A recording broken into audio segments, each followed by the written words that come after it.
Hello and welcome. This is a different kind of episode. This is not a normal installment in a series, and it is not simply another chapter in an ongoing podcast. It is not a single topic, a single argument, or a single doorway into one subject. This episode exists because, after years of writing, recording, questioning, building, reflecting, creating frameworks, producing books, and following the thread wherever it seemed to lead, I began to recognize something that had been forming underneath all of it. The work was never scattered. It may have looked scattered from the outside. It may have looked like many different projects, many different themes, many different questions, many different fields: trauma, language, perception, consciousness, nervous systems, relationships, discernment, control, influence, spirituality, childhood, emotion, shadow, culture, reality, the body, the mind, the self, the social world, the unseen architecture beneath human behavior. But beneath all of those themes, something kept returning. A pattern, a map, a deeper inquiry. What shapes reality before we realize reality has been shaped? That is the question sitting underneath this episode. And in many ways, that is the question that has been sitting underneath the work all along. Because when I look back across the books, the podcasts, the frameworks, the reflections, the long-form episodes, the visual language, the titles, the ideas, the emotional threads, the philosophical questions, and the practical tools, I do not see random pieces anymore. I see different entrances into the same structure. I see one larger map trying to become visible, a map of how perception is formed, how the body reads the world before the mind explains it, how childhood becomes an emotional language, how trauma becomes interpretation, how words regulate, distort, collapse, or repair, how relationships mirror what has not yet been integrated, how culture teaches us what to see, what to ignore, what to desire, what to fear, what to perform, and what to call normal. And I see a map of how consciousness begins to return when we can finally see the systems that have been shaping us. That is why this episode exists. It is a pause in the work. It is a gathering point. It is an integration. It is an attempt to stand back from the individual books, the individual podcast series, the individual ideas, and the individual frameworks, and ask, what has this all been pointing towards? Not what it has been selling. Not what has it been branding. What category does it belong to? Not which platform it sits on. Not whether it is psychology, philosophy, spirituality, neuroscience, linguistics, trauma work, cultural critique, or personal reflection. But what is the pattern beneath it? What is the architecture? What is the map beneath the work?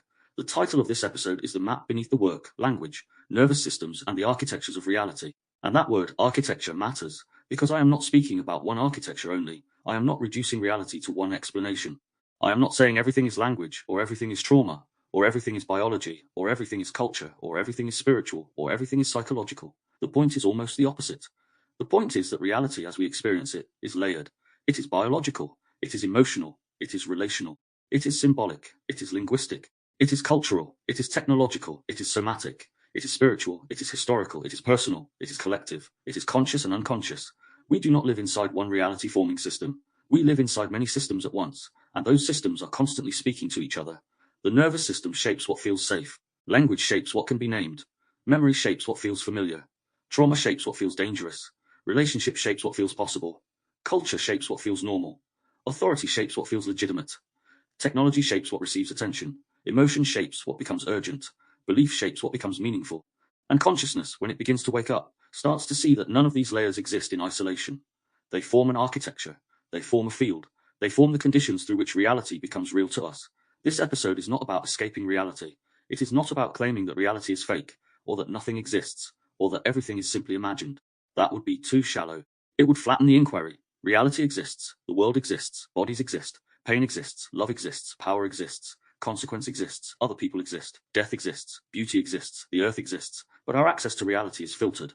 We meet reality through a body, through a nervous system, through language, through memory, through emotional history, through culture, through relationship, through symbols, through expectations, through fear, through longing, through inherited stories, through repeated phrases, through the gaze of others, through the wound, through the need to belong, through the desire to be safe, through the architecture of attention.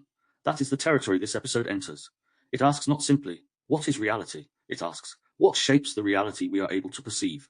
And this is why the episode has to bring together the full ecosystem of the work, because each project has explored one region of that question. The Inversiverse looked at illusion, inversion, perception, control, belief, and the strange ways a world can be built to keep people asleep while telling them they are awake. It asked what happens when freedom becomes compliance, when information becomes noise, when identity becomes programming, when morality becomes theater, and when language conceals the very thing it claims to reveal. My inner child was broken, moved into the wound beneath the adult self. It explored childhood, family systems, emotional development, trauma, shame, parental influence, and the ways a child absorbs reality before they have any language to challenge it. It asked how the first emotional environment becomes a map, and how the adult may spend years mistaking old survival patterns for personality. The unfiltered human on the fringe entered the emotional shadow: envy, lust, anger, shame, guilt, apathy, grief, death, liminality, desire, and emotional alchemy. It allowed the uncomfortable emotions to speak. It asked what happens when the rejected parts of the self are not simply suppressed, but begin shaping behavior from beneath awareness. The body knows brought the body forward as an intelligence system, not the body as a machine beneath the mind, but the body as interpreter, witness, signal, archive, and early warning system. It explored neuroception, dissociation, shutdown, trauma loops, mirror neurons, group synchrony, conformity, and the deep fact that the body often knows something before the conscious mind has built a sentence around it. The resonance matrix explored influence, language, somatics, perception, and the anatomy of how people are shaped. It asked how resonance works, how repetition works, how authority works, how emotional charge works, how language and state combine to create fields of meaning, and how influence is not only what someone argues, but what they make the nervous system feel. The Mirror-Linguistic Hypothesis emerged as one of the central theoretical bridges beneath the work. It proposed that language is not merely symbolic. It is regulatory, it is somatic, it is relational, it is reflective, it mirrors state, it shapes state, it carries emotional charge. It does not merely describe experience, it participates in organizing it. Nervous system language then became a practical extension of that inquiry.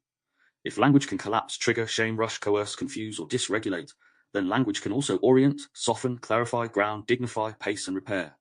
NSL asks what it means to speak to the nervous system, not as a technique of control, but as a grammar of return. The resonance between us moved into relationship as a field: love, attraction, attachment, projection, mirroring, orbiting, polarity, intimacy, rupture, repair, and the hidden ways people meet through nervous systems before they meet through explanations. It asked what happens when two people are not just exchanging words, but exchanging states, histories, cues, expectations, and wounds. The discernment field focuses on clarity inside pressure, emotional intelligence, critical thinking, game theory, control theory, narrative capture, moral certainty, identity, influence, incentives, and the collapse of discernment under activation. It asked why intelligence is not enough, why information is not enough, and why true discernment must include the body, the emotions, language, humility, and regulation. If the brain was an app, use the technological metaphor to explore the mind as an interface. Attention as input, memory as archive, belief as installed software, habit as program, perception as operating system, and consciousness as user, witness, or something deeper trying to relate ethically to the system it lives through. The consciousness code entered the deeper pattern beneath inquiry itself: reality construction, symbols, awareness, illusion, meaning, the architecture of thought, and the mystery of consciousness trying to understand itself through experience. Traversing the darkness opened the spiritual and existential doorway: darkness, initiation, grief, uncertainty, surrender, endurance, threshold, symbolic death, and the strange transformation that can happen when life strips away old certainty. And then there is this place called Earth, not merely as a title, not merely as a platform, not merely as a channel, project hub, or creative container, but as the symbolic home of the whole thing. This place called Earth names the condition we all share. We are here, in bodies, in language, in history, in culture, in mystery, in a relationship, in systems, in families, in wounds, in stories, in time, in uncertainty, in beauty, in confusion, in longing, in the tension between survival and awakening. And this work, at its deepest level, has always been about how to live more consciously inside this place called Earth, not above it, not outside it, not beyond it in some detached fantasy of transcendence. Inside it, inside the body, inside the relationship, inside the wound, inside culture, inside language, inside the nervous system, inside uncertainty, inside the living field of everyday existence.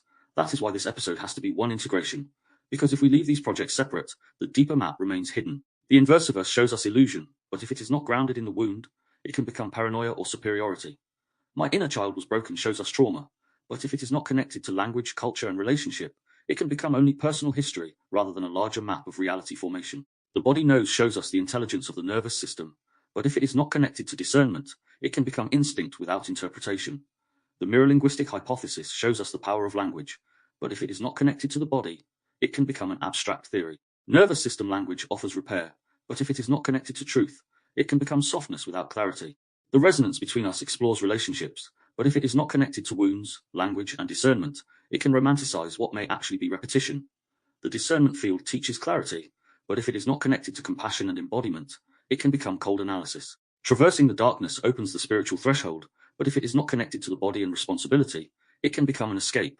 And this place called Earth holds the whole ecosystem, but only if the map remains alive, grounded, and lived.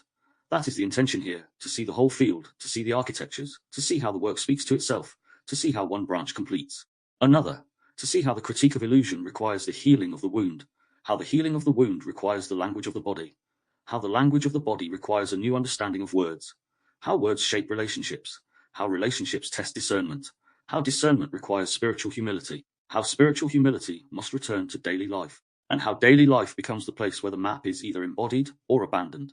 This episode, then, is not simply asking the listener to understand a body of work. It is inviting the listener to recognize a pattern in themselves, because the map beneath the work is also the map beneath human experience. Every person has a perception architecture, a way of seeing, a way of filtering reality, a way of interpreting what happens, a way of deciding what matters, what threatens them, what confirms them, what humiliates them, what saves them, what attracts them, what repels them, and what seems possible. Every person has a wound architecture, a set of emotional patterns shaped before full consciousness, a history of what was allowed, what was punished, what was missing, what was overwhelming, what was never spoken, what had to be hidden, and what had to be performed to remain safe or loved. Every person has a somatic architecture, a body that scans, a nervous system that remembers, a breath pattern, a posture, a stomach that tightens, a chest that closes, a throat that locks, a face that performs calm, a body that says yes, no, maybe, not yet, danger, longing, stay, leave, freeze, speak, hide, please, fight, collapse. Every person has a linguistic architecture, a vocabulary of self, a set of inherited phrases, a way of naming pain, a way of avoiding pain, a set of words that regulate them, and a set of words that collapse them, a relationship with truth, silence, confession, apology, blame, shame, tenderness, and power. Every person has a relational architecture, a way they attach, defend, pursue, withdraw, test, love, fear being loved, interpret distance, interpret intensity, confuse familiarity with safety, safety with boredom, chemistry with danger, or control with care. Every person has a discernment architecture, a way they decide what is true, a way they respond under pressure, a way they handle uncertainty, a way they react to authority, a way they are influenced by group belonging, fear, moral language, shame, status, repetition, or emotional urgency. Every person has a spiritual architecture, a relationship with mystery, darkness, death, meaning, grief, surrender, the unknown, and the possibility that not everything can be solved by intellect, and not everything should be dismissed, because it cannot be measured in the language of the current age.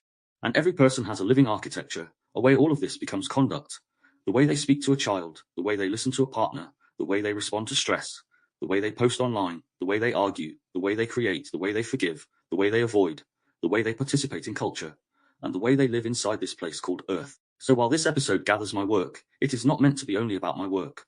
It is meant to use the work as a doorway into something wider, a question the listener can carry into their own life. What has shaped the way I see? What has trained my body to react? What language did I inherit? What wounds are still interpreting the present? What stories have I mistaken for truth? What relationships are mirroring something I have not yet integrated? Where has certainty replaced discernment? Where has spirituality become escape? Where has knowledge become noise? Where has critique replaced repair? Where has the map become theory, but not yet practice? Because a map that is not lived is only decoration. A framework that does not change how we speak, listen, respond, relate, pause, question, repair and choose remains incomplete, and that has become more and more important to me as the work has developed. The purpose cannot only be to expose. Exposure has value, but exposure alone can harden the nervous system. It can create suspicion without healing. It can turn the person into someone who sees manipulation everywhere, but cannot receive love. It can create a mind full of patterns and a body still trapped in threat. The purpose cannot only be to analyze. Analysis has value, but analysis alone can become distant. It can become a way to hover above life rather than enter it. It can explain the wound while avoiding the feeling of it. The purpose cannot only be to heal. Healing has value, but healing without discernment can become self-absorption, softness without boundaries, or endless processing without ethical movement. The purpose cannot only be to awaken. Awakening has value, but awakening without humility can become spiritual ego, contempt for others, or a new identity built around seeing what others supposedly cannot see. The purpose cannot only be to regulate. Regulation has value, but regulation without truth can become managed numbness. The purpose cannot only be to critique systems. Critique has value, but critique without creation leaves the person living in opposition rather than participation. The deeper movement is integration. To see illusion without becoming consumed by suspicion, to meet the wound without becoming permanently defined by it, to listen to the body without assuming every bodily signal is final truth, to use language consciously without pretending language alone can solve everything, to enter relationship without losing oneself, to practice discernment without becoming cynical, to approach spirituality without abandoning the body, and to live inside the world without being completely shaped by it unconsciously. That is the movement from unconscious shaping to conscious participation, and that phrase may be the central line beneath the whole episode. The map beneath the work is the movement from unconscious shaping to conscious participation. Unconscious shaping is what happens when the body, family, culture, language, trauma, media, authority, fear, desire, status, and memory shape us without our awareness. Conscious participation is not total control. It is not perfection. It is not purity. It is not an escape from conditioning. It is not becoming untouched by influence. It is the beginning of a relationship with the forces that shape us. It is being able to say, something in me is responding. Something in me has learned this. Something in me is interpreting this through an old map. Something in this language is shaping my state. Something in this relationship is revealing a pattern. Something in this culture is drawing my attention. Something in this belief gives me belonging. Something in this certainty protects me from uncertainty. Something in this wound wants to be heard. Something in this body is asking me to slow down. That is not weakness. That is consciousness returning to the system. And this is where the episode begins. Not with certainty, but with noticing. Not with a claim to have solved the architecture of reality, but with a willingness to trace the patterns. Not with a final doctrine, but with a living map.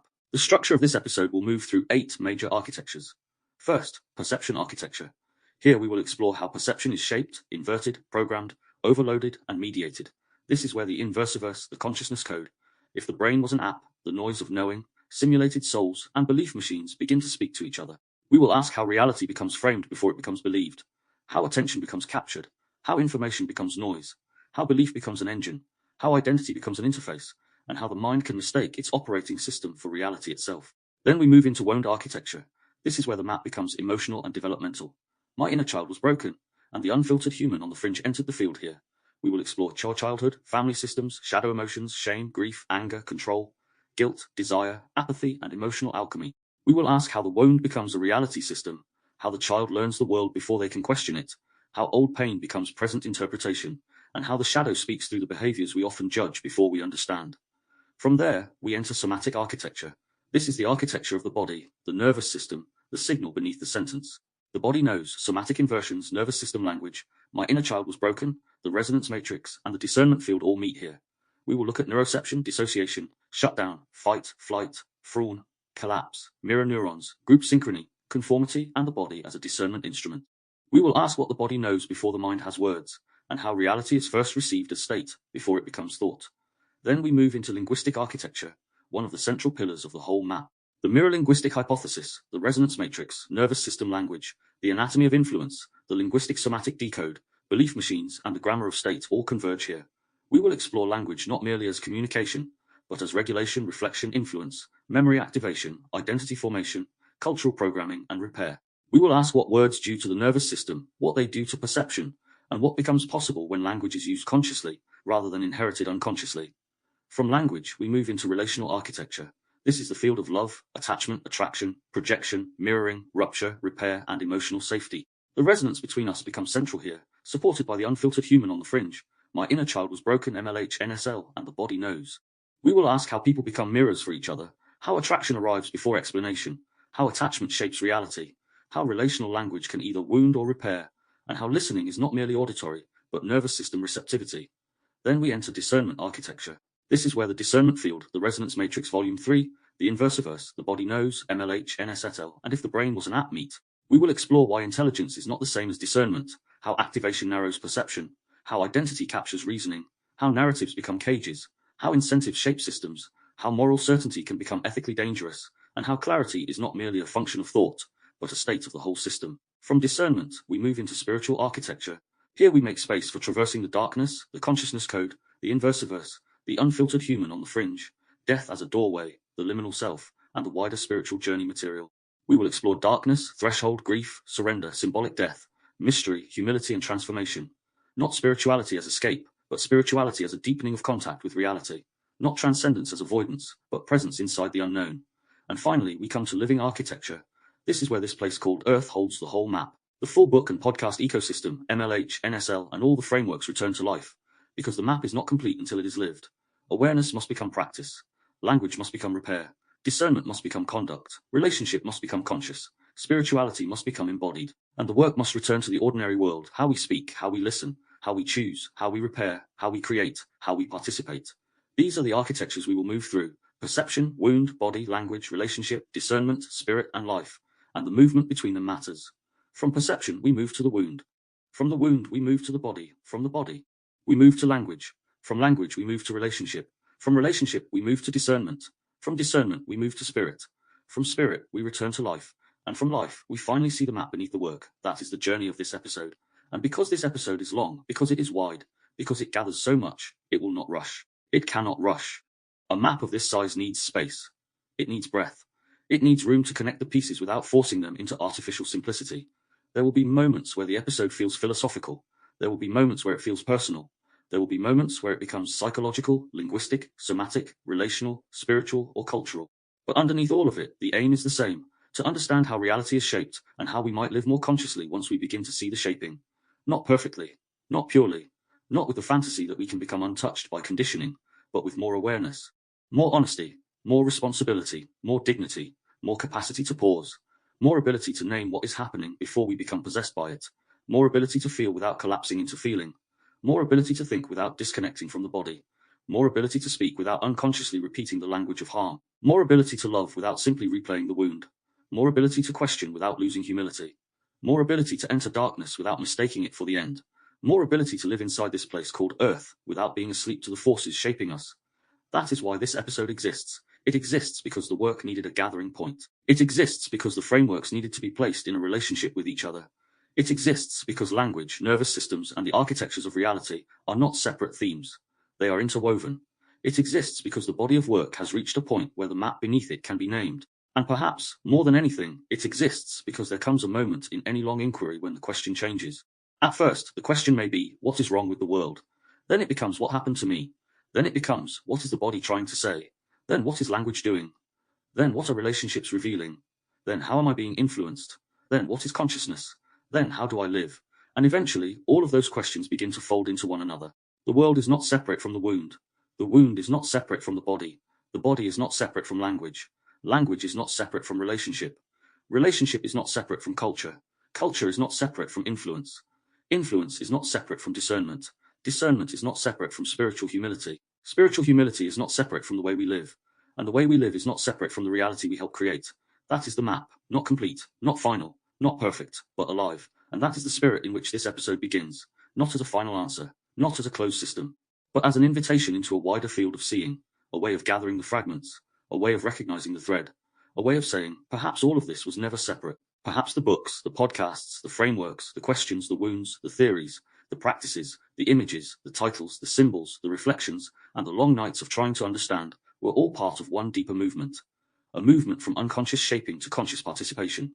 A movement from being formed by invisible architectures to beginning to see them. A movement from reacting through inherited maps to learning how to redraw them. A movement from language as prison to language as repair. A movement from body as burden to body as signal. A movement from relationship as repetition to relationship as mirror. A movement from discernment as opinion to discernment as regulated perception. A movement from darkness as failure to darkness as threshold. A movement from earth as something to escape to earth as the place where consciousness must be lived. And so this is where we begin, at the opening of the map, not above life, not outside the body, not beyond language, not beyond the wound, not beyond relationship, not beyond uncertainty, but here, inside the field, inside the architecture, inside this place called Earth. The work was never scattered, it was forming a map. Part 1, the core premise. Everything has been a map of reality formation. If opening of the episode opened the doorway, then part 1 has to establish the ground we are standing on. Because before we move into perception, wound, body, language, relationship, discernment, spirit, and living practice, we have to understand the deeper premise holding all of those architectures together. The premise is this: reality is not only what exists outside us. Reality is also what the nervous system can receive, what language can name, what memory can tolerate, what culture reinforces, what relationship mirrors, what authority validates, and what consciousness is able to perceive. This is not a denial of reality. It is not a retreat into fantasy. It is not the claim that everything is invented, everything is subjective, or nothing exists beyond the mind. That would be too simple and in many ways too convenient. The world exists, the body exists, other people exist, consequences exist, matter exists, pain exists, love exists, death exists, the earth exists. But the way reality becomes meaningful to us is never untouched. Reality arrives through filters, it arrives through state, it arrives through memory, it arrives through attention, it arrives through language, it arrives through the body, it arrives through the emotional climate we were raised in, it arrives through the culture that taught us what to call normal, it arrives through relationships that taught us what to expect from others, it arrives through the stories we inherited, the labels we were given, the fears we absorbed, the symbols we learned to trust, and the systems that trained our attention before we even knew our attention was being trained. So when I say everything has been a map of reality formation, I am not saying reality is unreal. I am saying our relationship with reality is mediated. We do not meet the world nakedly, purely without history, without body, without language, without need, without fear, without memory, without longing, without culture, without expectation. We meet it through the organism that we are. We meet it through the nervous system that has learned how to survive. We meet it through the words available to us. We meet it through the emotional residue of previous experience. We meet it through the unfinished material inside the body. We meet it through the lens of what has been rewarded, punished, shamed, repeated, named, denied, or made sacred. And because of that, any serious inquiry into reality must eventually become an inquiry into perception. Any serious inquiry into perception must eventually become an inquiry into the body. Any serious inquiry into the body must eventually become an inquiry into language, memory, relationship, culture, power, and consciousness. That is why these projects were never separate. They have all been circling the same core question from different angles. How does reality become real to us? A simple event can show this. One person walks into a room and sees silence. Another person walks into the same room and feels rejection. Another senses danger. Another feels peace. Another feels boredom. Another feels judgment. Another feels invisibility. The room has not changed in any obvious external way, yet the reality experienced by each person is different. Why? Because reality is not only the room. Reality is the room plus the nervous system entering it. The room plus the history of silence. The room plus the memory of being ignored. The room plus the body's expectation of conflict. The room plus the language someone has for what is happening. The room plus the cultural meaning attached to silence. The room plus the relational template that decides whether quiet means calm, contempt, distance, threat, rejection, or safety. This is the distinction that matters. There may be an external event, but the meaning of that event is organized internally, relationally, linguistically, culturally, and somatically. That organization is where reality formation begins. This becomes even clearer when we look at the body. Before the conscious mind has built a sentence, the body has already begun to interpret. The body does not wait for a philosophical explanation.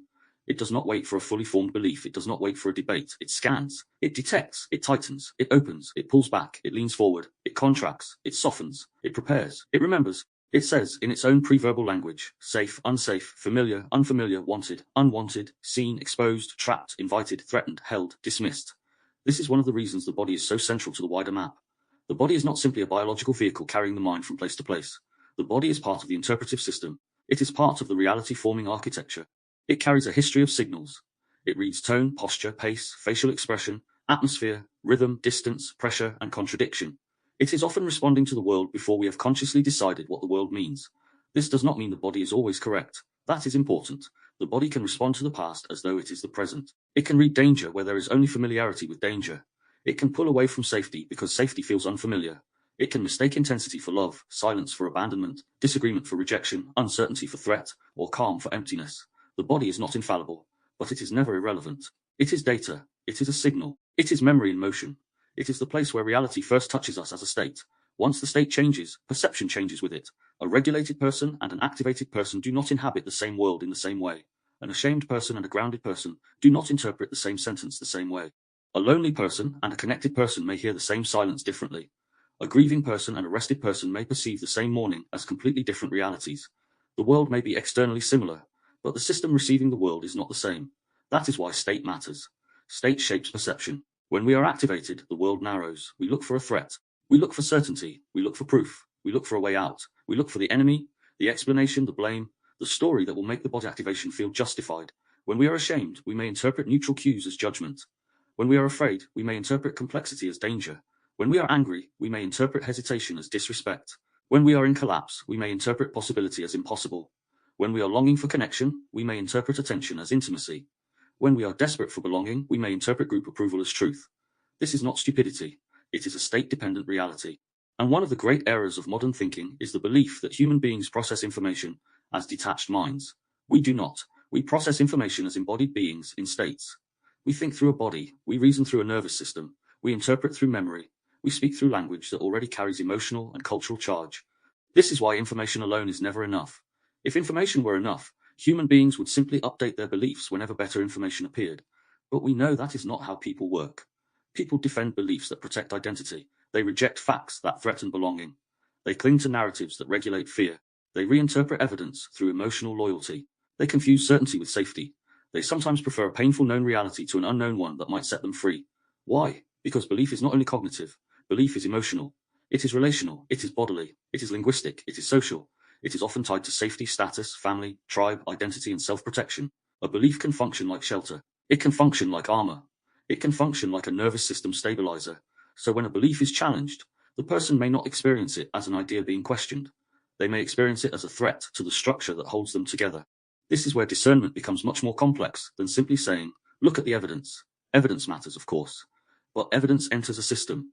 and the state of that system affects what the evidence can become. Language then becomes another layer of reality formation. Language does not simply describe what is already there. Language selects, frames, emphasizes, reduces, expands, permits, forbids, dignifies, shames, legitimizes, pathologizes, sanctifies, or erases. What we can name we begin to notice. What we cannot name may remain vague, atmospheric, unspeakable, or misread.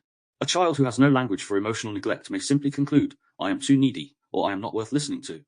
An adult who has no language for nervous system collapse may conclude, I am lazy, I am broken, or I have no discipline. A person who has no language for trauma bonding may call intensity love. A person who has no language for projection may call their own disowned material someone else's problem. A culture with no language for emotional regulation may moralize states it does not understand. A society with no shared language for manipulation may mistake coercion for care if the words are polished enough. Language matters because language gives shape to the invisible. But language does more than name. It also instructs. It can tell the nervous system what kind of reality it is in. Think about the difference between saying, something is wrong with me, and saying, something in me is trying to protect me. Both sentences may refer to the same inner experience, but they organize the self differently. The first creates shame, defectiveness, separation from the body. The second creates curiosity, dignity, relationship with the body. Or consider the difference between I am broken and I am carrying an old wound. The first turns the self into damage. The second allows the wound to be held without becoming the whole identity. Or I am overreacting, compared with my system is activated and I need to understand why. One collapses the experience into judgment. The other creates space around it. This is not positive thinking. It is not pretending pain is beautiful. It is not using nicer words to avoid reality. It is recognizing that language organizes the relationship we have with reality. Words can narrow or widen the field. They can imprison or orient. They can turn a state into identity, or they can help the self relate to the state without being consumed by it. This is one of the central insights beneath nervous system language and the Mirror-Linguistic Hypothesis. Words are not merely mental objects. They are somatic events. They land somewhere. They move through tone, rhythm, implication, memory, and relational history. A sentence spoken by one person may regulate. The same sentence spoken by another may trigger. A word used in one context may liberate. In another, it may be shameful. Language is not just dictionary meaning. It is history. It is a tone. It is the body. It is a relationship. It is power. It is the atmosphere. It is timing. It is the nervous system of the speaker meeting the nervous system of the listener. This is why language is one of the architectures of reality, because it does not merely sit on top of experience. It shapes the experience while it is being experienced. Memory is another layer. We often imagine memory as a filing system, as though the past is stored away neatly and then retrieved accurately when needed. But memory is not simply an archive. It is active. It colors the present. It predicts. It warns. It compares. It filters. It can distort, protect, amplify, conceal, and organize. The nervous system remembers not only what happened, but what it meant for survival. A person may not consciously remember every early moment of fear, rejection, humiliation, or loneliness, but the body may remember the pattern. It may remember the tone. It may remember the atmosphere. It may remember that closeness was unpredictable, that truth was punished, that needs were inconvenient, that silence meant danger, that anger meant abandonment, that success created resentment, that softness was unsafe, that visibility invited attack. And then, years later, the present gets interpreted through a memory system that is not announcing itself as memory. It simply feels like reality. This is one of the most important things to understand. When an old map is activated, it rarely says, I am an old map. It says, this is what is happening. This is why people can be so certain and still be inside a projection. Certainty does not always mean clarity. Sometimes, certainty means the nervous system has found a familiar interpretation. Sometimes, certainty is the emotional force of an old reality reappearing in the present. This does not mean we should distrust ourselves endlessly. It means we need a more subtle relationship with our own perception. We need the ability to ask, what am I seeing? What am I feeling? What is actually happening? What story has arrived? What old pattern might be shaping this? What language am I using? What is my body preparing for? What evidence do I have? What evidence am I ignoring? What would this look like if I were more regulated? These questions are not designed to make us doubt everything. They are designed to restore the relationship with reality. Culture then enters as a wider reality field. Culture teaches us what to value, what to fear, what to display, what to hide, what to pursue, what to call success, what to call failure, what to call love, what to call madness, what to call intelligence, what to call morality, what to call progress, what to call normal. Culture is not simply outside us. It becomes internal language. It becomes an aspiration. It becomes shame. It becomes posture. It becomes a taste. It becomes self-surveillance. It becomes the imagined audience in the mind. It becomes the voice that says, you should be further along by now, or you must not look weak, or you need to be desirable, or you need to have an opinion, or you need to belong, or you need to prove you are good. We often think our desires are purely personal, but many desires are culturally shaped. We often think our fears are purely individual, but many fears are socially trained. We often think our identities are chosen freely, but many identities are assembled from available scripts. Culture stabilizes reality by repetition. What repeats begins to feel natural. What is repeated by family, school, media, institutions, peers, algorithms, entertainment, political language, advertising, and spiritual communities can become the background of perception. It becomes the water we swim in, and because it is everywhere, it can become difficult to see. This is why one of the tasks of consciousness is to notice the frame, not simply to gather more content inside the frame, but to ask what the frame is doing. What is being made visible? What is being made invisible? What is being rewarded? What is being mocked? What is being moralist? What is being pathologized? What is being sold? What is being repeated until it feels inevitable? What is being called freedom while quietly narrowing choice? What is being called safety while quietly increasing dependence? What is being called progress while quietly severing people from body, place, relationship, or meaning? This is not an invitation into suspicion for its own sake. Suspicion can become its own prison. If everything is manipulation, then nothing can be trusted. If nothing can be trusted, the nervous system remains in permanent defense. The point is not to become suspicious of everything. The point is to become more conscious of the ways reality is framed, so that trust and doubt can both become more intelligent. Trust without discernment becomes naivety. Doubt without grounding becomes paranoia. Discernment is the middle path, the capacity to remain open without being gullible, questioning without becoming cynical, emotionally awake without being possessed by emotion, intellectually active without becoming detached from the body. Attention is another architecture. What we attend to becomes magnified. What we repeatedly attend to becomes part of our reality. This is why the modern attention environment matters so deeply. We are not only choosing what to look at, we are being trained in what to notice, what to react to, what to fear, what to desire, and what to become emotionally invested in. Digital systems do not merely display the world, they arrange the world. They prioritize. They interrupt. They reward outrage, novelty, intensity, conflict, performance, identification, and comparison. Over time, the nervous system can begin to adapt to a reality of constant stimulation.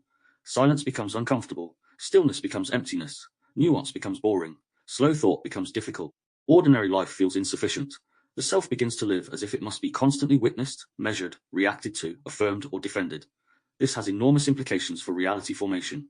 If attention determines what becomes vivid and platforms shape attention, then platforms participate in shaping reality. If outrage receives more attention, outrage becomes more real. If fear receives more attention, fear becomes more real. If comparison receives more attention, inadequacy becomes more real. If crisis receives more attention, the nervous system begins to inhabit crisis as normal. This does not mean the crises are invented. It means the scale, rhythm, repetition, and emotional presentation of information affect how reality is metabolized. The body is not designed to hold the suffering of the entire planet in real time, while also maintaining local presence, relational openness, and nervous system stability. At some point, information without integration becomes noise. And noise can become a control field, not because every piece of information is false, but because the system becomes too overloaded to discern, digest, and respond consciously. This is where the noise of knowing fits into the larger map. The problem of the modern age is not only ignorance. In many cases, it is overload. Too much information, too many claims, too many narratives, too much contradiction, too much urgency, too much moral pressure, too much symbolic intensity, and too little time for embodiment. People know more fragments than ever, but often with less integration. They can access endless content but struggle to feel grounded in wisdom. They can repeat arguments but struggle to regulate in conversation. They can identify manipulation elsewhere, but fail to notice the emotional hooks inside themselves. They can accumulate facts while losing contact with meaning. They can become informed and disembodied at the same time. This is why reality formation cannot be understood by information alone. Information enters the nervous system. It enters a culture. It enters an identity. It enters an economy of attention. It enters a body already carrying memory. Relationship is another architecture of reality formation. We do not become ourselves alone. The self forms in mirrors. The infant looks into the face of the caregiver and begins to learn whether the world welcomes them. The child learns themselves through response, tone, touch, attention, absence, delight, irritation, neglect, correction, and emotional availability. Later, friendships, partners, communities, enemies, audiences, and groups continue shaping identity. We learn who we are partly by how others react to us. We learn what parts of us are acceptable. We learn what to exaggerate, what to hide, what to defend, what to perform, what to disown. This is why a relationship is not just a personal matter. It is an architecture of selfhood. It teaches reality through contact. A loving relationship can make the world feel more possible. A shaming relationship can make the self shrink. A controlling relationship can alter perception until the person doubts their own reality. A safe relationship can help the nervous system experience new patterns. A chaotic relationship can make instability feel like passion. A relationship marked by silence can make the mind fill in the gaps with fear. A relationship marked by repair can teach that rupture is not the end. These are not small things. They shape what reality feels like. This is why the resonance between us belongs inside the larger map. Relationships are not separate from perception, language, body, memory, or culture. They are where all of those layers meet another person. Authority also shapes reality. What authority names as legitimate often becomes easier for people to believe. This does not mean all authority is false or malicious. Authority can hold knowledge, experience, training, and responsibility. But authority also has power over perception. When an institution, expert, parent, teacher, lead doctor, influencer, priest, scientist, therapist, or cultural figure names reality, people may reorganize around that naming. They may accept it because it reduces uncertainty. They may resist it because of past betrayal. They may outsource discernment to it. They may define themselves against it. Either way, authority becomes part of the reality field. It can clarify, but it can also distort. It can protect, but it can also control. It can educate, but it can also create dependency. It can dignify experience, or it can pathologize it. It can open inquiry, or it can close it. This is especially important when authority uses moral language. Moral language is powerful because it does not simply describe what is happening. It tells people where they stand. Good, bad, safe, dangerous, compassionate, hateful, enlightened, ignorant, responsible, irresponsible, progressive, backward, pure, contaminated. Once moral language enters the field, the nervous system pays attention. Belonging may be at stake. Reputation may be at stake. Identity may be at stake. This can sharpen ethical awareness, but it can also collapse discernment. People may accept a claim not because they have understood it, but because they fear being morally exiled if they question it. They may repeat language because it signals belonging. They may suppress complexity because complexity feels socially unsafe. This is how moral certainty can become a form of perception capture. Not because morality is unimportant, but because morality without humility can become coercive. This brings us back to consciousness. Consciousness in this map is not merely the possession of thoughts. It is not simply being awake in the biological sense. It is the capacity to become aware of the shaping process itself. It is the ability to notice not only what we see, but how we are seeing. Not only what we think, but what state is thinking through us. Not only what we believe, but what that belief is doing for the body, the identity, and the social self. Not only what language we use, but what that language is organizing. Not only what we feel, but whether the feeling belongs to the present, the past, or some mixture of both. Not only what culture says is normal, but how normality has been constructed. Not only what relationship activates in us, but what pattern is being revealed. Consciousness is the moment the frame begins to become visible, and when the frame becomes visible, freedom does not become absolute, but it becomes more possible. We may not be able to remove every filter. We may not be able to step outside history, biology, culture, trauma, language, relationship, or body, but we can begin to relate to them differently. That is the movement. Not total escape, not total mastery, not becoming an untouched observer floating above existence, but becoming less unconsciously possessed by the forces that shape us. A person may still have a trauma response, but now they can name it. They may still feel shame, but now they can question the language of defectiveness. They may still be influenced by culture, but now they can notice the script. They may still desire belonging, but now they can ask what belonging is costing. They may still feel certainty, but now they can ask whether certainty is clarity or protection from uncertainty. They may still be activated, but now they can slow down before turning activation into conclusion. This is conscious participation. The work, then, has always been moving towards this. The Inversiverse asks us to see the constructed and inverted nature of the world around us. My Inner Child Was Broken asks us to see how early emotional realities shape the adult lens. The Unfiltered Human on the Fringe asks us to listen to the shadow emotions we often exile. The Body Knows asks us to return to the intelligence of the nervous system. The Resonance Matrix asks us to see influence as a field of language, state, repetition, authority, and meaning. MLH asks us to understand language as regulatory and somatic. NSL asks us to use language consciously as repair. The Resonance Between Us asks us to recognize relationship as a mirror nervous system field. The Discernment Field asks us to remain clear inside activation, narrative capture, identity threat, and noise. If the Brain Was an App asks us to consider how the mind is programmed, interfaced, trained, and used. The Consciousness Code asks us to look for the deeper pattern beneath experience. Traversing the Darkness asks us to recognize the threshold value of suffering, uncertainty, and spiritual humility. And this place called Earth asks us to bring all of it back into life. This is why the phrase reality formation matters. It is not a fashionable abstraction. It is a way of naming the process by which experience becomes world. The world we live in is partly external and partly interpreted. It is partly matter and partly meaning. It is partly shared and partly personal. It is partly biological and partly linguistic. It is partly inherited and partly created. It is partly conscious and partly unconscious. And because of this, reality formation is not only philosophical, it is practical.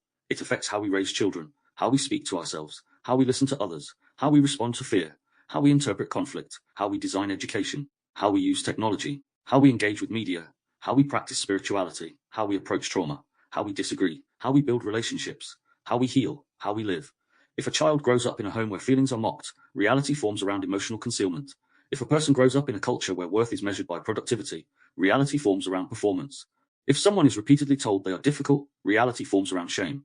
If a society repeats that danger is everywhere, reality forms around vigilance. If a relationship punishes honesty, reality forms around self-editing. If a digital system rewards outrage, reality forms around reaction. If language frames the body as an enemy, reality forms around disconnection.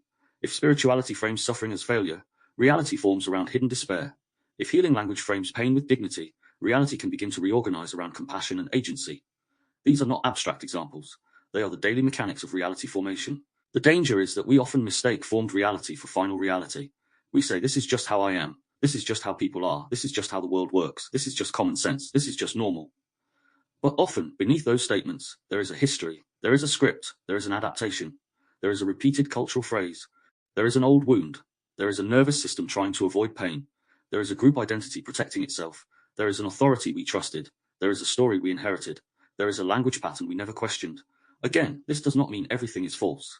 It means everything deserves examination, especially the things that feel most obvious. What feels obvious may be the deepest conditioning.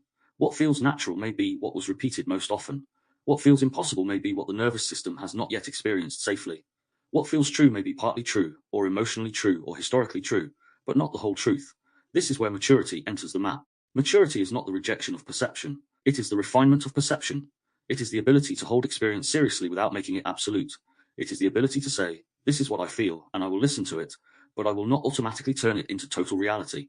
It is the ability to say, this is what I believe, and I will examine it, but I will not fuse with it so completely that I cannot learn. It is the ability to say, this is what my body is signaling, and I will respect it, but I will also ask what it may be remembering. It is the ability to say, this is what my culture taught me, but culture is not God. It is the ability to say, this is what my wound expects, but the present may not be the past. Reality formation also has an ethical dimension. If language shapes perception, then how we speak matters. If nervous system state shapes interpretation, then how we create emotional environments matters.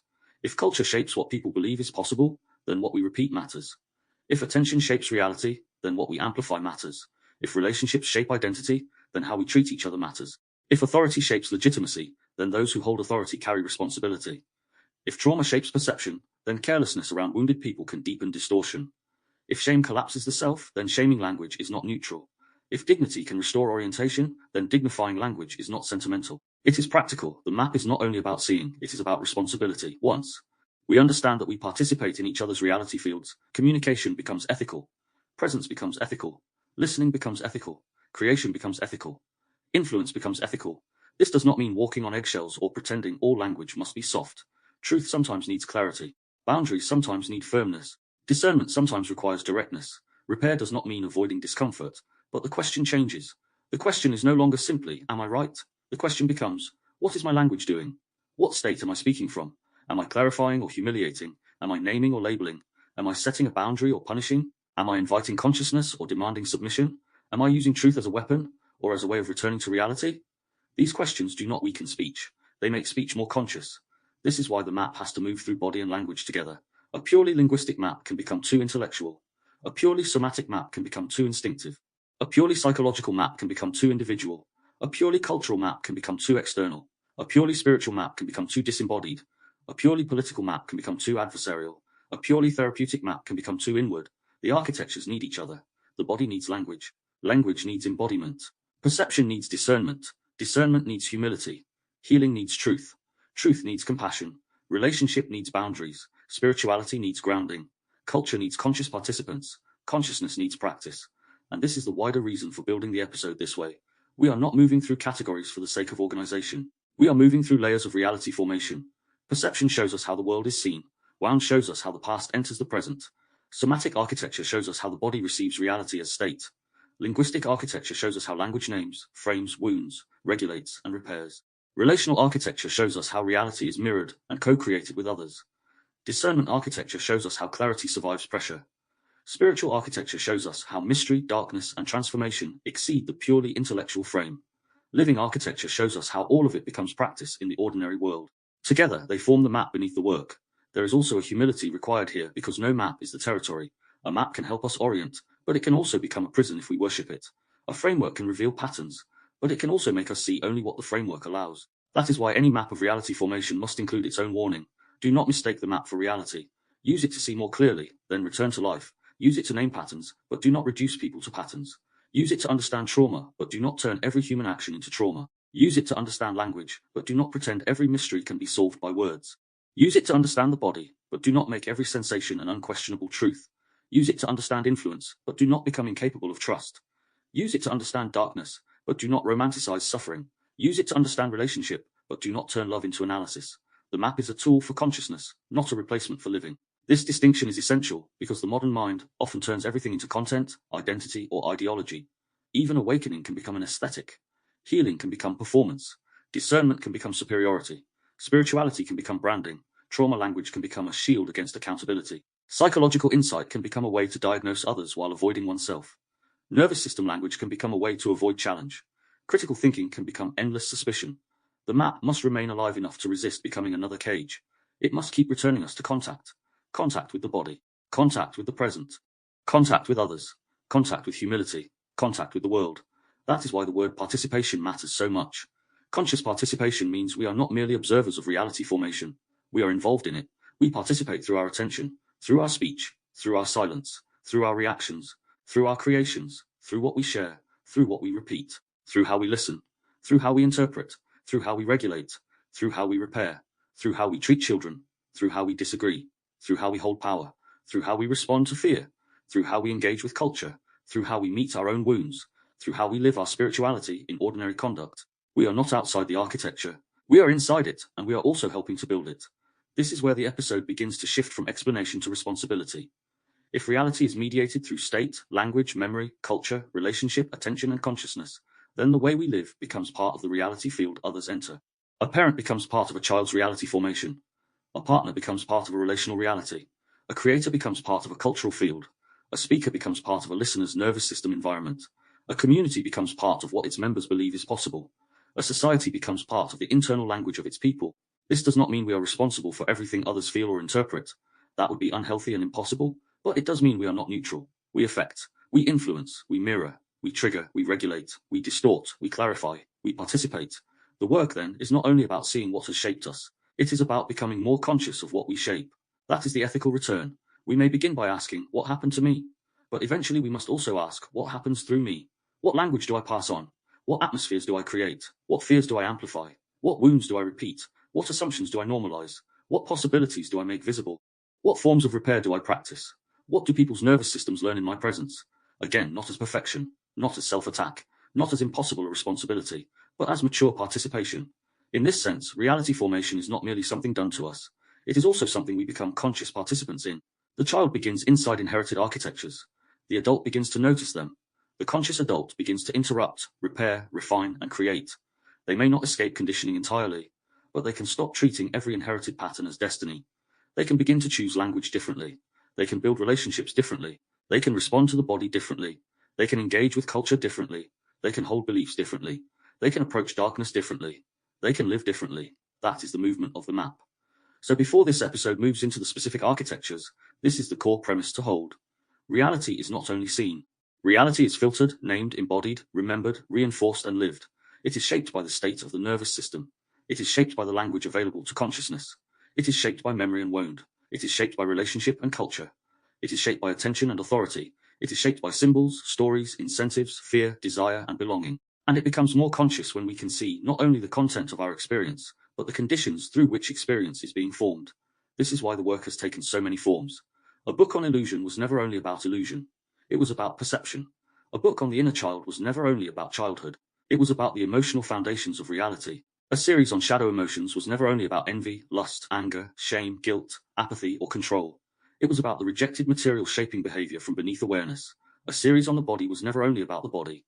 It was about pre-verbal intelligence and state-dependent perception. A framework on language was never only about words. It was about the way words organize the nervous system and the field between people. A series on relationships was never only about love. It was about mirroring, attachment, projection, and co-created reality. A series on discernment was never only about thinking clearly. It was about staying clear while the whole system is under pressure. A spiritual journey was never only about darkness. It was about thresholds, surrender, and transformation. And this place called Earth was never only a container. It was the living field where all of these questions could meet. The map beneath the work is therefore not a fixed doctrine. It is an orientation. It is a way of looking at human experience as layered, embodied, linguistic, relational, cultural, and conscious. It invites us to ask better questions. Not only, what do I think, but what state am I thinking from? Not only, what do I feel, but what is this feeling connected to? Not only, what happened, but what meaning did my system give it? Not only what words am I using, but what reality do these words create? Not only what do I believe, but what does this belief protect, permit, or prevent? Not only who am I, but what architectures have shaped the self I call me? Not only how do I escape the world, but how do I participate more consciously inside it? And that brings us to the first major architecture, perception. Because if reality is filtered, named, embodied, remembered, reinforced, and lived, then the first question becomes, what has trained us to see? What has shaped the instrument of perception itself? What has inverted the meaning of words, overloaded attention, programmed belief, simulated identity, and taught us to mistake noise for knowledge? This is where the next section begins. Before we can understand the wound, before we can understand the body, before we can understand language, relationship, discernment, spirit, or living practice, we have to begin with perception. We have to ask how reality turns inside out. We have to ask how the world becomes framed before it becomes believed. We have to ask what happens when the very instrument we use to see reality has already been shaped by forces we have not yet learned to name. Reality is not only seen. Reality is filtered, named, embodied, remembered, reinforced, and lived. And from here, we move into perception architecture, seeing the illusion. Part 2, Perception Architecture, seeing the illusion. If the core premise is that reality is filtered, named, embodied, remembered, reinforced, and lived, then the first architecture we have to enter is perception. Before we can ask what is true, before we can ask what is false, before we can ask what is manipulation, what is conditioning, what is awakening, what is belief, what is knowledge, or what is illusion, we have to ask a more fundamental question. What has trained us to see? Because perception is not passive. We are not cameras neutrally recording reality. We are not empty vessels receiving the world exactly as it is. We are organisms, histories, bodies, nervous systems, language systems, cultural products, symbolic beings, emotional archives, and social creatures. We do not simply see the world, we participate in constructing the world we are able to see. This does not mean the world is imaginary. It means our access to the world is structured. Something happens outside us, but the meaning of that event is formed through the architecture inside and around us. Perception is where reality first becomes personal. It is where the world touches the body, enters language, activates memory, triggers expectation, meets belief, and begins to take shape. This is why perception architecture sits at the beginning of the map. If the instrument of perception has already been shaped, then every later conclusion is affected by that shaping. If attention has been captured, then what we call reality may simply be what has been repeatedly placed before us. If language has been inverted, then the words we use to orient ourselves may quietly disorient us. If fear has been normalized, then safety may feel suspicious. If performance has been rewarded, then authenticity may feel dangerous. If identity has been programmed through social approval, then disagreement may feel like death. If information has become noise, then the nervous system may become too overwhelmed to discern.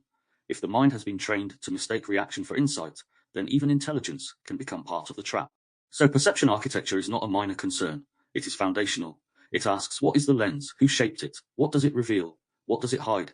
What does it repeat? What does it reward? What does it punish? What does it call normal? What does it call dangerous? What does it make impossible to imagine? This is the doorway through which the Inversiverse first entered the wider body of work. The Inversiverse was never only about a world outside us being deceptive. It was about the deeper experience of inversion, the feeling that meaning itself had been turned inside out. It asked what happens when the surface language of a thing no longer matches its underlying function. What happens when the language of freedom quietly produces compliance? What happens when the language of safety quietly expands control? What happens when the language of care quietly removes agency? What happens when the language of progress quietly deepens disconnection? What happens when the language of intelligence quietly humiliates intuition? What happens when the language of morality quietly becomes theater? What happens when the language of truth becomes a weapon for belonging, rather than a path towards reality? Inversion is not simply lying. A lie says one thing while knowing another. Inversion is more subtle. Inversion is when a word, symbol, system, institution, identity, or behavior appears to point in one direction while functioning in another. It is when the map itself has been reversed. The danger of inversion is that it uses familiar language. It does not always announce itself as domination. It may arrive as protection. It may arrive as inclusion. It may arrive as expertise. It may arrive as compassion. It may arrive as entertainment. It may arrive as a convenience. It may arrive as identity. It may arrive as choice. And because the words are familiar, the nervous system may not immediately recognize the reversal. This is why perception has to be trained, not in the sense of becoming suspicious of everything, but in the sense of becoming sensitive to function beneath language. What does this actually do? What kind of state does it create? What kind of dependency does it produce? What kind of behavior does it reward? What kind of questioning does it forbid? What kind of person does it train me to become? What happens if I refuse the frame? These questions begin to interrupt inversion. They move perception from surface language to underlying architecture. The Inversiverse, then, is not only a critique of external systems, it is also a critique of unconscious perception. A person can live inside inversion without realizing it, because the inverted world has become familiar. If someone grows up inside a reality where emotional neglect is called strength, then tenderness may look weak. If control is called love, then freedom may feel like abandonment. If conformity is called responsibility, then independent thought may feel selfish. If performance is called authenticity, then stillness may feel like failure. If constant stimulation is called connection, then solitude may feel like emptiness. If obedience is called morality, then conscience may feel dangerous. These inversions do not need to be imposed by one central force to be powerful. They can become cultural atmospheres. They can be repeated through families, institutions, media, peer groups, relationships, and internal self-talk until the person no longer experiences them as beliefs. They experience them as reality. That is one of the central challenges of perception architecture. The strongest frames often do not feel like frames. They feel like common sense. They feel like obviousness. They feel like the way things are. A person inside a frame may not say, "I have accepted a frame." They may say, "This is just reality." And sometimes, of course, they may be right. But often what feels like reality is actually reality plus repetition, reality plus fear, reality plus culture, reality plus childhood, reality plus authority, reality plus social reward, reality plus the body's need for safety. The question is not whether we can escape all frames. We cannot. The question is whether we can become conscious enough to notice them, compare them, refine them, and stop mistaking every inherited frame for truth itself. This is where the noise of knowing enters the map. There was a time when people might have imagined that illusion could only survive where information was hidden. If only people had access to more information, they would see clearly. But the modern problem is more complicated. Today, information is everywhere. Claims are everywhere. Counterclaims are everywhere. Explanations, arguments, evidence, narratives, emotional appeals, symbolic cues, experts, influencers, communities, warnings, scandals, moral demands, conspiracies, corrections, propaganda, satire, confessions, and outrage all compete for attention. The problem is not only that information is hidden. The problem is that information is often excessive, fragmented, accelerated, emotionally charged, and unintegrated. The nervous system is not simply enlightened by endless input. It can become overwhelmed by it, and an overwhelmed nervous system does not necessarily become more discerning. It often becomes more reactive. The noise of knowing names this strange condition, knowing more and understanding less, having more access but less integration, being surrounded by content but starved of wisdom, being informed but not embodied, being able to repeat claims, quotes, statistics, interpretations and counterarguments while lacking the inner stillness required to metabolize them. The modern person may know fragments of politics, psychology, spirituality, neuroscience, trauma, geopolitics, nutrition, culture, economics, and media manipulation, yet still be unable to sit quietly with their own body for 5 minutes. They may know the language of systems but not the language of their own state. They may identify manipulation in others while being manipulated by their own outrage. They may expose illusions outside themselves while remaining captured by the need to be seen as awake. This is why information alone cannot save perception. Information must be digested through a regulated, humble, embodied, reflective system. Otherwise, information becomes noise, and noise becomes another architecture of control. Noise is not controlled only by deception. It is controlled by saturation. It fills the field so completely that the nervous system loses its capacity to prioritize. Everything feels urgent. Everything feels symbolic. Everything feels like evidence. Everything feels like a sign of collapse or salvation. The person begins to live in a reality of constant interpretive emergency. They are no longer simply responding to what is present. They are responding to the accumulated pressure of endless signals. In that state, perception becomes vulnerable. The mind reaches for simple explanations, enemies, slogans, identities, tribes, and moral certainties, because complexity becomes too metabolically expensive. The nervous system wants relief. It wants orientation. It wants a map, even if the map is crude. This is where belief machines thrive. A belief machine is not only a formal ideology. It can be any system that takes emotion, language, repetition, social belonging, identity, authority, and desire, and turns them into a reality loop. The person enters the loop through a question, a wound, a fear, a frustration, or a longing. Then the system offers a frame. The frame explains the pain. The explanation creates emotional relief. The relief creates loyalty to the frame. The community reinforces the frame. The language of the frame becomes identity. The identity filters future information. Contradictory evidence is rejected, reinterpreted, or treated as proof of persecution. The person feels more awake, but their perception has narrowed. They may have escaped one illusion only to enter another. This is one of the great dangers of awakening culture itself. The desire to see through illusion can become the doorway into a more sophisticated illusion if the person lacks humility, regulation, and self-reflection. Belief is powerful because it not only organizes thought, it organizes emotion. It tells the body what is happening. It tells identity where it belongs. It tells the mind what to ignore. It tells the safe person who is dangerous, who is good, who is corrupt, who is awake, who is asleep, who is pure, who is contaminated. Belief can simplify a chaotic world. It can protect the person from uncertainty. It can give suffering a target. It can turn confusion into mission. It can turn loneliness into belonging. It can turn fear into righteousness. None of this means belief is inherently bad. We need beliefs. We need orienting structures. We need working maps. But when belief becomes fused with identity and nervous system safety, it stops being a map and becomes a cage. The person no longer uses belief to navigate reality. They use reality to protect the belief. This is why perception architecture must include the technological metaphor from if the brain was an app. It is not a literal reduction of the brain to software, but it is a useful image. If the brain were an app, what would be installed in it? What notifications would capture attention? What default settings would run in the background? What permissions were granted before consciousness knew what it was agreeing to? What emotional operating systems were installed by childhood? What cultural updates were pushed automatically? What malware entered through fear, shame, repetition, humiliation, or belonging? What habits run without being opened consciously? What beliefs drain battery in the background? What memories autoload when certain situations appear? What interface does the self use to interpret reality? And perhaps most importantly, who is using the system? Is consciousness the user, or has the user been replaced by the program? The mind as interface metaphor helps us see that perception is not only content, it is design.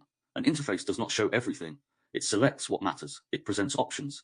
It organizes complexity into symbols. It guides behavior. It makes certain actions easy and others difficult. It hides code behind experience. In the same way, the mind does not present raw reality. It presents a usable reality. It gives us categories, expectations, emotional meanings, memories, predictions, and interpretations. This is necessary. Without an interface, reality would be overwhelming. But the interface can also become outdated, distorted, hijacked, or overly defended. A child who learned that conflict means danger may grow into an adult whose interface labels disagreement as threat. A person who learned that love must be earned may have an interface that interprets care as debt. Someone raised in constant criticism may have an interface that highlights failure and minimizes safety. Someone shaped by digital comparison may have an interface that measures self-worth through visibility. These are not conscious choices. They are operating conditions. This metaphor also helps explain why habits are so powerful. A habit is not simply something we do repeatedly. It is a behavioral program that reduces the need for conscious decision. This can be helpful, but it can also trap us. Emotional habits become perception habits. If the habit is self-blame, the person will search for their fault. If the habit is suspicion, they will search for betrayal. If the habit is people-pleasing, they will search for signs of disapproval. If the habit is control, they will search for uncertainty to eliminate. If the habit is collapse, they will search for evidence that effort is pointless. The mind begins to run familiar routes through reality, and the more often those routes are used, the more natural they feel. This is why transformation is not just about receiving new information. It is about interrupting old pathways, creating new language, regulating the body, and rehearsing different ways of perceiving until a new architecture becomes livable.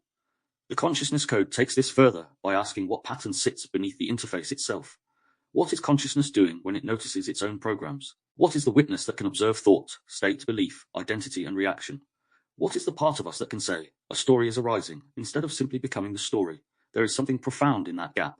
The gap between stimulus and reaction, the gap between state and conclusion, the gap between belief and identity, the gap between body signal and behavior, the gap between thought and speech. That gap may be where consciousness begins to reclaim participation. It is not always a dramatic awakening. Often, it is a small pause, a breath, a noticing. A moment where the person says, this feels real, but is it the whole reality? Or, my body is activated, but what is it remembering? Or, this language is familiar, but whose voice is it? Or, this belief gives me certainty, but does it give me truth? The consciousness code belongs inside perception architecture because consciousness is not only interested in what appears, it is interested in the pattern by which appearance becomes meaning. It notices loops, it notices symbols, it notices repetition. It notices the strange way the same lesson appears in different forms until it is integrated. It notices that reality is not merely a sequence of external events, but a field of interpretation. And this is where perception begins to move from unconscious reception to active inquiry.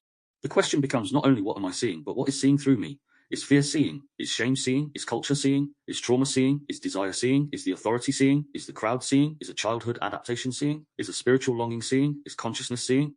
These are difficult questions, but they matter because the seer shapes the scene. There is another layer here, simulated reality. Not necessarily in the narrow technological sense of living inside a computer simulation, although that idea itself can be symbolically useful. The deeper issue is that human beings increasingly live through mediated environments. We interact with images, feeds, profiles, avatars, reputations, edited selves, algorithmic timelines, symbolic markers, headlines, metrics, and curated identities. Much of modern reality is not directly encountered. It is represented, filtered, packaged, and displayed. We do not simply meet people. We meet versions of people. We meet images of lifestyles. We meet fragments of arguments. We meet emotional performances. We meet outrage compressed into shareable form. We meet grief turned into content. We meet identity turned into branding. We meet spirituality turned into aesthetics. We meet authenticity for visibility. The simulation is not that nothing is real. The simulation is that representation becomes so dominant that people begin to relate more to the image of life than life itself. This has consequences for perception. When reality is increasingly encountered through representation, the self begins to perform for imagined observation. The person becomes both actor and audience. They ask, perhaps unconsciously, how does this look? How will this be read? What does this signal? What identity does this support? What tribe does this align with? What reaction will this create? Over time, the visible self can begin to dominate the lived self. The performed self becomes more developed than the private self. The curated self becomes more confident than the embodied self. The online self has language that the nervous system has not integrated. The person may appear awake, healed, informed, spiritual, successful, desirable, or morally certain, while the body remains anxious, lonely, dissociated, or ashamed.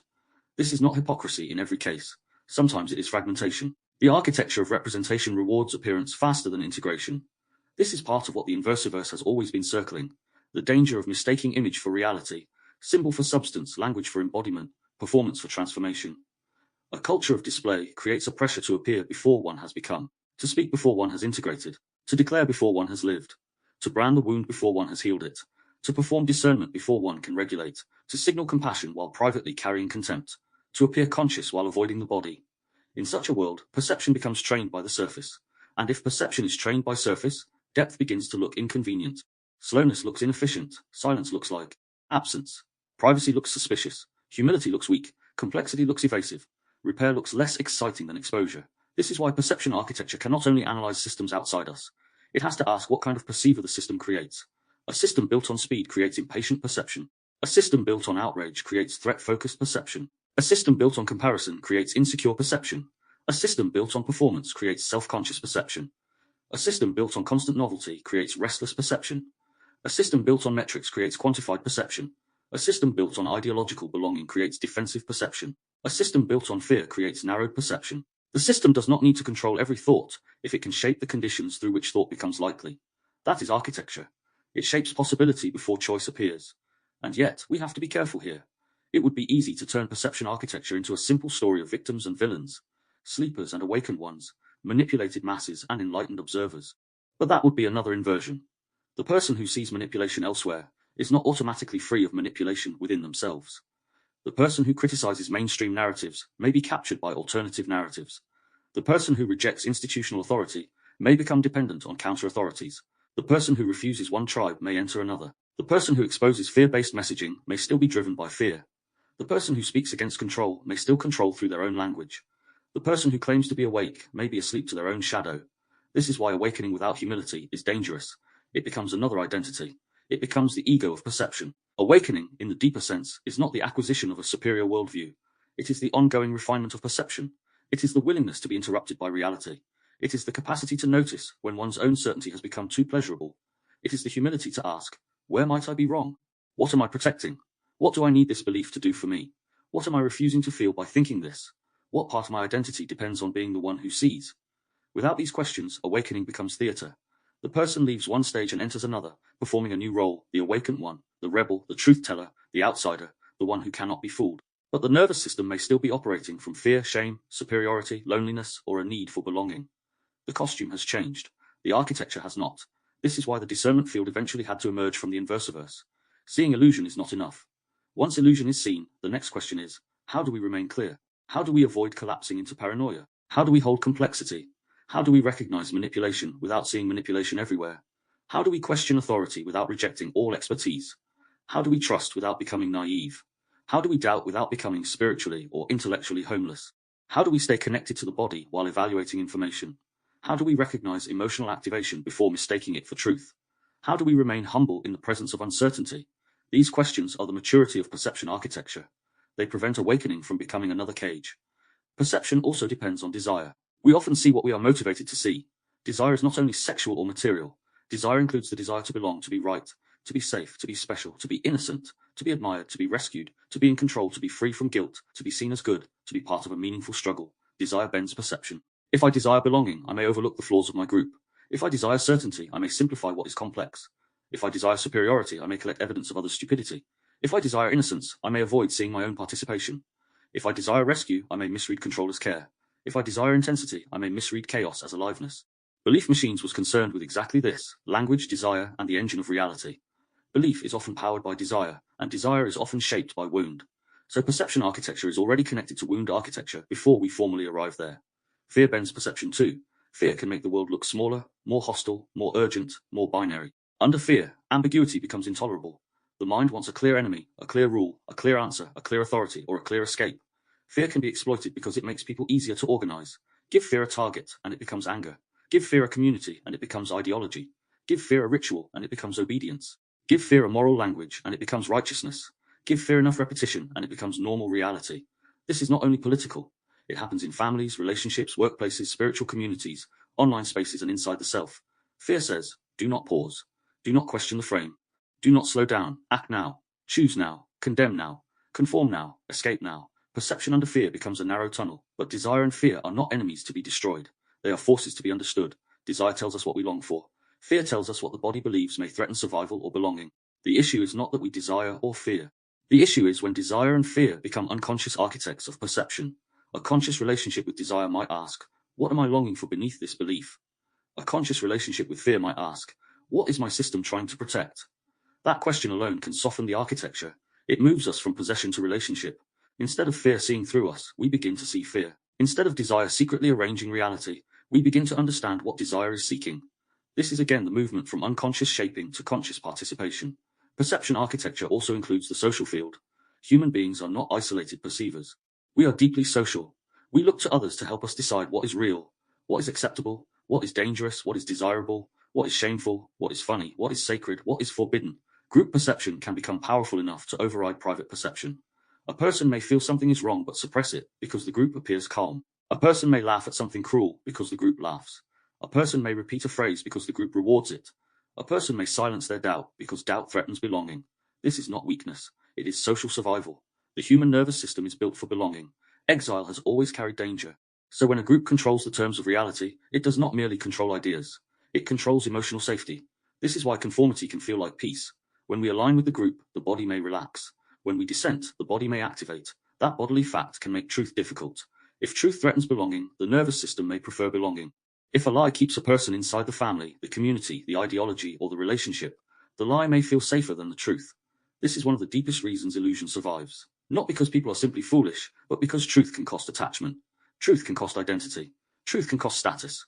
Truth can cost the emotional world someone depends on. So perception architecture must include compassion. People do not always refuse truth because they are stupid. Sometimes they refuse it because the truth would dismantle a reality system that has kept them alive. At the same time, compassion cannot become avoidance. Understanding why people cling to illusion does not mean celebrating illusion. It means approaching it with precision. If a belief is serving as shelter, attacking the belief may make the person defend it harder. If a narrative gives belonging, mocking it may strengthen the group bond. If a worldview regulates fear, contradicting it with information may not work until the fear itself has somewhere to go. This is why language, body, and relationship become essential later in the map. Perception cannot be transformed only by argument. It often requires safety, timing, embodied regulation, and new language. It requires a person to experience enough stability to let the old reality loosen. This is also why illusion is not always imposed. Sometimes illusion is co-created because it serves functions. A family may maintain the illusion that everything is fine because the truth would force accountability. A workplace may maintain the illusion of care while rewarding burnout. A community may maintain the illusion of moral purity while scapegoating dissent. A person may maintain the illusion of independence because acknowledging need feels humiliating. A society may maintain the illusion of progress while its citizens become more lonely, anxious, and disconnected from the body. Illusion can be functional. It can preserve systems. It can protect identities. It can delay grief. It can avoid responsibility. And because it serves these functions, it resists exposure. The question then is not only what is the illusion, but what does the illusion protect? This is a powerful perceptual question. It can be applied outwardly and inwardly. What does this cultural illusion protect? What does this family story protect? What does this belief protect? What does this identity protect? What does my certainty protect? What does my denial protect? What does my cynicism protect? What does my spiritual explanation protect? What does my intellectual analysis protect? Often beneath illusion, there is fear, grief, shame, dependency, guilt, or unresolved responsibility. When we see that, perception becomes more compassionate and more penetrating at the same time. Perception architecture also has a symbolic dimension. Human beings do not live by facts alone. We live by symbols, myths, images, rituals, roles, archetypes, and meanings. A flag is not merely fabric. A uniform is not merely clothing. A diagnosis is not merely a word. A title is not merely a label. A brand is not merely a logo. A family name is not merely sound. A religious symbol is not merely design. Symbols organize emotion.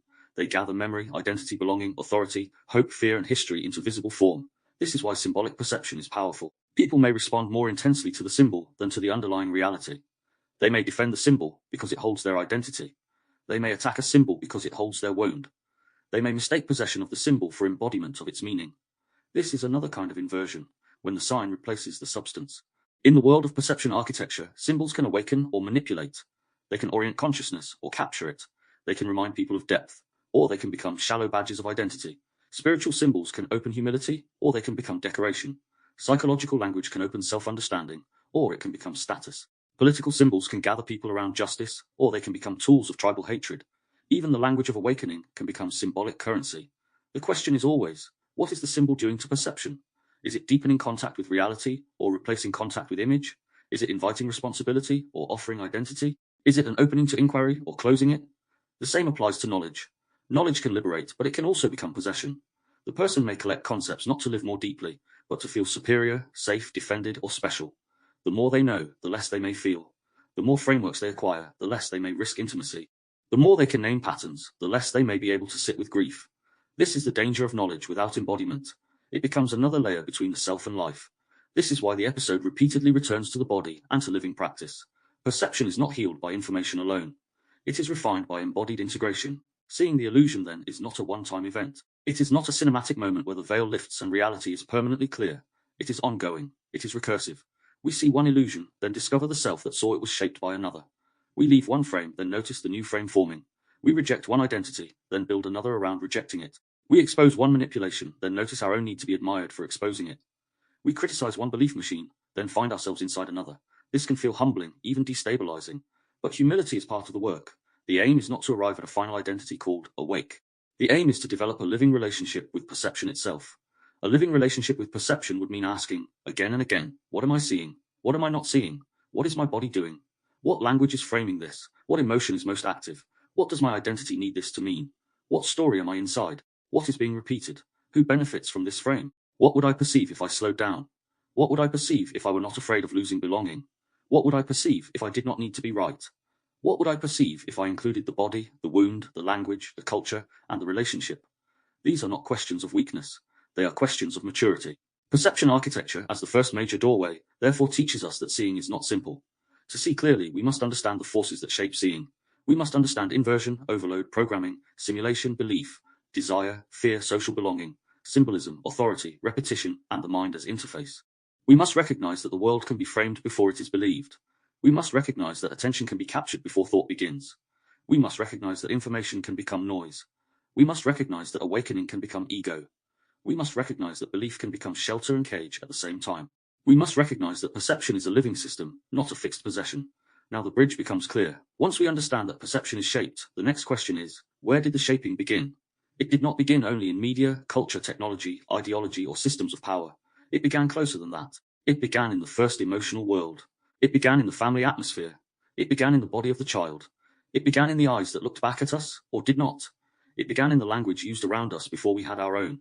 It began in the moments we learned whether truth was safe, whether feeling was welcome, whether needs were too much, whether love was stable, whether conflict meant danger, whether silence meant peace or punishment. Perception architecture naturally leads into wound architecture, because the first lens through which we see the world is not intellectual, it is emotional. The child does not begin by forming theories of reality. The child begins by absorbing reality as atmosphere. So from perception architecture, we move to wound architecture. From seeing the illusion, we move towards seeing the wound. Because the world may shape perception, but the wound often decides how that world is felt. And until the wound is seen, the adult may continue to interpret the present through realities formed before they had a choice. Perception architecture shows us that before we ask what reality is, we must ask what has trained us to see. Part 3 Wound architecture. Seeing the wound. If perception architecture asked what has trained us to see, then wound architecture asks where that training first began. Because the first lens through which we meet reality is not intellectual. It is not political. It is not philosophical. It is not even linguistic in the formal sense. The first lens is emotional. It is atmospheric. It is bodily. It is relational. Long before the child can explain reality, the child is absorbing reality. Long before the child can question the world, the child is being shaped by it. Long before the child can say this is safe, this is unsafe, this is love, this is rejection, this is attention, this is shame, this is silence, this is absence, this is warmth, or this is danger, the body is already learning. It is learning tone, it is learning distance, it is learning whether eyes soften or harden. It is learning whether needs are welcomed, ignored, punished, mocked, or treated as inconvenient. It is learning whether truth creates connection or conflict. It is learning whether sadness invites comfort or irritation. It is learning whether anger is permitted, feared, crushed, or used as a weapon. It is learning whether love is steady, conditional, unpredictable, performative, controlling, absent, or fused with guilt. And because the child cannot separate self from environment in the way an adult can attempt to, the child often does not say, "Something is wrong with the field around me." The child says, silently, bodily, unconsciously, "Something must be wrong with me." This is where the wound begins to become an architecture, not merely an event, not merely a memory, not merely a painful story from the past. An architecture, a way reality is organized, a way the body prepares, a way the mind predicts, a way language forms around the self, a way relationship becomes anticipated before it happens, a way the future is filtered through emotional experience that was never fully named. The wound becomes a lens. It teaches the person what to expect before the present has had a chance to reveal itself. It tells the body what danger feels like, even when danger is not present in the same form. It tells the self what love costs, what visibility risks, what honesty threatens, what closeness demands, what distance means, what silence implies, and what safety may require. And because these lessons form early, they often feel less like beliefs and more like reality itself. The wounded adult may not say, "I am perceiving through childhood." They may simply say, "People always leave. No one listens. I am too much. I must not need. I have to stay in control. If I relax, something will go wrong. If I speak, I will be punished. If I trust, I will be made a fool of. If I am seen, I will be attacked. If I love, I will lose myself." This is why wound architecture belongs so close to the beginning of the map. If we only analyze systems of culture, media, authority, and social conditioning, but we do not understand the wound, we miss the most intimate architecture of perception. We may see manipulation outside us while remaining unable to see how old pain shapes what we are vulnerable to. We may criticize propaganda while still being governed by shame. We may talk about control systems while still being controlled by the fear of abandonment. We may recognize inversion in institutions while failing to recognize the inner inversion that made neglect feel like normality, or made chaos feel like love, or made emotional absence feel like independence. The wound is not separate from the wider world. It is the place where the wider world first enters us. Family is the first culture. The home is the first institution. The parent is the first authority. Tone is the first language. Attachment is the first reality system. The body is the first archive. This is the central doorway opened by my inner child was broken. That work was never only about childhood as sentimental memory, and it was never only about blaming the past. It was about understanding how the child's world becomes the adult's map. The title itself carries force because it refuses to make the inner child cute, vague, or decorative. It does not say the inner child was simply sad, misunderstood, or waiting to be hugged by a soft adult self in a comforting exercise. It says something more direct. Something was broken. Something in the early emotional field was disrupted. Something in development, safety, trust, expression, attachment, or self-recognition was fractured. And when something breaks early, the adult does not simply move on untouched. They may adapt. They may perform. They may succeed. They may build intelligence, humor, ambition, independence, strength, control, charm, service, productivity, or spiritual language around the break. But adaptation is not the same as wholeness. Functioning is not the same as integration. Survival is not the same as freedom. The child is the first witness, but the child is also the least equipped to interpret what they are witnessing. This is the tragedy and complexity of early experience. A child can feel tension in a room, but not understand the adult histories behind it. A child can sense emotional withdrawal, but not understand depression, stress, resentment, addiction, trauma, immaturity, or avoidance. A child can be criticized and not understand that the criticism may come from the parent's own shame. A child can be neglected and not understand that absence may reflect incapacity rather than their lack of worth. A child can be controlled and not understand that control may be the adult's fear disguised as care. A child can be exposed to anger and not understand that the anger belongs to a system larger than them. So the child makes meaning in the only way available. They personalize. They adapt. They become careful. They become useful. They become quiet. They become loud. They become funny. They become invisible. They become perfect. They become rebellious. They become hyper-aware. They become detached. They become the emotional regulator in a house where the adults cannot regulate themselves. And because these adaptations are often praised or necessary, they become mistaken for personality. A person may call themselves independent when they are actually defended against disappointment. They may call themselves easygoing when they have learned not to have needs. They may call themselves strong when they have never been allowed to collapse. They may call themselves logical when feeling once felt too dangerous. They may call themselves spiritual when embodiment feels unsafe. They may call themselves loyal when they are afraid of abandonment. They may call themselves forgiving when they are not yet allowed to be angry. They may call themselves calm when they are dissociated. They may call themselves helpful when usefulness became the route to love. This is not to strip people of dignity or reduce all traits to wounds. Some qualities are real strengths, but many strengths have histories. Many gifts began as survival strategies. Many identities grew around pain. And part of wound architecture is learning to ask, with honesty and care, what in me is essence, and what in me is adaptation? What did I choose, and what did I become in order to stay safe? Family, then, becomes the first reality system. Every family has a language, even when it does not know it has one. Some families speak through silence, some through sarcasm, some through shouting, some through duty, some through guilt, some through emotional avoidance, some through humor that conceals pain, some through performance, some through secrecy, some through control, some through criticism disguised as concern, some through religion, some through productivity, some through martyrdom, some through chaos, some through image, some through denial. The child learns not only the words, but the emotional grammar. They learn when to speak and when to disappear. They learn which parent can be approached and which must be managed. They learn whether apology exists. They learn whether rupture is repaired or simply buried. They learn whether love is expressed or assumed. They learn whether vulnerability is safe or used against them. They learn whether the truth matters less than keeping the peace. They learn whether the family image is more important than the child's inner reality. These lessons become deep because they are not taught as theories. They are lived. The body learns them through repetition. If a child repeatedly speaks and is ignored, the body may learn that speech is pointless. If they cry and are mocked, the body may learn that emotion is humiliating. If they succeed and provoke envy, the body may learn that visibility is dangerous. If they make a mistake and are shamed, the body may learn that imperfection threatens belonging. If they tell the truth and create conflict, the body may learn that honesty causes harm. If they receive affection only when they are pleasing, the body may learn that love must be earned through performance. These are not conclusions written in a notebook. They are encoded through state. They become implicit predictions. Years later, when the adult enters a relationship, workplace, friendship, public space, or creative field, the body may apply those old predictions automatically. It may not ask whether this person is different, whether this moment is different, whether the present offers new evidence. It may simply prepare for the familiar wound. This is why trauma can be understood as a language without words. Trauma does not always announce itself through clear memory. It often speaks through reaction. It speaks through avoidance. It speaks through the stomach tightening before a conversation. It speaks through a throat closing when truth wants to be spoken.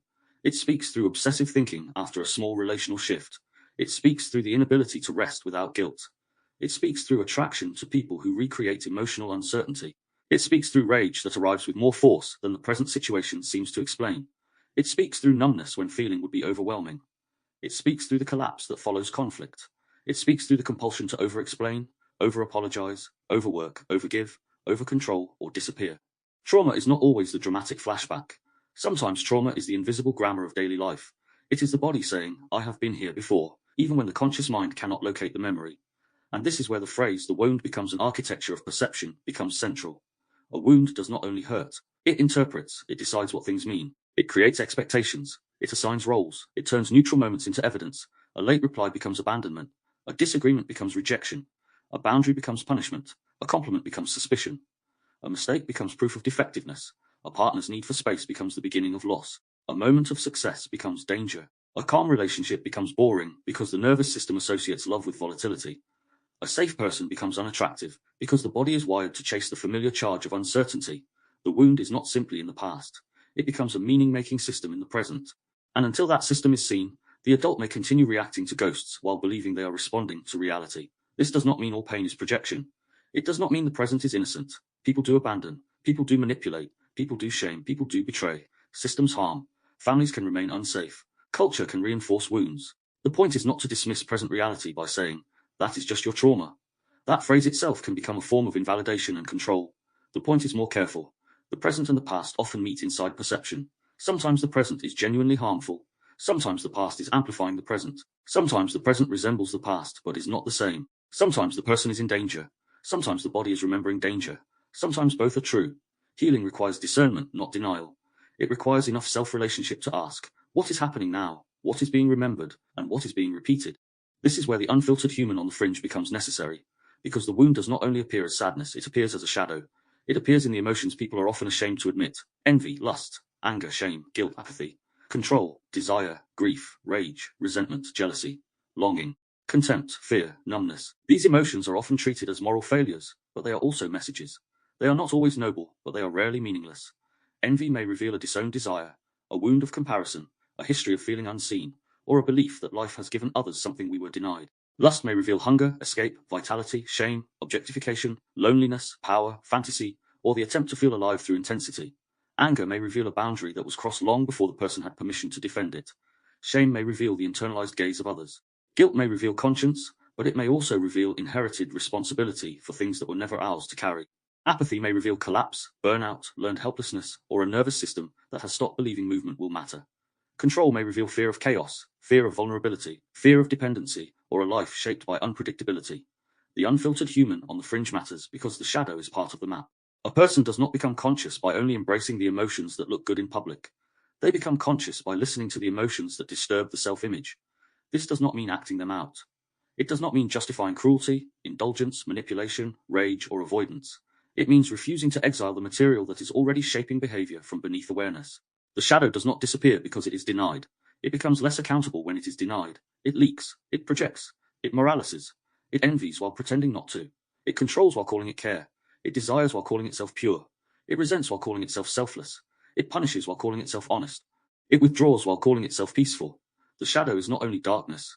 It is the unlived, unnamed, unowned material that continues to participate in reality, whether we admit it or not. This is why wound architecture must hold both compassion and responsibility. Compassion without responsibility can become endless explanation. Responsibility without compassion can become shame. The wound may explain behavior, but it does not automatically excuse all behavior. A person may have been hurt, and still be responsible for not turning that hurt into harm. A person may have learned control as survival, and still need to learn not to control others. A person may have learned withdrawal as protection, and still need to understand the impact of emotional absence. A person may have been shamed, and still need to stop using shame as a weapon. A person may have been abandoned, and still need to stop testing everyone who tries to love them. The wound deserves understanding, but it also asks for integration. Otherwise, pain simply changes hands. Emotional alchemy begins here, not as a romantic idea that pain is good, or that everything happens for a reason, or that suffering should be spiritually decorated. That can become offensive to the reality of what people have endured. Pain is not automatically wisdom. Trauma is not automatically growth. Darkness is not automatically transformation. Many people suffer and are not transformed by it, because transformation requires support, language, reflection, safety, time, honesty, and integration. But pain can become material. The wound can become a doorway.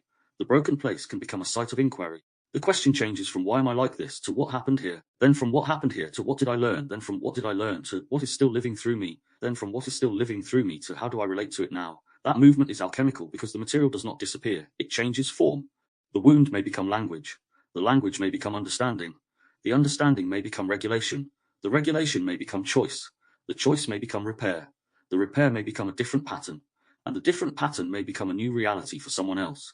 This is how personal healing becomes ethical. When a person interrupts an inherited wound, they are not only helping themselves.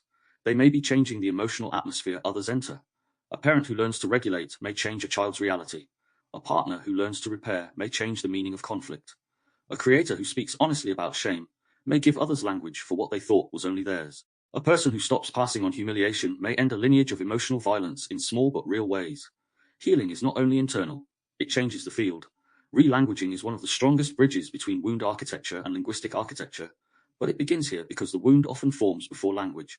The person may carry states they cannot name. They may feel dread, but call it laziness. They may feel grief, but call it weakness. They may feel anger, but call it an overreaction. They may feel loneliness, but call it independence. They may feel shame, but call it truth. They may feel collapsed, but call it failure. Relanguaging does not mean inventing comforting phrases to avoid accountability. It means giving accurate, dignified language to states that were once misnamed or unnamed. I am broken becomes I am carrying an old wound. I am too much becomes my needs were not met with capacity. I am lazy becomes my system may be in collapse. I am needy becomes I learned connection was uncertain. I am angry for no reason becomes something in me is protecting a boundary. I ruin relationships becomes an old attachment pattern is becoming active. This shift matters because words change the relationship to the wound. A misnamed wound becomes a prison. A rightly named wound becomes something that can be held, understood, and worked with. This is not magic. It does not instantly heal, but it creates orientation. It gives the self a way to stand near the pain without becoming it. This is one of the reasons language can be a method of repair. The child may not have had the words. The adult can begin to build them. The child may have absorbed shame. The adult can begin to separate shame from truth. The child may have learned that needs are dangerous. The adult can begin to name needs without humiliation. The child may have learned that silence means abandonment. The adult can begin to ask rather than assume. The child may have learned that anger destroys connection.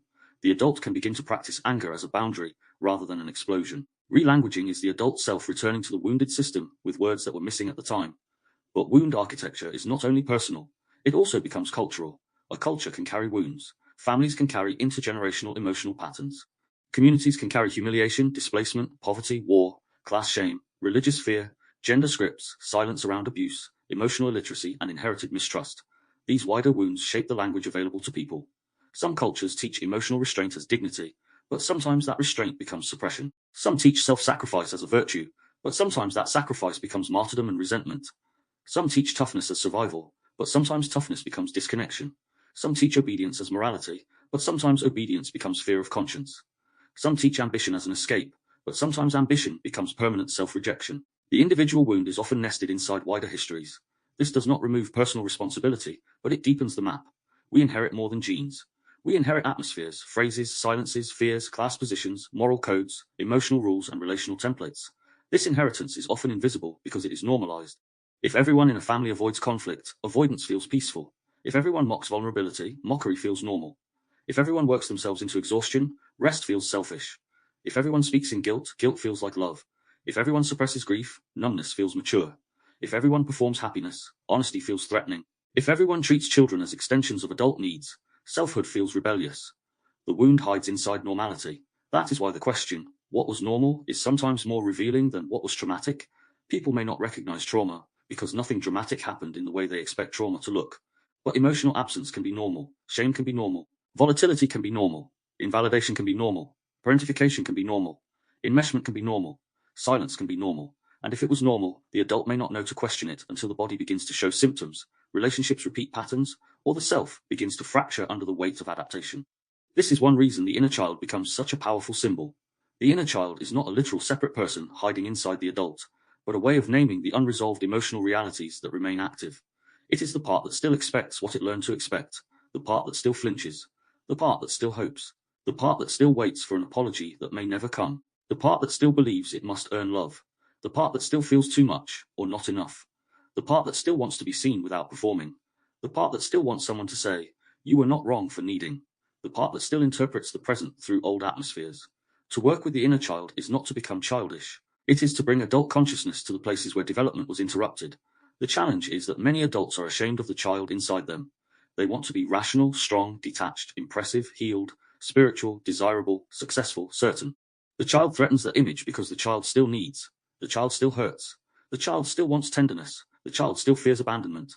The child still remembers humiliation. The child may carry rage, envy, longing, terror, grief, or confusion. So the adult often builds identities to keep the child hidden. They become the helper, the achiever, the rebel, the intellectual, the mystic, the entertainer, the controller, the caretaker, the seducer, the truth-teller, the skeptic, the stoic, the one who does not need anyone. These identities may hold genuine strengths, but they can also function as guards around the wound. Wound architecture asks what stands guard around the wound, and whether those guards are still needed in the same way now. This is not easy work because the wound often resists being seen.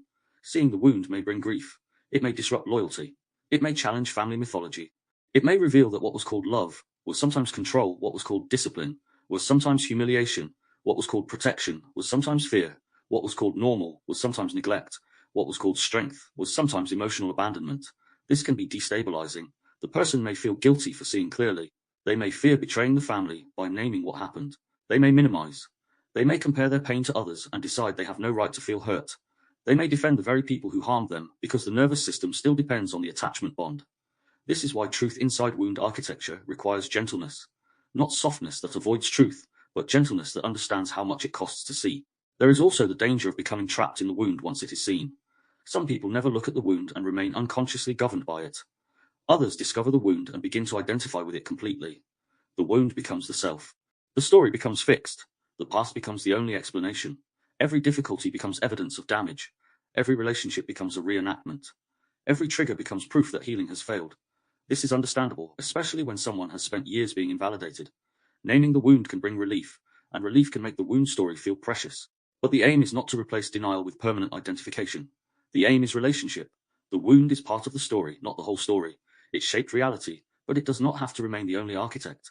This is where integration becomes important. Integration does not mean erasing the wound. It means the wounded parts are brought into a wider self. The adult does not abandon the child, but neither does the child run the entire life. The body is listened to, but not allowed to turn every old alarm into present truth.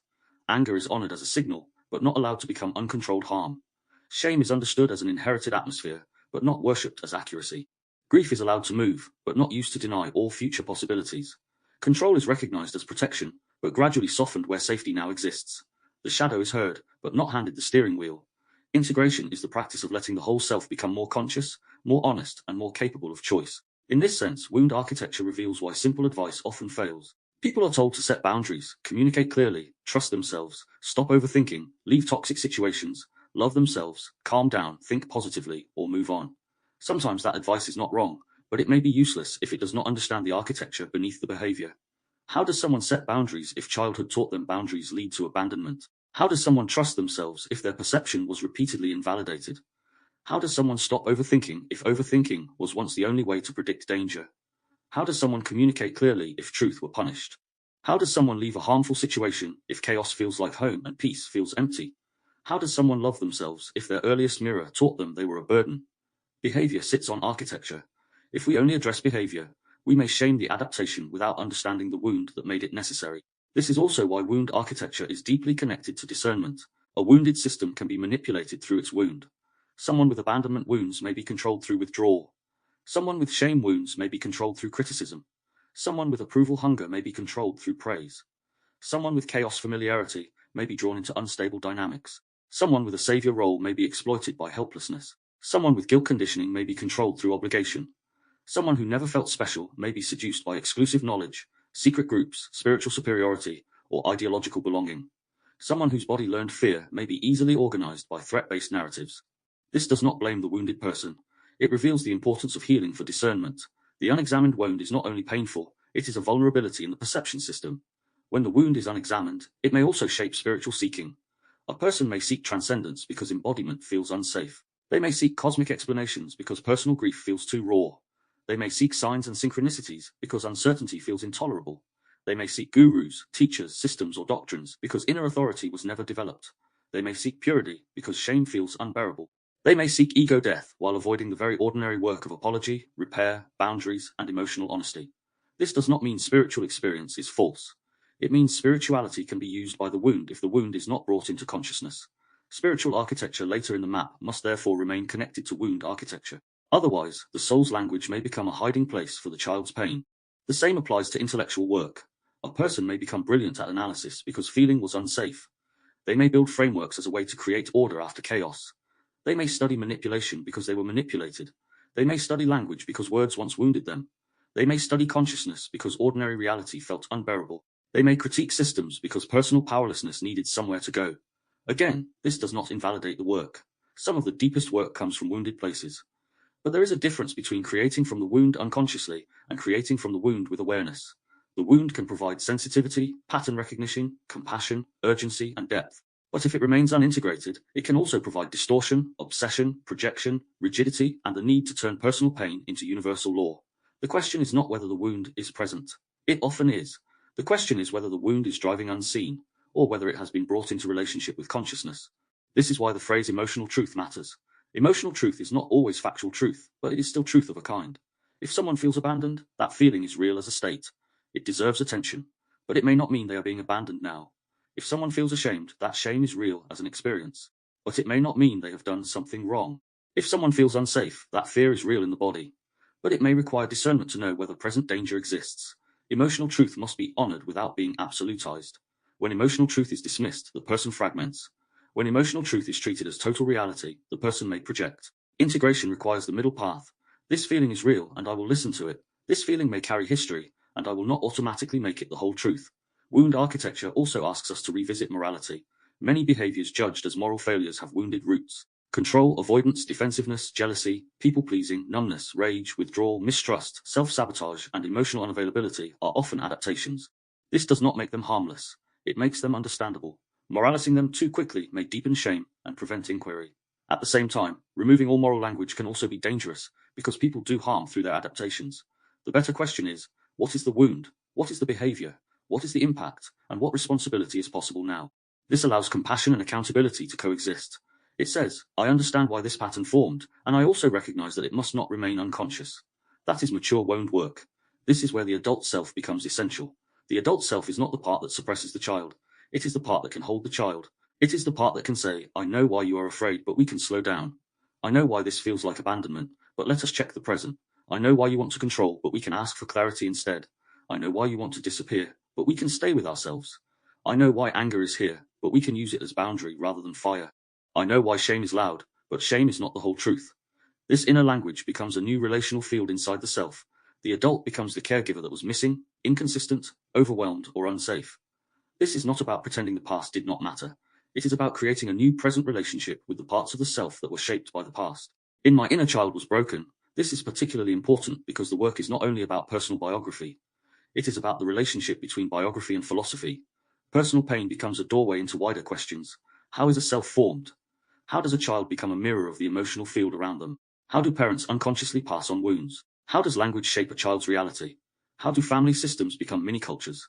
How do adults mistake adaptation for identity? How does healing become more than self-soothing and become a conscious reorganization of life? The personal becomes philosophical, not because personal pain is made grandiose, but because individual life reveals universal structures. Everyone has an origin story.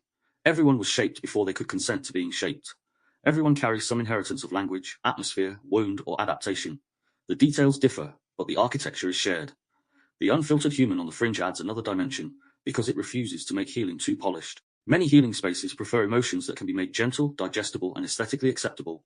But the real human being contains more difficult material: envy that burns, lust that unsettles, anger that frightens, shame that hides, guilt that weighs, apathy that withdraws, control that tightens, grief that empties, desire that exposes need, death that strips away performance, liminality that leaves the self between identities. If the map cannot hold these states, it is not a full map. It becomes another performance of wholeness, rather than a path towards it. Wound architecture must be honest enough to say, the human being is not healed by pretending the shadow is not there. The human being is healed by bringing the shadow into consciousness with enough containment that it does not have to act from the dark. This also connects with the idea of the fringe. The fringe is not only outside society, it is inside the self. It is the edge of what we can admit, the edge of acceptable feeling, the edge of the story we tell about ourselves, the edge of identity, the edge of belonging, the edge of sanity, sometimes when old structures collapse and new ones have not formed. The fringe is where rejected material waits. It is where uncomfortable truth lives. It is where the self may discover not only pain, but vitality. Because sometimes what was exiled was not only darkness. Sometimes joy was exiled, creativity was exiled, desire was exiled, anger as life force was exiled, sensitivity was exiled, play was exiled, voice was exiled. The wound does not only contain what hurts us, it may also contain the parts of us that had to be hidden to survive. This is why healing can feel frightening. It is not only the release of pain, it is the return of life. And life can feel dangerous to a system organized around survival. A person may say they want freedom, but freedom may activate them if captivity is familiar. They may say they want love, but love may unsettle them if longing is safer than receiving. They may say they want success, but visibility may feel threatening. They may say they want peace, but peace may expose grief that chaos kept hidden. They may say they want truth, but truth may require mourning the family, identity, or worldview that once held them together. The wound does not release control simply because the conscious mind asks nicely. It needs evidence. It needs pacing. It needs language. It needs a relationship. It needs the body to learn that something new can be survived. This is where somatic architecture begins to appear on the horizon. Because the wound is not only a story, it is a state. It lives in the body. It lives in posture, breath, startle response, digestion, sleep, voice, gaze, muscle tension, collapse, agitation, numbness, impulse, and relational timing. The wound cannot be fully understood only through narrative. A person can tell the story of what happened and still be living inside the state that story created. They can intellectually understand their childhood and still freeze when conflict arises. They can know they are safe and still feel unsafe. They can forgive cognitively and still carry defensive tension. They can name their trauma and still be unable to rest. This does not mean the work has failed. It means the body has to be included. The next architecture is necessary because the wound becomes embodied before it becomes verbal. Before we move there, though, the final truth of wound architecture is this. The wound is not the enemy. The wound is a place where life was interrupted. It is a place where protection formed. It is a place where meaning collapsed or distorted. It is a place where the child made the best interpretation they could with the body, language, and support available at the time. To see the wound clearly is not to worship it, excuse everything through it, or build an identity around it. It is to stop letting it govern from the dark. It is to bring it into the field of consciousness. It is to give it language. It is to let the adult self meet what the child had to carry alone. It is to ask not only, what happened, but what did this teach my body, my language, my relationships, my perception, and my sense of reality? And then, slowly, with dignity to ask, does it still have to be this way? From perception architecture, we learned that before we ask what reality is, we must ask what has trained us to see. From wound architecture, we learn that much of that training began before choice, before explanation, before adult language, before philosophy, before ideology, before self-awareness. It began in the emotional field. It began in the body of the child. It began in the first experiences of love, absence, shame, conflict, silence, control, tenderness, rejection, and safety. And because it began there, the next movement of the map must enter the body itself. We must ask what the body learned before the mind had words. We must ask how state becomes perception. We must ask why dissociation can be survival, why shutdown can be protection, why activation narrows reality, why mirror neurons and group synchrony shape social life, and why the body may detect dissonance before the conscious mind is ready to admit it. So from wound architecture, we move to somatic architecture. From seeing the wound, we move towards seeing the body's signal, because the wound does not live only in memory. It lives in the nervous system. It lives in the body's first language. And until the body is included, the map remains incomplete. Wound architecture shows us that many people are not reacting to the present alone. They are responding through realities formed before they had a choice. Part 4. Somatic architecture. Seeing the body's signal. If wound architecture showed us that many people are not reacting to the present alone, but responding through realities formed before they had a choice, then somatic architecture asks where those realities are carried. Because the wound does not live only in memory. It does not live only in a story. It does not live only in the words we use to describe the past. The wound lives in the body. It lives in breath, posture, muscle tension, digestive patterns, sleep, startle response, voice, gaze, impulse, withdrawal, collapse, agitation, numbness, and the subtle ways the system prepares for a world it learned long ago.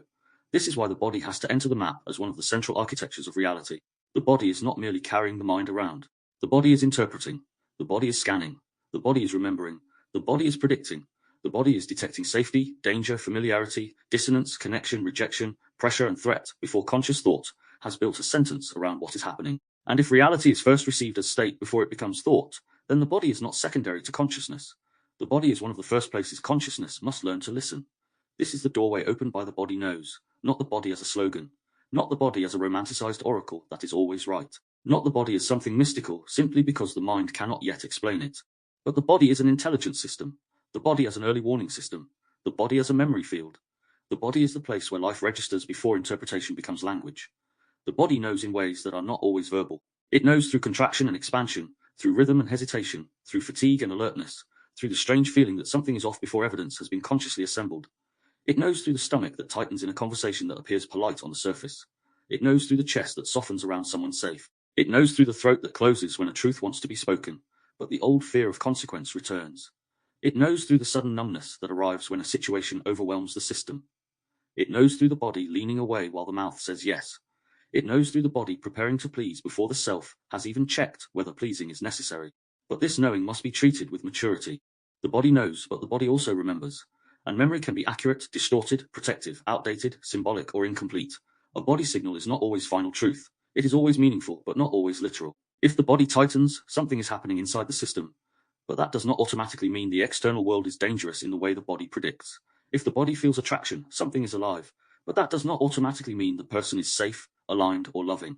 If the body feels calm, it may be safety, but it may also be familiarity with emotional absence. If the body feels bored, it may be a disconnection, but it may also be the nervous system struggling to recognize peace because chaos was normal.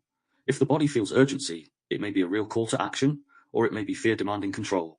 The body must be listened to, translated, and brought into relationship with discernment. Ignoring the body creates disconnection. Worshipping the body's first signal without reflection can create confusion. The mature path is conversation. Body, what are you sensing? What are you remembering? What are you protecting? What do you need me to notice? This is why the concept of neuroception becomes so important. Beneath conscious awareness, the nervous system is scanning for cues of safety and danger. It listens beneath language. It reads tone, pace, eye contact, posture, facial expression, distance, rhythm, unpredictability, warmth, pressure, and relational atmosphere. Before the mind says, I trust this person, the body may already be softening or bracing. Before the mind says, something feels wrong, the nervous system may already be preparing to withdraw. Before the mind says, this group feels safe, the body may already be adjusting to match the group's rhythm. Before the mind says, I am being judged, the body may already be responding to subtle cues that echo older experiences. Neuroception is one of the reasons reality cannot be reduced to conscious thought. We are always interpreting more than we know we are interpreting. The body is receiving information from the field, and some of that information becomes state before it becomes meaning. This affects everything: thought, morality, memory, trust, attention, belief, relationship, and speech. A person in a state of safety can think more widely. They can hold nuance. They can listen without immediately defending. They can tolerate uncertainty. They can admit error without collapsing into shame. They can remain in relationship during disagreement. They can feel an emotion without becoming it. But a person in threat may narrow. Their body may prioritize survival over reflection.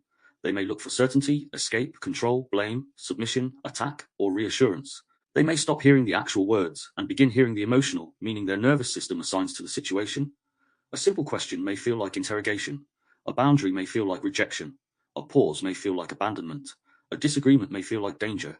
This is not because the person is irrational in some simplistic sense. It is because the state of the system has changed the reality available to them. This is one of the most practical insights in the entire map. State shapes perception. A regulated nervous system and an activated nervous system do not inhabit the same world in the same way. The same sentence can land as care in one state and criticism in another. The same silence can land as peace in one state and abandonment in another. The same delay can land as ordinary life in one state and evidence of rejection in another. The same invitation can land as opportunity in one state and pressure in another. The same uncertainty can feel spacious when the body is grounded and unbearable when the system is already overloaded. So when people argue about reality, they are often not only arguing about facts, they are arguing from different states. One person may be speaking from activation, another from defensiveness, another from collapse, another from fear, another from moral urgency, another from shame. And because each state organizes perception differently, the conversation can become less about truth and more about nervous systems trying to survive each other. This is why somatic awareness is not a luxury. It is not a wellness accessory. It is central to discernment, communication, relationship, and conscious living. If we do not know what state we are in, we may mistake state for reality. We may say this is dangerous when what we mean is my body is remembering danger. We may say you are attacking me when what we mean is my system feels exposed.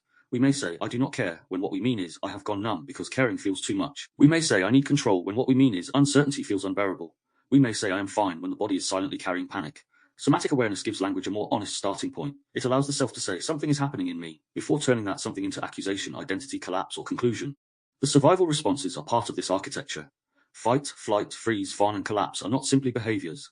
They are realities. Each one creates a different world from inside the body. In fight, the world may appear as obstacle, threat, injustice, disrespect, enemy, or violation. Energy moves outward. The body prepares to confront, defend, push back, dominate, or protect a boundary.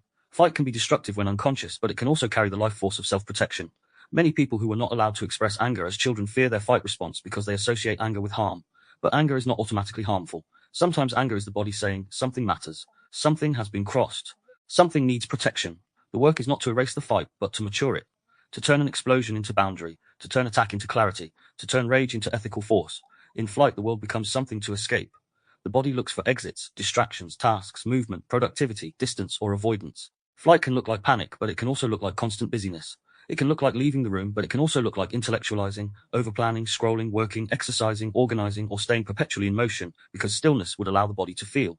Flight is not always obvious. A person may appear successful while living in flight. They may outrun grief through achievement. They may outrun intimacy through ambition. They may outrun shame through perfection. They may outrun silence through stimulation. Again, the response is not meaningless. Flight once may have protected them. But if flight becomes the default architecture, the present is always being treated as something from which escape is necessary. In freeze, the world becomes too much to engage.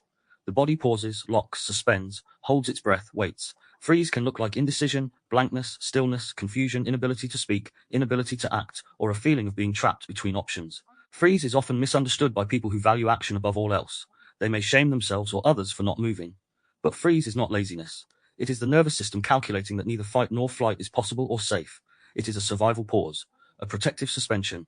And many people carry chronic freeze from environments where action was punished, speech was dangerous, or escape was impossible. The adult may then find themselves unable to choose, not because they do not care, but because choice itself activates old danger. Fawn is the survival response of appeasement. It is the body organizing around the other person's state in order to remain safe. Fawn can look like kindness, empathy, helpfulness, agreeableness, emotional intelligence, or peacekeeping, which is why it can be so difficult to identify. The person may genuinely care, but beneath care there may also be fear. They may sense others' moods before their own. They may apologize before knowing if they have done anything wrong. They may agree before checking inwardly. They may become skilled at reading microshifts in tone, face, or atmosphere, because survival once depended on predicting someone else's emotional weather. Fawn can make a person socially valued while internally disconnected. It can turn the body into an instrument for managing other people's comfort. Healing fawn does not mean becoming selfish or uncaring. It means recovering the right to exist without constantly editing oneself for safety. Collapse is the deeper shutdown of the system when effort itself seems impossible. The body withdraws energy. The world becomes heavy, distant, unreachable, pointless, or unreal. Collapse is often judged harshly because it can look like apathy, laziness, depression, weakness, or refusal. But collapse can be the body's last protective strategy when mobilization has failed. If fight did not work, flight was not possible, freeze could not resolve the threat, and fawn did not create safety, the system may conserve energy by shutting down. Collapse says there is no safe movement. This state requires deep compassion and careful pacing. It cannot be bullied into vitality.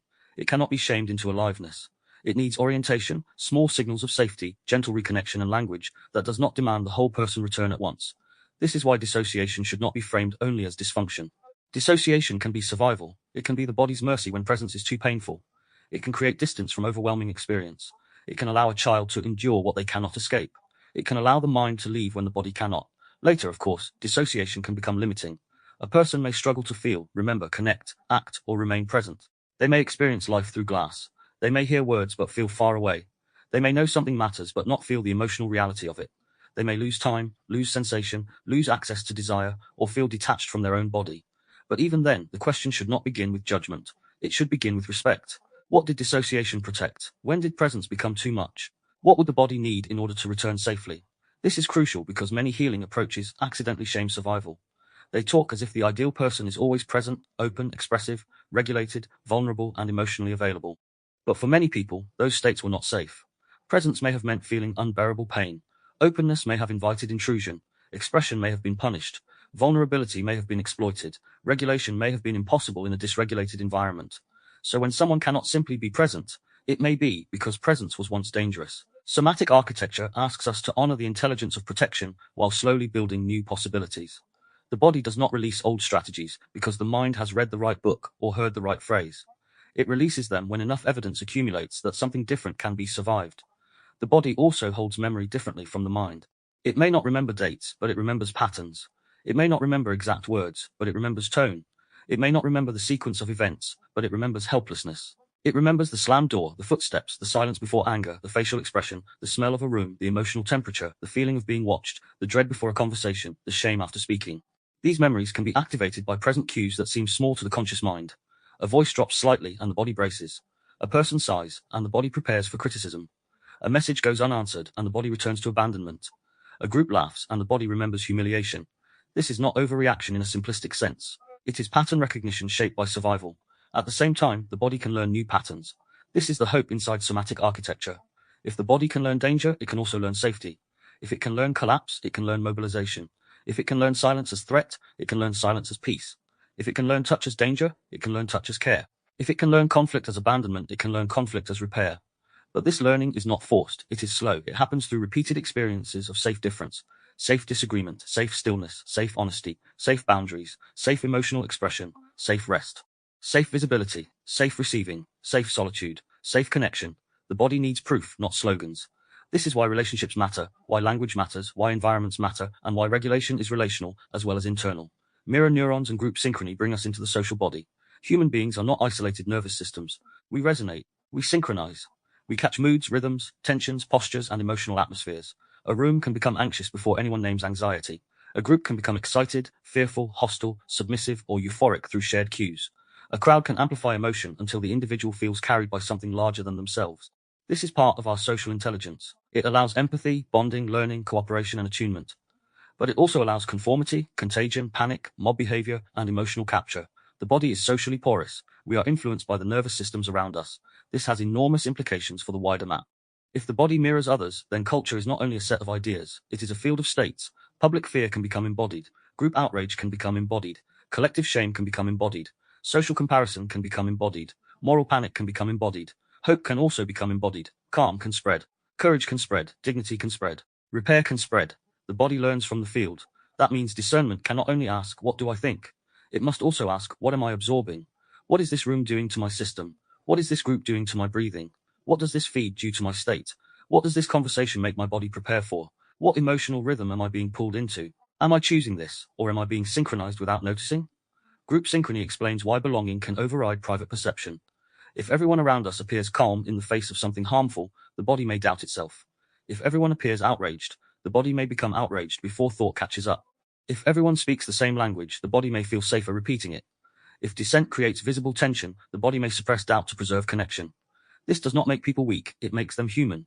The nervous system evolved in relation to groups. Belonging matters. Exile hurts. Social threat is a bodily threat. But because belonging is so powerful, it can become one of the routes through which perception is captured. This is where somatic architecture and discernment architecture begin to overlap. To stay clear inside a group field, one must be able to feel the pull of synchrony without automatically surrendering to it. Somatic inversions deepen this inquiry. A somatic inversion occurs when the language on the surface says one thing, but the body registers another. A person speaks warmly, but something in the body tightens. A group uses the language of care, but the atmosphere feels coercive. A relationship offers affection, but the body senses possession. An authority figure speaks of safety, but the nervous system feels reduced. A spiritual space speaks of love, but dissent feels forbidden. A family says, "We only want the best for you," but the body hears control. A workplace says, "We are a family," but the body feels exploitation. These moments matter because the body may detect function beneath language. It may seem contradictory before the mind has permission to admit it. This is not always proof of external harm, but it is always worth listening to. Somatic inversions can also happen internally. The mouth says, "I'm fine," while the body collapses. The mind says, "I forgive them," while the body remains guarded.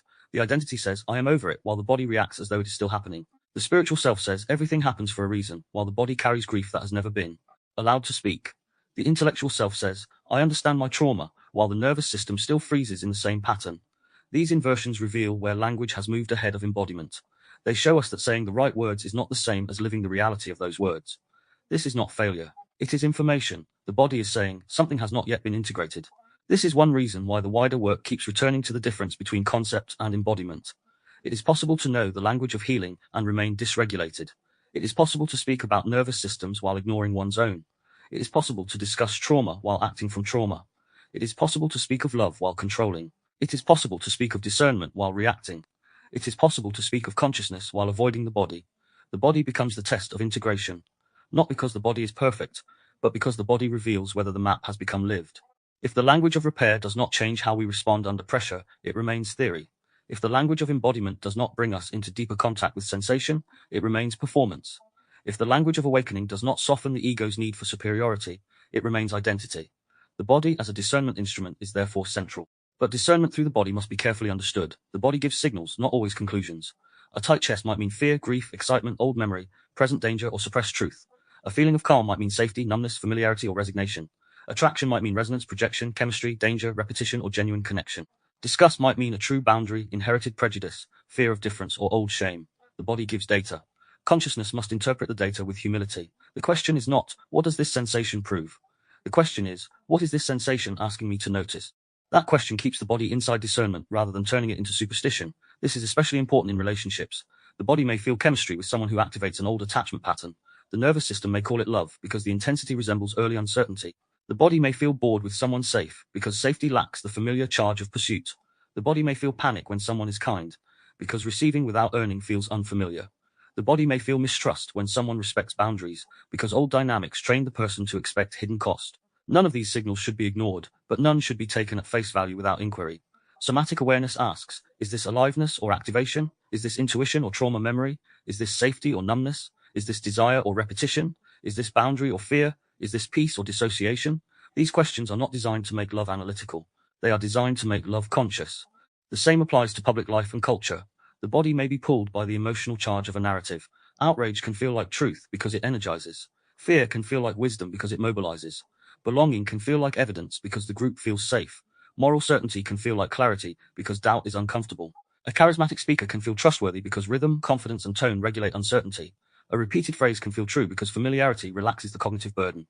This is why somatic awareness is part of media literacy, political discernment, spiritual discernment, and relational discernment. We must ask not only, what is being said, but what is being done to my state? Does this language expand perception or narrow it? Does it invite grounded response or an urgent reaction? Does it dignify complexity or collapse it into enemy images? Does it regulate me into clarity or activate me into dependence? This brings us back to language. The body is listening to language all the time. Not just to words, but to tone, rhythm, pace, implication, and relational meaning. A harsh sentence can stay in the body for years. A dismissive phrase can become an inner voice. A loving sentence can become a resource. A question asked gently can open a part of the self that commands would have closed. This is where somatic architecture prepares the ground for linguistic architecture. Before we explore language as a reality-forming system, we must recognize that language lands in the body. The body is where words become state. The child who hears, "Stop being so sensitive," may not simply store a sentence. The body may store shame around sensitivity. The adult who hears, "Take your time, I'm here," may not simply process meaning.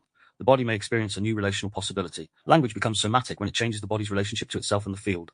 This is why calm down often fails. The words may appear reasonable, but the body may hear judgment, dismissal, control, or threat. The nervous system does not respond only to the semantic content, it responds to the relational meaning. Calm down can imply your state is inconvenient, you are too much, or stop making me uncomfortable. But we can slow this down carries a different field. It includes the speaker, it creates time, it reduces pressure. It does not shame the state. This is nervous system language beginning to appear. language that understands the body as a listener, language that speaks to state, not just thought, language that creates orientation before explanation, language that helps the body return without being forced. The body also has a relationship with time. Trauma can collapse time.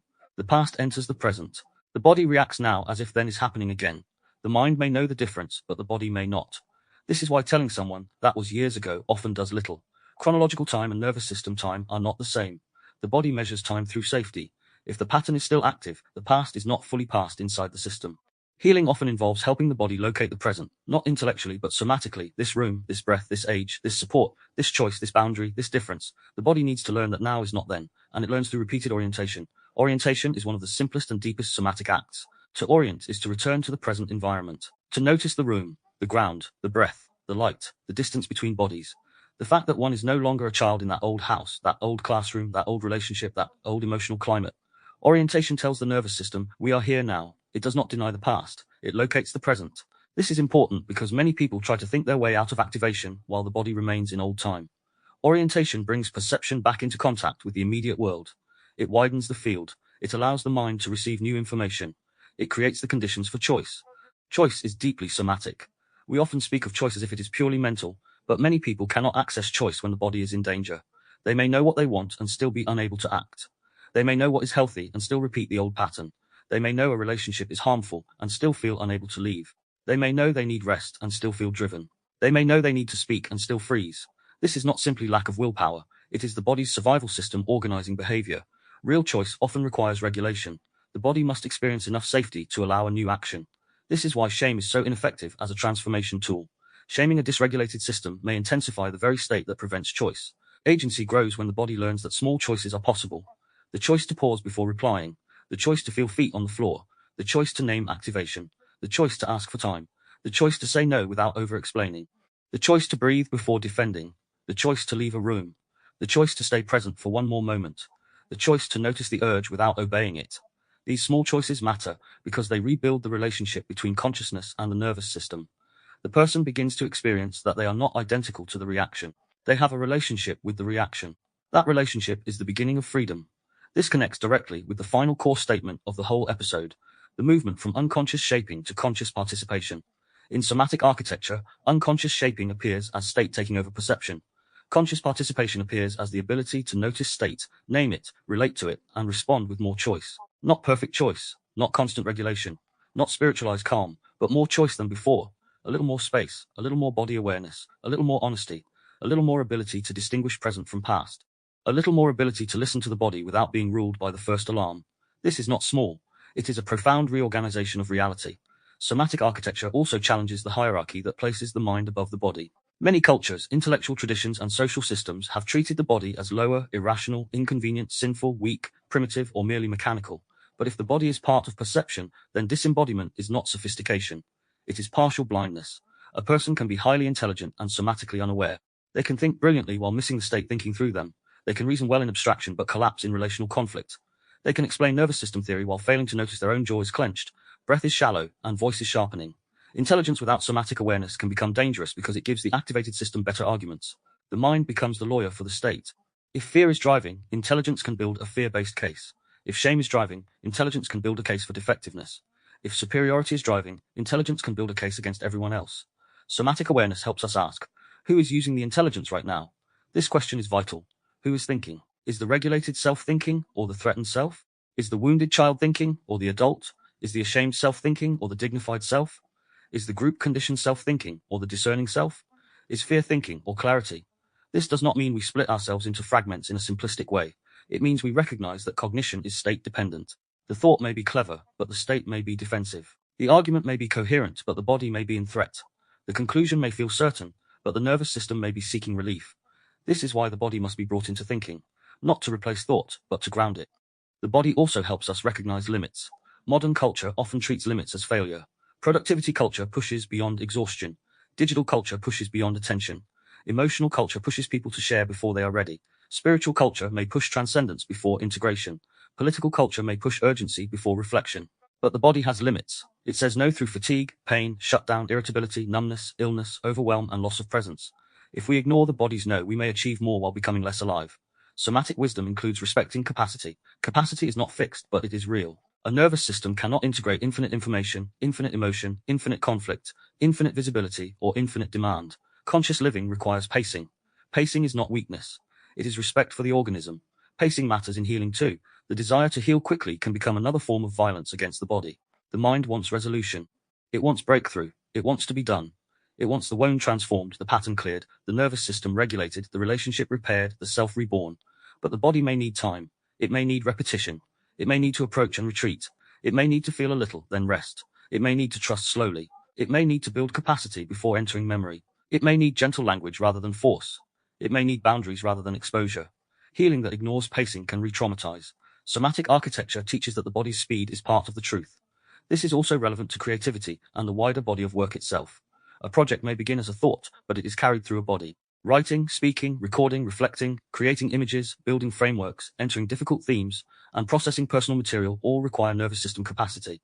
The body participates in creation. It feels when a sentence is true. It senses when a phrase lands. It tightens when something is forced. It softens when the language becomes aligned. It carries the cost of depth. This is why creative work can be both healing and activating. To create from the wound, from perception, from language, from consciousness, from the body, from the spiritual threshold, requires listening to more than ideas. The work itself becomes somatic. It moves through the person creating it. The phrase the body knows, therefore, becomes not a conclusion but a practice. It asks us to stop treating the body as an afterthought. It asks us to notice the signal beneath the narrative.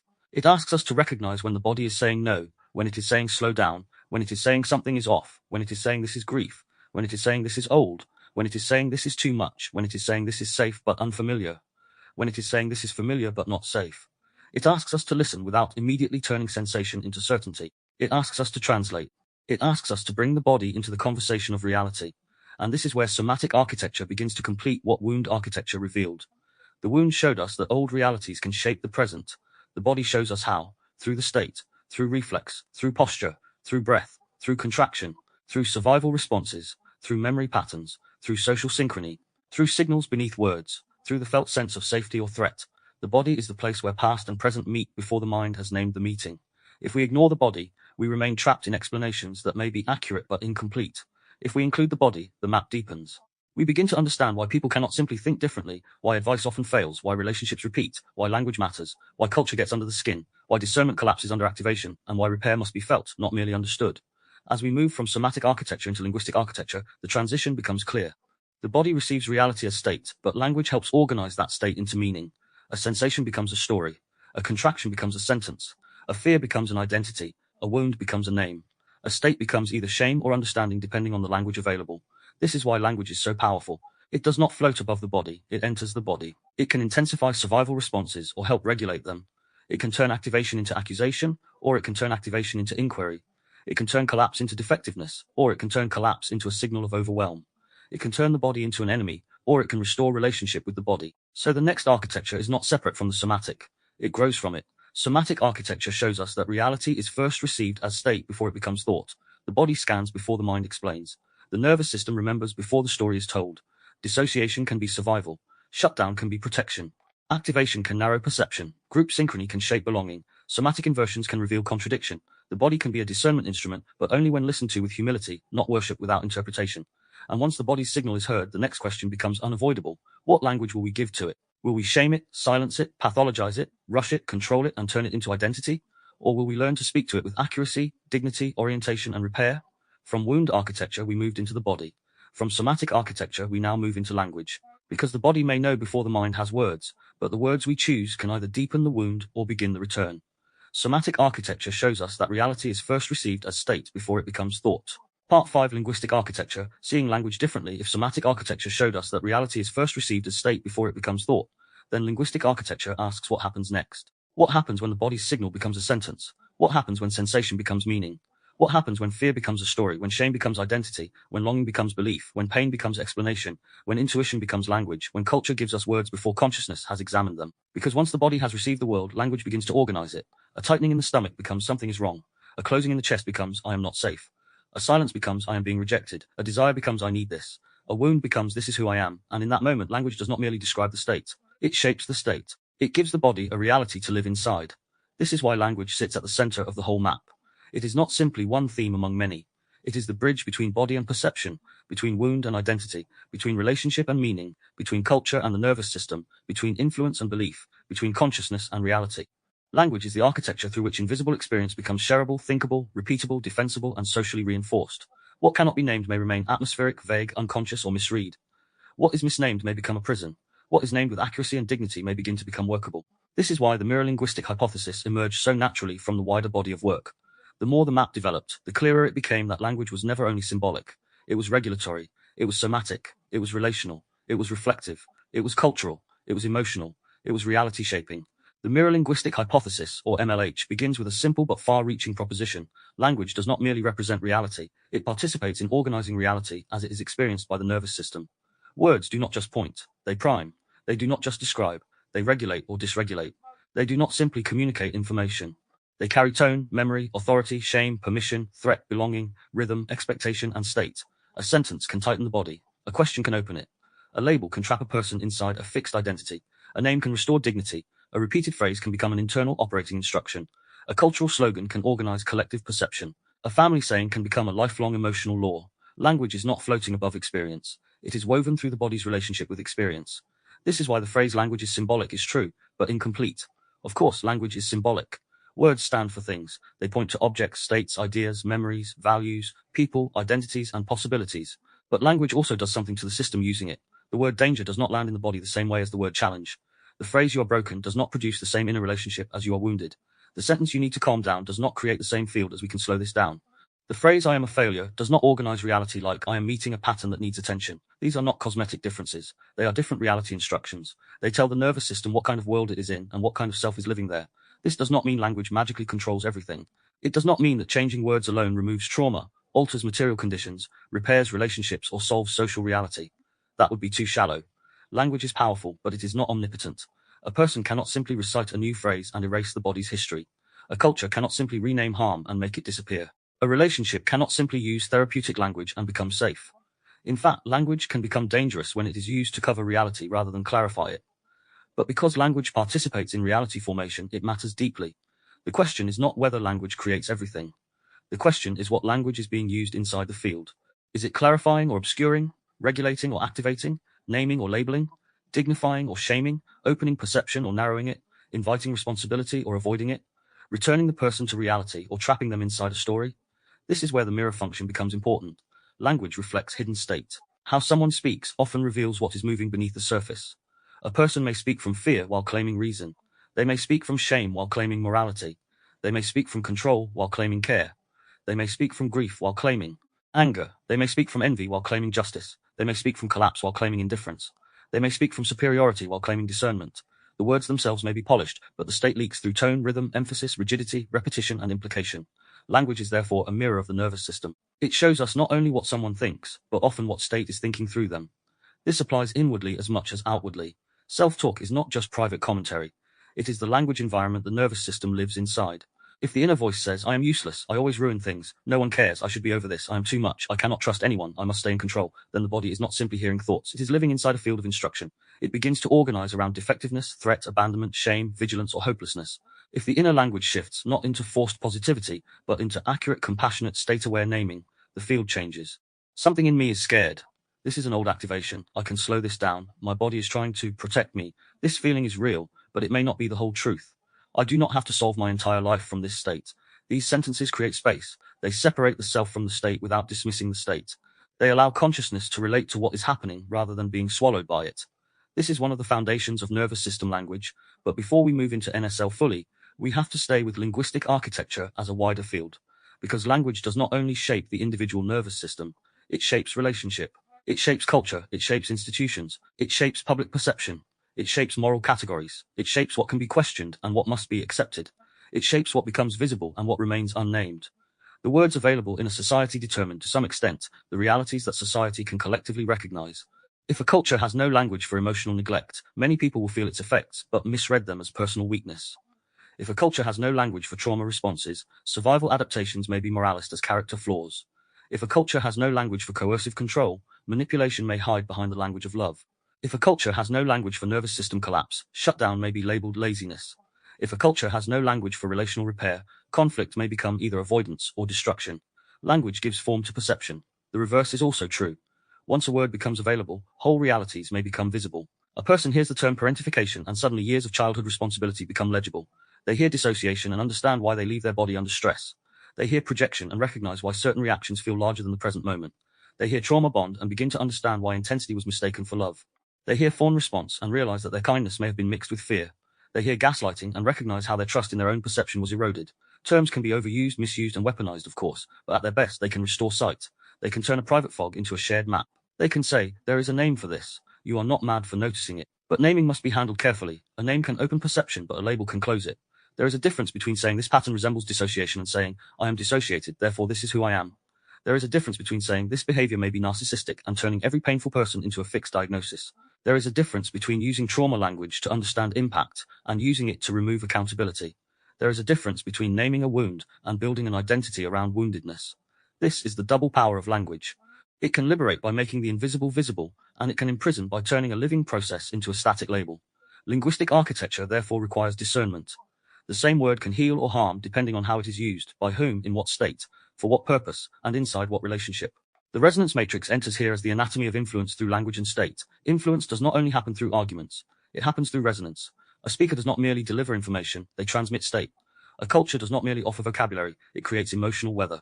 A repeated phrase does not merely communicate meaning, it conditions familiarity. A slogan does not merely simplify, it compresses identity, emotion, and action into a repeatable form. A narrative does not merely explain events, it tells people what to feel, who to trust, who to fear, what to defend, and where to belong. The resonance matrix asks how language, attention, authority, repetition, emotional charge, identity, symbolism, and nervous system state converge to produce fields of influence.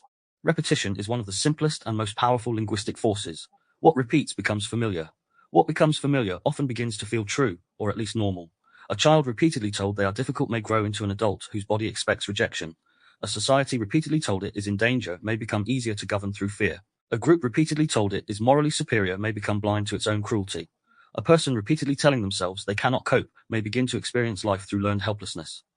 A culture repeatedly describing human beings as consumers, users, voters, workers, data points, or identities may slowly reduce the felt complexity of being alive. Repetition becomes architecture because it builds grooves in perception.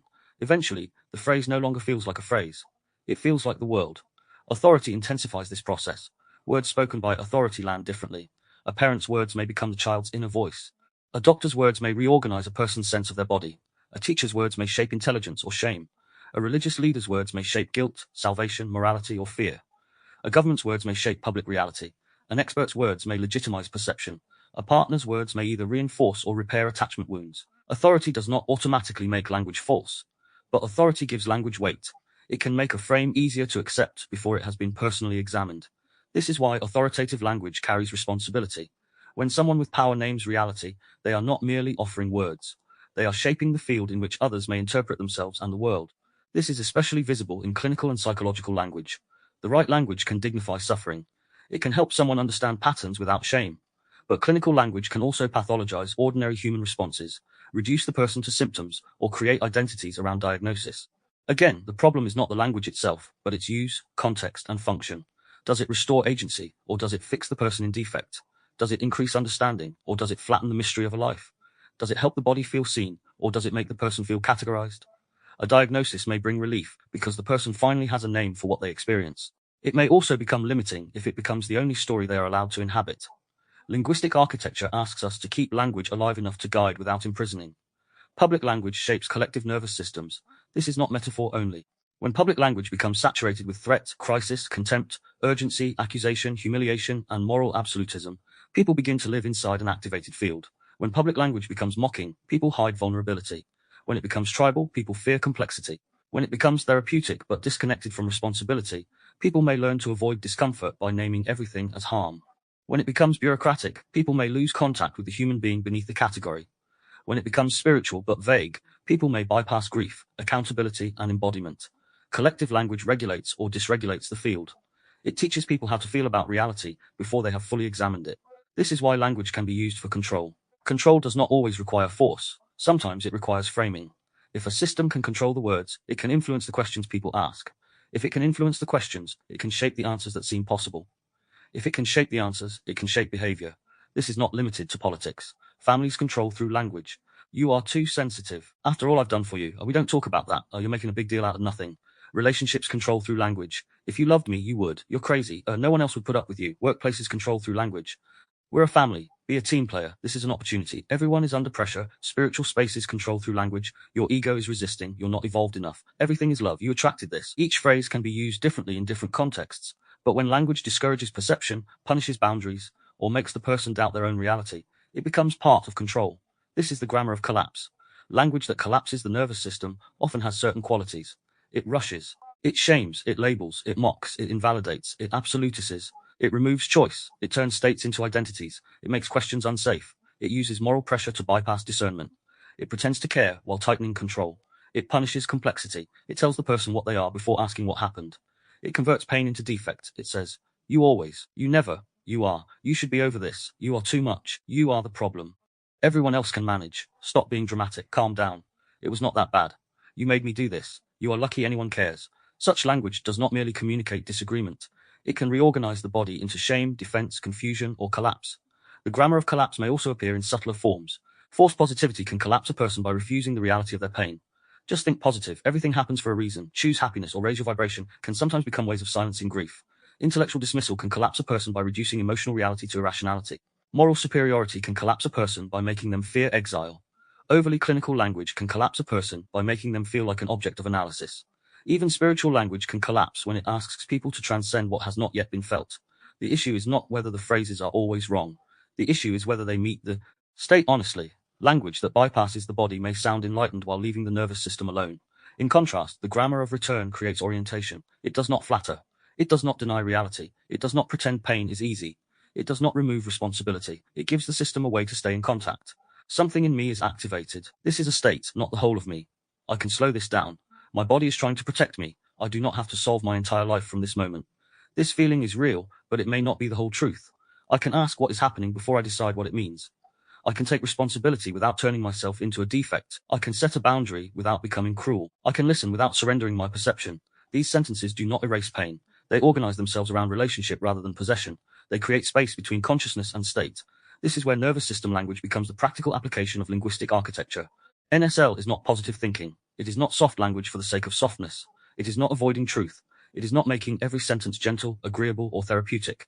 It is a state-aware language. It asks, what state is this language entering? What state is this language coming from? What is this sentence likely to do to the body? Does it create orientation, agency, dignity, and choice? Or does it create pressure, shame, threat, and collapse? NSL recognizes that the nervous system often needs orientation before explanation, safety before insight, pacing before challenge, and dignity before responsibility can be metabolized. This does not mean NSL avoids directness. Sometimes the most regulating language is clear. No, stop, this is not acceptable. I need space. I cannot continue this conversation while we are speaking like this.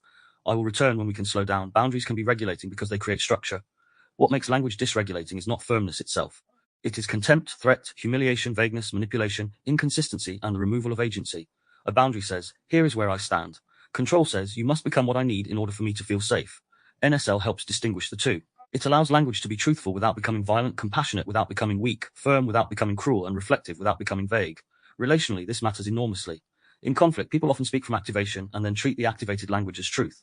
They say you never care when they mean I feel alone right now. They say you are controlling when they mean I feel pressured and need room. They say you are abandoning me when they mean distance is activating an old fear. They say I do not care when they mean I am overwhelmed and shutting down. They say fine when the body is saying I do not feel safe enough to speak. This does not mean the underlying concerns are invalid. It means the language may be fused with the state. NSL creates a bridge. Something in me is feeling alone. I need to slow this down before I accuse you of something. I am activated, and I want to understand what is present and what is old. I need space, but I am not abandoning the conversation. This kind of language changes the relational field because it reveals without attacking. Linguistic architecture also asks us to examine inherited language. Many people do not speak to themselves in their own voice. They speak in the voices of parents, teachers, bullies, ex-partners, institutions, religious figures, cultural scripts, class expectations, gender roles, and old shame. The inner critic is often a chorus. It says things that were once said to us, or things we concluded about ourselves because no one gave us better language. Do not be silly. You are too sensitive. Who do you think you are? You should be grateful. Do not answer back. Stop crying. You're selfish. You're lazy. You'll never manage. People like us do not do that. Keep the peace. Do not make a scene. These phrases may become internal reality long after the original speaker is gone.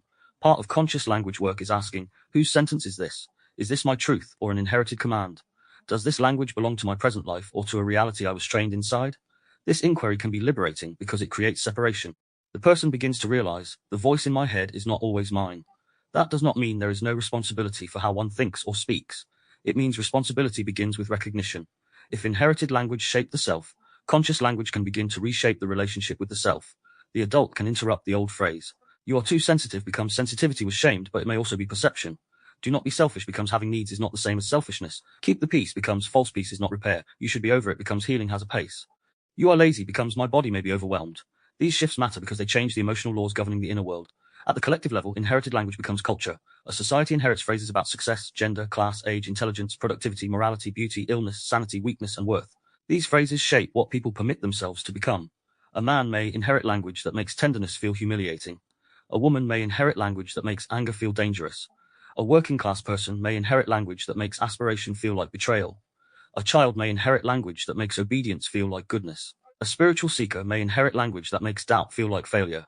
A culture may inherit language that makes exhaustion seem normal and rest seem indulgent. To change reality, we often need to change the language through which reality is organized.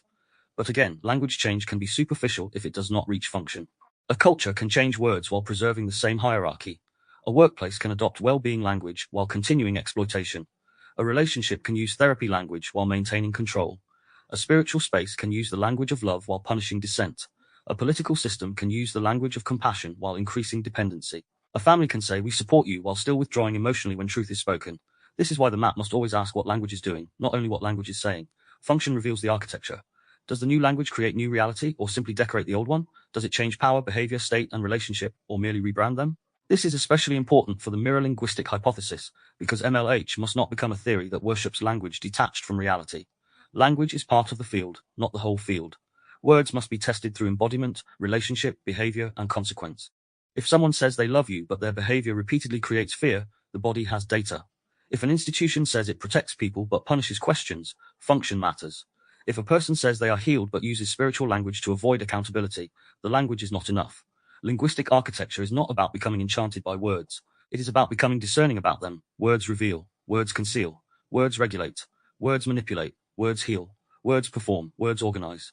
Words can return us to reality or replace reality with rhetoric. This is why silence also belongs in linguistic architecture. Silence is not the absence of language. It can carry meaning, it can regulate, it can punish, it can protect, it can invite, it can erase. In some relationships, silence is peace. In others, silence is threat. In some families, silence means emotional maturity.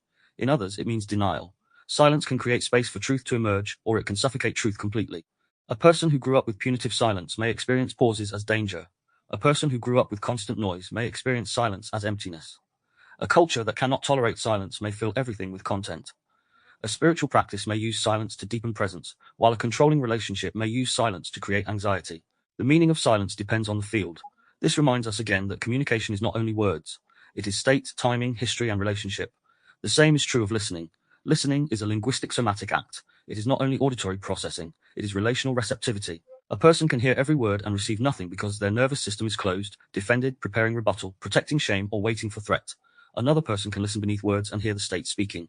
They can hear the fear inside the anger, the grief inside the withdrawal, the shame inside the defensiveness, the longing inside the criticism. This does not mean tolerating harmful speech. It means recognizing that language often carries more than surface meaning. Deep listening is not agreement. It is contact. And contact is often what allows language to become repair rather than escalation. Repair depends on language because rupture creates meaning. When something painful happens in relationship, the nervous system begins to interpret. They do not care. I am not safe. This always happens. I should not have trusted. I need to withdraw. Repair language intervenes in that meaning-making process. A genuine apology does not simply say sorry. It names impact. It takes responsibility. It reduces confusion. It restores reality where distortion may have entered. It says, I see what happened. I understand this affected you. I will not make you carry it alone. I am willing to change my behavior. Such language can regulate because it gives the nervous system evidence that rupture does not have to mean abandonment, denial, or repetition. Without repair language, wounds often become interpretations. With repair language, the relationship may become a place where new reality is learned. This is why language and ethics cannot be separated. If language shapes state, perception, identity, and relationship, then how we speak matters ethically. Not because every word must be policed into perfection, but because speech participates in reality. We can use language to humiliate or dignify, to confuse or clarify, to control or invite, to collapse or orient, to erase or witness, to blame or take responsibility, to perform virtue or practice truth, to deepen fear or widen perception, to repeat inherited harm or interrupt it. Ethical language is not always gentle. It is language that remains in relationship with reality, dignity, and responsibility. It does not use truth as a weapon for ego. It does not use compassion as a disguise for avoidance. It does not use spirituality as a bypass. It does not use psychological labels as weapons. It does not use moral language to bypass humility. This brings us back to belief. Belief machines showed that language, desire, fear, repetition, and belonging can create engines of reality. A belief often begins as a sentence. People cannot be trusted. The world is dangerous. I am unlovable. My group is good. Their group is evil. Success will save me. Love must hurt. My body is the enemy. Only this path is true. If I doubt, I will be excluded. Once repeated and emotionally charged, the sentence becomes a lens. The lens selects evidence. The evidence reinforces the sentence. The sentence becomes identity. Identity defends the belief. This is how language becomes a closed loop. To interrupt the loop, we need not only counter-information but new language that can hold complexity without collapsing the nervous system. Some people have harmed me, and trust now requires discernment. The world contains danger and beauty. I have felt unlovable, but that feeling is not the whole truth. My group can contain goodness and blindness. Love may activate me, but activation is not proof of depth. These sentences are less absolute and therefore more mature. They may not give the nervous system the same rush of certainty, but they give consciousness more room. This is one of the reasons simplicity is so seductive. Simple language feels regulating because it reduces complexity. They are bad. We are good. This is the answer. That is the enemy. Everything is fine. Nothing can be trusted. These phrases are easy for the body to organize around. Complexity, by contrast, requires capacity. It asks the nervous system to hold tension. It asks identity to soften. It asks belief to become provisional. It asks the mind to stay open. That is why language for complexity is so important. We need phrases that allow nuance without collapse. This may be partly true.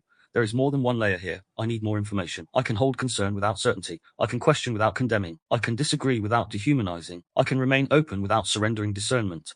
Such language helps the nervous system tolerate reality as layered rather than forcing it into binaries. The deeper aim of linguistic architecture is therefore not to replace one set of slogans with another. It is to cultivate language that keeps consciousness in contact with life. Language that can name the wound without becoming the wound. Language that can hear the body without worshipping every signal. Language that can set boundaries without dehumanizing. Language that can critique systems without losing compassion. Language that can explore spirituality without escaping responsibility. Language that can hold uncertainty without collapsing into fear. Language that can speak truth without turning truth into performance. Language that can repair without pretending repair is instant. Language that can help the self return. And this is where the bridge to relational architecture becomes clear. Language does not only organize the inner world, it creates the field between people. The words we use in love, conflict, desire, apology, rupture, repair, boundary, grief, anger, longing, and listening shape the reality of relationship.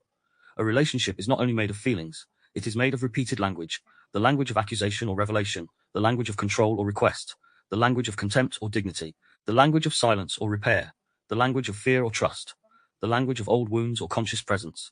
Two nervous systems meet, and language becomes the bridge, the weapon, the mirror, the medicine, or the wall between them. So from somatic architecture, we moved into language because the body's signal needed meaning. From linguistic architecture, we now move into relationship because language becomes most alive between beings. It is in relationship that words are tested. It is in relationship that old wounds speak. It is in relationship that the nervous system listens beneath language. It is in relationship that projection, attachment, mirroring, and repair become real. And it is in relationship that we discover whether our language can become conscious enough to hold another person without abandoning ourselves. Linguistic architecture shows us that language is not merely how we describe reality.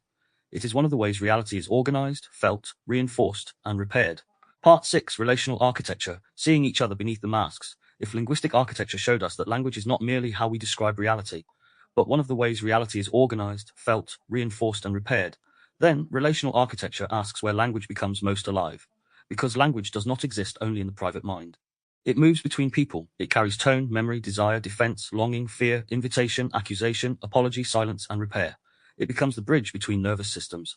It becomes the place where one person's wound meets another person's wound, where one person's state enters another person's body, where old attachment templates awaken, where projection begins, where love becomes both refuge and mirror. Relationship is not simply an emotional arrangement. It is a reality-shaping field. It is one of the primary places where the self is formed, distorted, defended, softened, revealed, and transformed. This is why the resonance between us belongs so centrally inside the wider map. Relationship is not an add-on to consciousness. It is not merely personal life beside the serious work of perception, language, trauma, discernment, or spirituality. Relationship is where all of those forces meet in living form. The body enters relationship, the wound enters relationship, language enters relationship, culture enters relationship, desire enters relationship, fear enters relationship, memory enters relationship, projection enters relationship. The nervous system enters before the conscious self has explained what is happening. And because of that, To understand relationship only through personality, compatibility, romance, or communication styles is too thin. Relationship is an architecture of reality. It teaches us who we are, what we expect, what we fear, what we repeat, what we long for, what we defend, and what remains unresolved. We do not become ourselves alone. From the beginning, the self is mirrored. The infant does not first know itself through abstract thought. It begins to know itself through response, through eyes, through tone, through touch, through rhythm, through presence, through absence, through whether distress is met or ignored, through whether joy is welcomed or dampened, through whether the caregiver's face reflects delight, anxiety, irritation, distance, or warmth. The self is formed in relational weather. Before there is a stable I, there is a field, there is contact or the lack of it, there is attunement or misattunement, there is repair or rupture without return. This means relationship is not just something that happens after the self is formed. Relationship participates in forming the self. That early formation does not end in childhood. It continues. Every relationship becomes a mirror of some kind. Some mirrors distort. Some mirrors reveal. Some mirrors shame. Some mirrors idealize. Some mirrors reduce us to a role. Some mirrors invite parts of us forward that have been hidden for years. Some mirrors reflect the wounds so powerfully that we mistake recognition for destiny. Some mirrors show us our beauty. Others show us our unintegrated shadow. This is why love, friendship, family, community, and conflict are never merely external experiences. They enter the architecture of selfhood. We become more ourselves or less ourselves in the fields we inhabit. We learn what parts of us can breathe and what parts must hold their breath. Attraction often arrives before explanation. The body notices before the mind has a story. It may notice tone, scent, posture, rhythm, facial expression, confidence, vulnerability, humor, silence, danger, familiarity, difference, status, warmth, mystery, emotional charge, or the strange resonance of something known and unknown at once. Attraction is not purely rational, nor is it purely romantic. It is biological, somatic, psychological, symbolic, cultural, and often historical. Sometimes attraction recognizes genuine aliveness. Sometimes it recognizes compatibility. Sometimes it recognizes difference that invites growth. Sometimes it recognizes the familiar shape of an old wound. Sometimes it recognizes a person who allows a disowned part of the self to be felt again. Sometimes it recognizes danger and calls it chemistry. This is why attraction must be respected, but not blindly worshipped. The body's pull is information, not always instruction. Chemistry can be life force, but it can also be activation. Intensity can be connection, but it can also be nervous system uncertainty. Familiarity can be comfort, but it can also be repetition. Longing can reveal desire, but it can also reveal absence. The question is not whether attraction is real. It is real as an experience. The question is what kind of reality it is opening. Is it opening presence, dignity, curiosity, vitality, and mutual recognition? Or is it opening obsession, anxiety, pursuit, control, fantasy, and the old need to be chosen by someone emotionally unavailable? Relational architecture asks us to slow down enough to distinguish aliveness from repetition. Attachment is one of the main structures through which relationship becomes reality. An anxious system may experience distance as abandonment, even when the other person is simply taking space. An avoidant system may experience closeness as engulfment, even when the other person is offering care.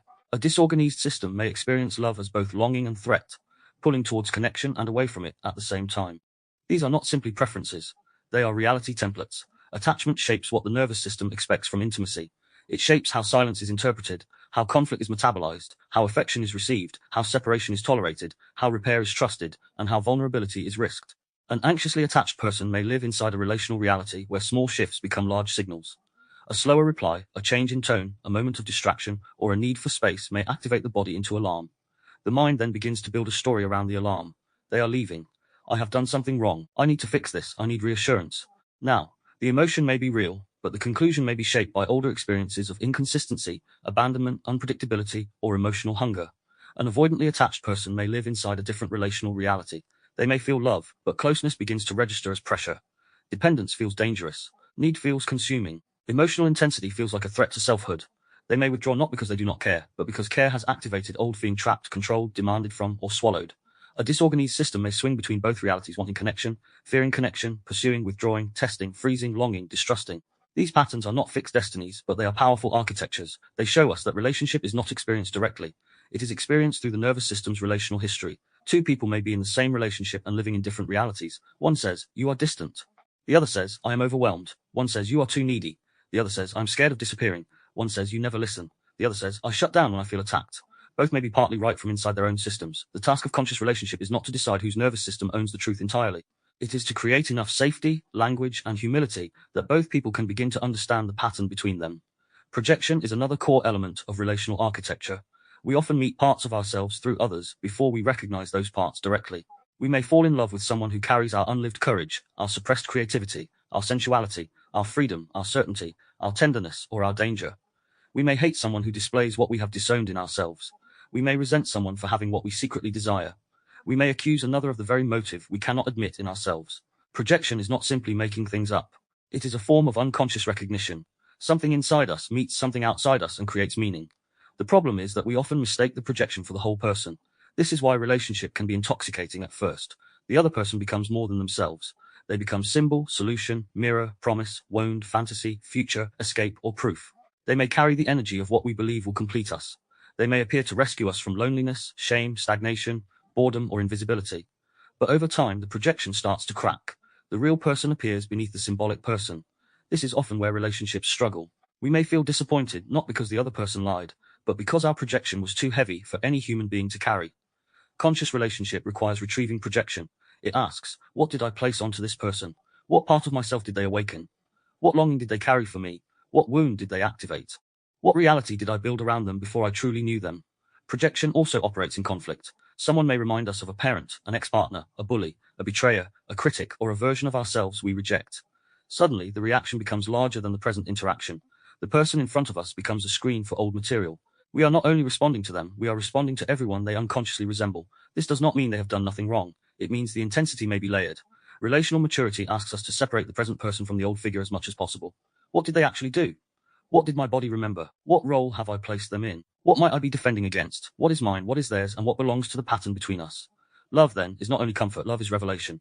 It reveals hidden material. It reveals fear, shame, tenderness, control, grief, hope, vulnerability, longing, and the places where the self does not yet trust receiving. Love can regulate, but it can also destabilize because it touches what was organized around protection. A person may long to be loved, then panic when love arrives. They may want honesty, then feel exposed when honesty is present. They may want intimacy, then resent the vulnerability it requires. They may want to be seen, then hide when someone looks closely. This is not hypocrisy. It is the wound meeting the possibility of something new. Love threatens the protective architecture because love asks the guarded parts of the self to risk contact.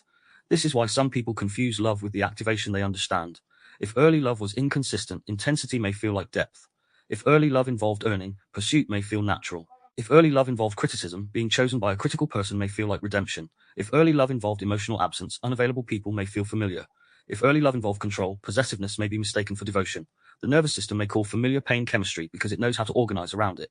But conscious love requires more than chemistry.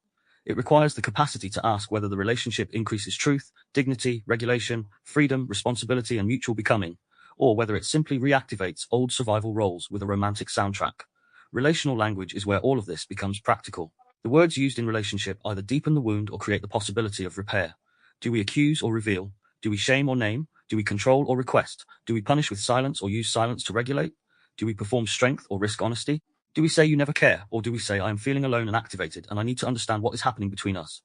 Do we say you are too much, or do we say I am at capacity and need to slow this conversation down?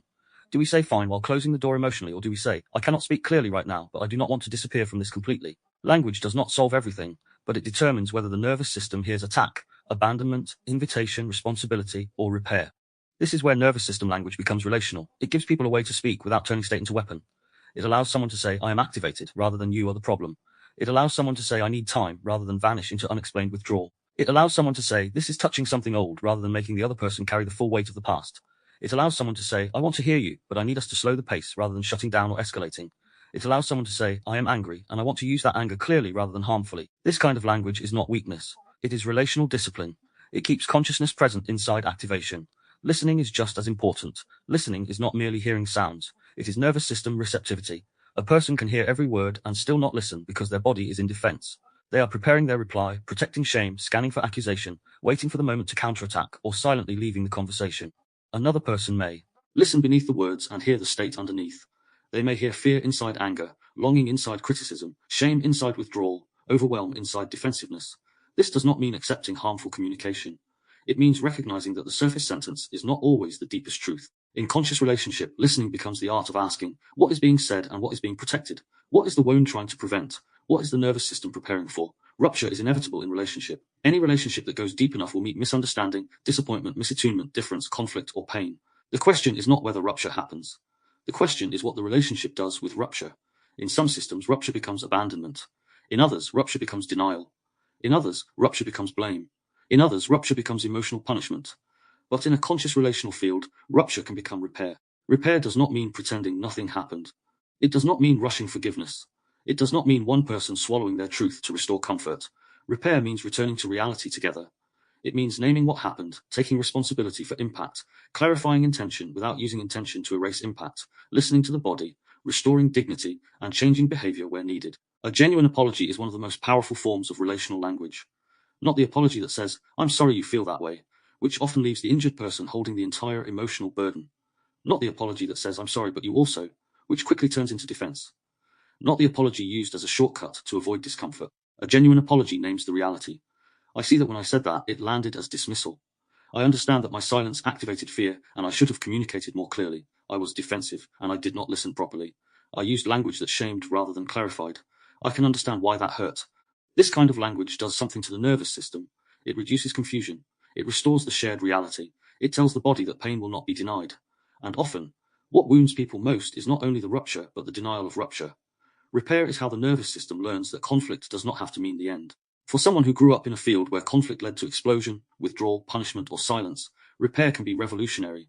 The body learns, slowly, that truth can be spoken and connection can remain. That anger can be present without destruction. That boundaries can be set without exile. That misunderstanding can be clarified. That apology can happen. That the relationship can hold strain. This is not idealistic. It is practical. Relationships become safer, not because nothing difficult happens, but because difficulty is metabolized with enough honesty and care that the nervous system does not have to create its own distorted explanation. Relational architecture also includes the masks people wear. The mask is not always false in a malicious sense. Often the mask is protection. The competent mask, the funny mask, the spiritual mask, the intellectual mask, the desirable mask, the easygoing mask, the strong mask, the rebellious mask, the caring mask, the detached mask, the one who does not need, the one who always understands, the one who is always fine. These masks may contain real qualities, but they also hide vulnerable truths. A person may hide need behind independence, grief behind humor, anger behind spirituality, fear behind control, longing behind cynicism, shame behind superiority, tenderness behind seduction, collapse behind productivity. Relationship becomes deeper when the mask can soften without the person being punished for what appears underneath. But not every relationship is safe enough for every unveiling. This matters. The language of vulnerability can become naive if it assumes all spaces deserve access to the inner self. Some relationships punish honesty. Some exploit vulnerability. Some use disclosure as ammunition. Some confuse openness with entitlement.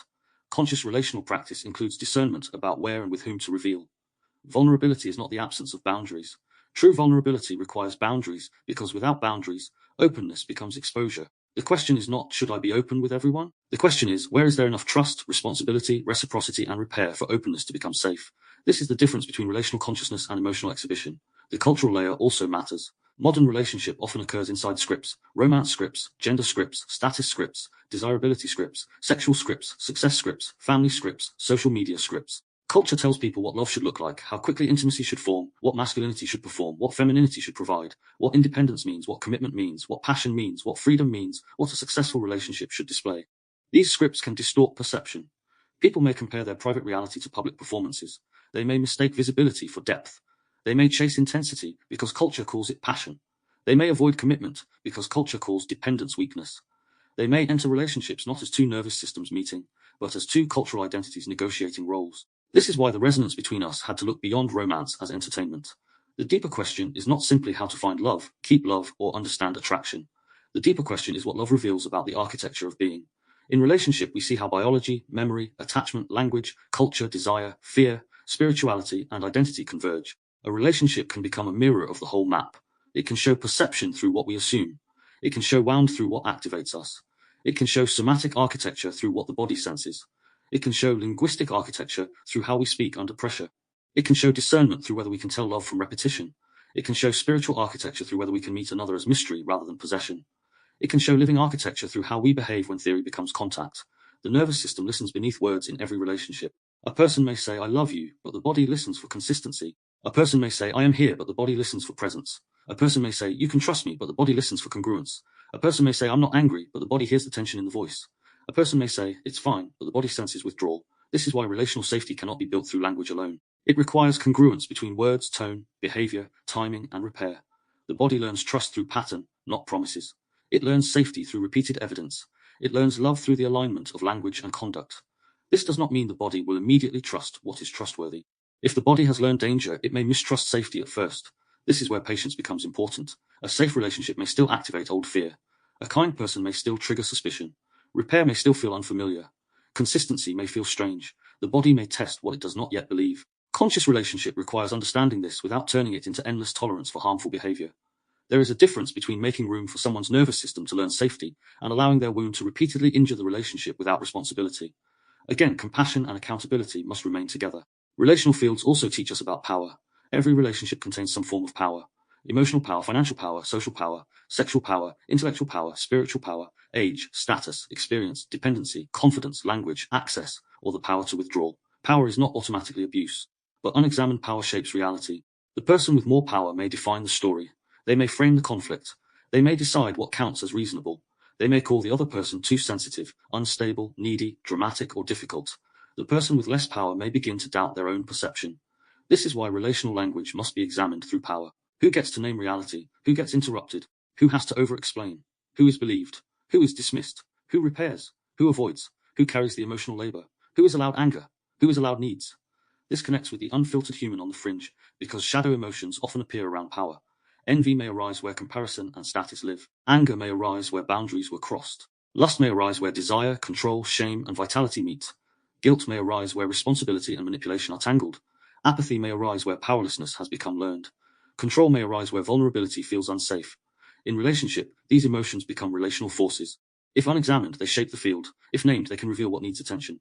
I am envious may become a doorway into unmet desire. I am angry may reveal a boundary. I feel guilty may reveal either conscience or conditioning. I want to control this may reveal fear. Shadow emotions are not the enemy of relationship. Unconscious shadow is. Relational consciousness therefore asks for a different kind of honesty.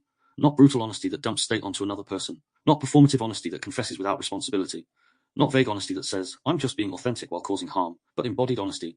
This is what is moving in me and I am willing to own it. This is what I feel, but I know feeling is not the whole story.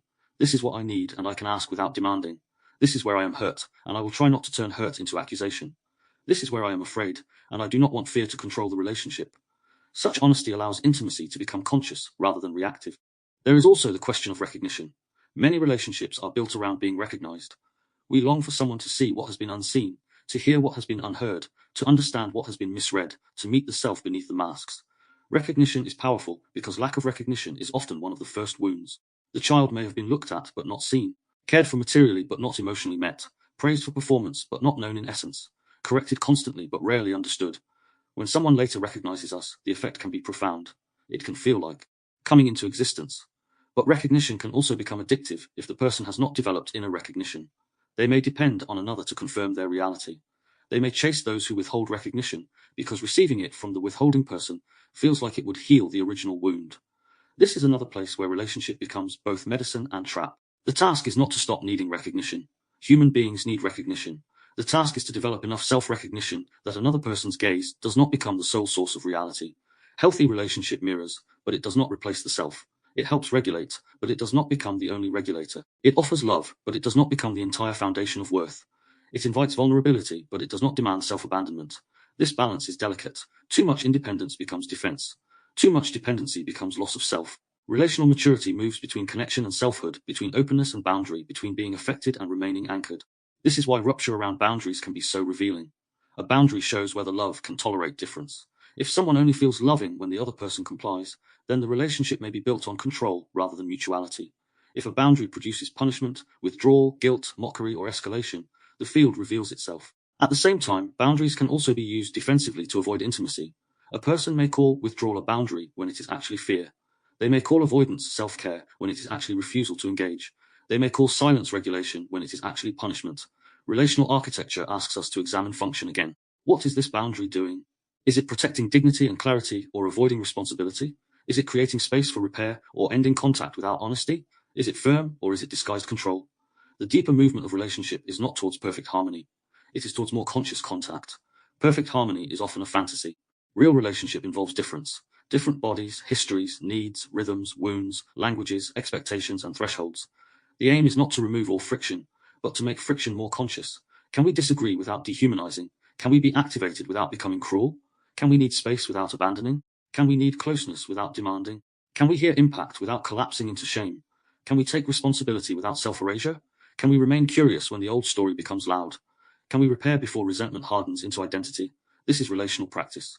Relational practice is also spiritual in a grounded way, not because every relationship is destined, or every attraction is cosmic, or every wound is a lesson sent from above, but because relationship asks us to meet the mystery of another being without reducing them to our projection. It asks us to love someone without possessing them, to listen without immediately translating them into our own story, to recognize that the other person has an inner world as real to them as ours is to us. That sounds simple, but it is profound. Much relational harm comes from the failure to experience the other as fully real. They become role, threat, parent, substitute, object of desire, emotional regulator, status symbol, audience, enemy, rescuer, or problem. Love deepens when the other person becomes real again. This is where the phrase seeing each other beneath the masks matters. Beneath the mask is not always something soft. Sometimes beneath the mask is fear, sometimes shame, sometimes rage, sometimes grief, sometimes tenderness, sometimes the child, sometimes the controller, sometimes the one who longs to be chosen, sometimes the one who has never felt safe. To see beneath the mask is not to excuse everything beneath it. It is to meet reality more honestly. A relationship that only loves the mask cannot hold the person.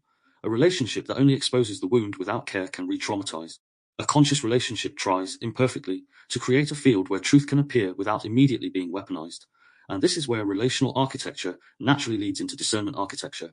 Because relationships can open us, but they can also confuse us. Love can regulate, but it can also distort. Attraction can awaken, but it can also repeat the wound. Projection can reveal, but it can also blind. Language can repair, but it can also manipulate. Vulnerability can deepen connection, but it can also be exploited. Spiritual language can sanctify a bond that is actually harmful. Cultural scripts can make dysfunction look romantic. The nervous system can call familiar pain home. So after the relationship, the map must ask, how do we stay clear inside the field? How do we discern love from activation, care from control, chemistry from repetition, repair from performance, boundary from avoidance, intuition from fear, and truth from narrative?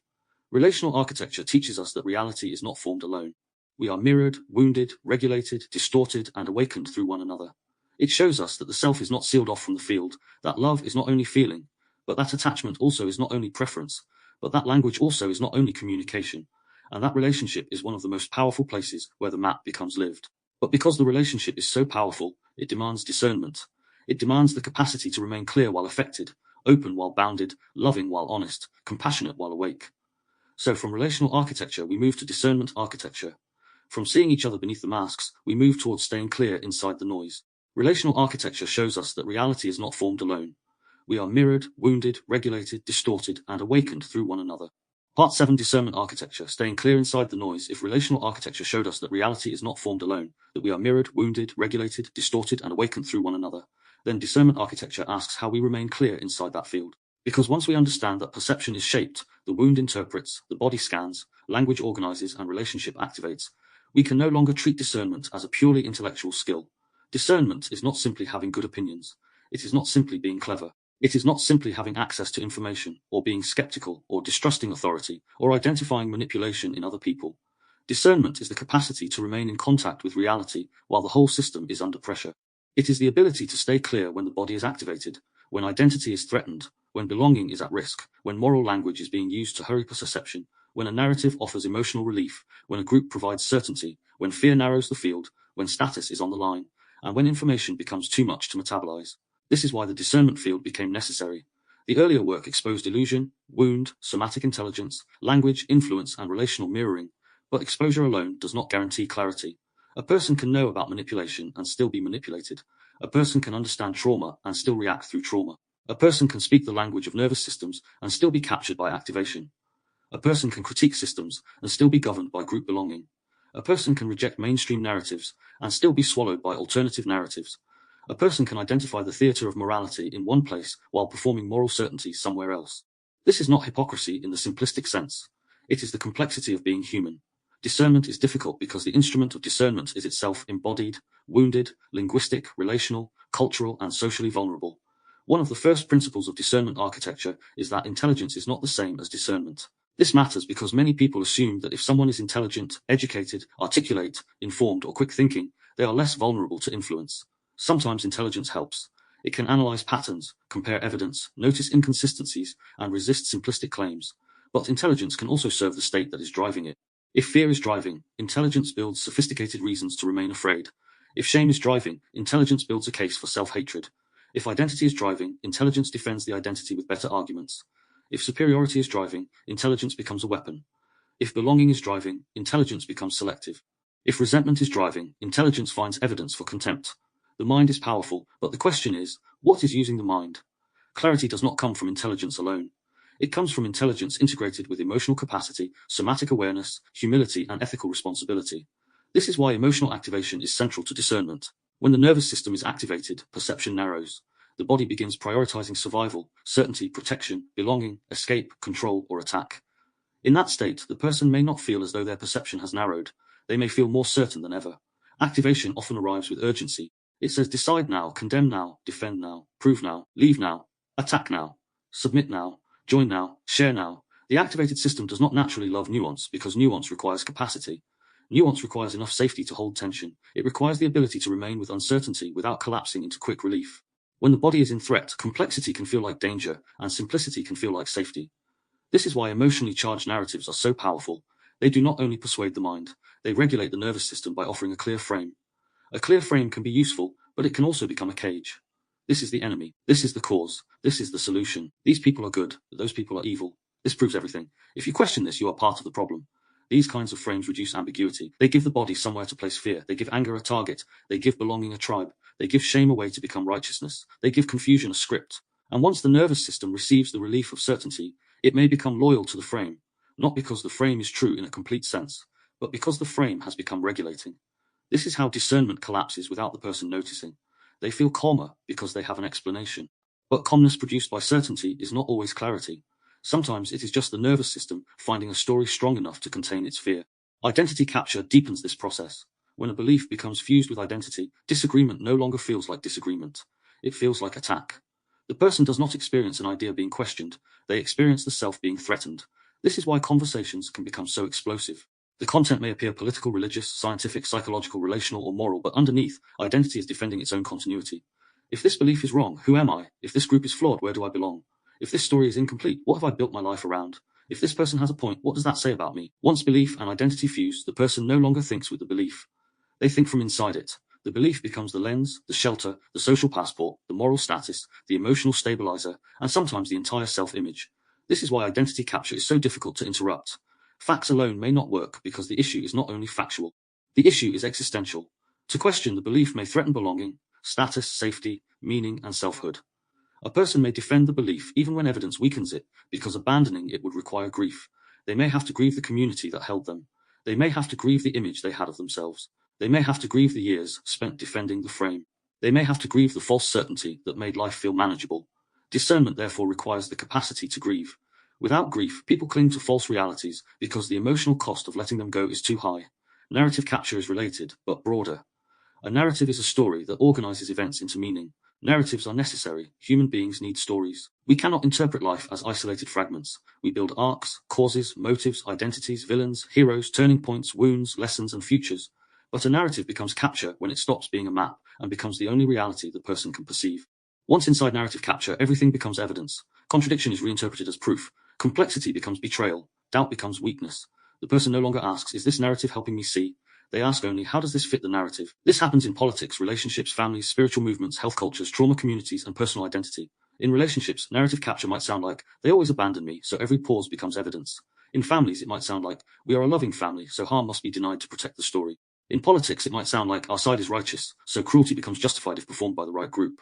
In spirituality, it might sound like, everything is a lesson, so grief and injustice are bypassed. In healing culture, it might sound like, my trauma explains everything, so accountability becomes difficult. In skeptical spaces, it might sound like, everything is manipulation, so trust becomes impossible. Narratives can reveal, but they can also trap.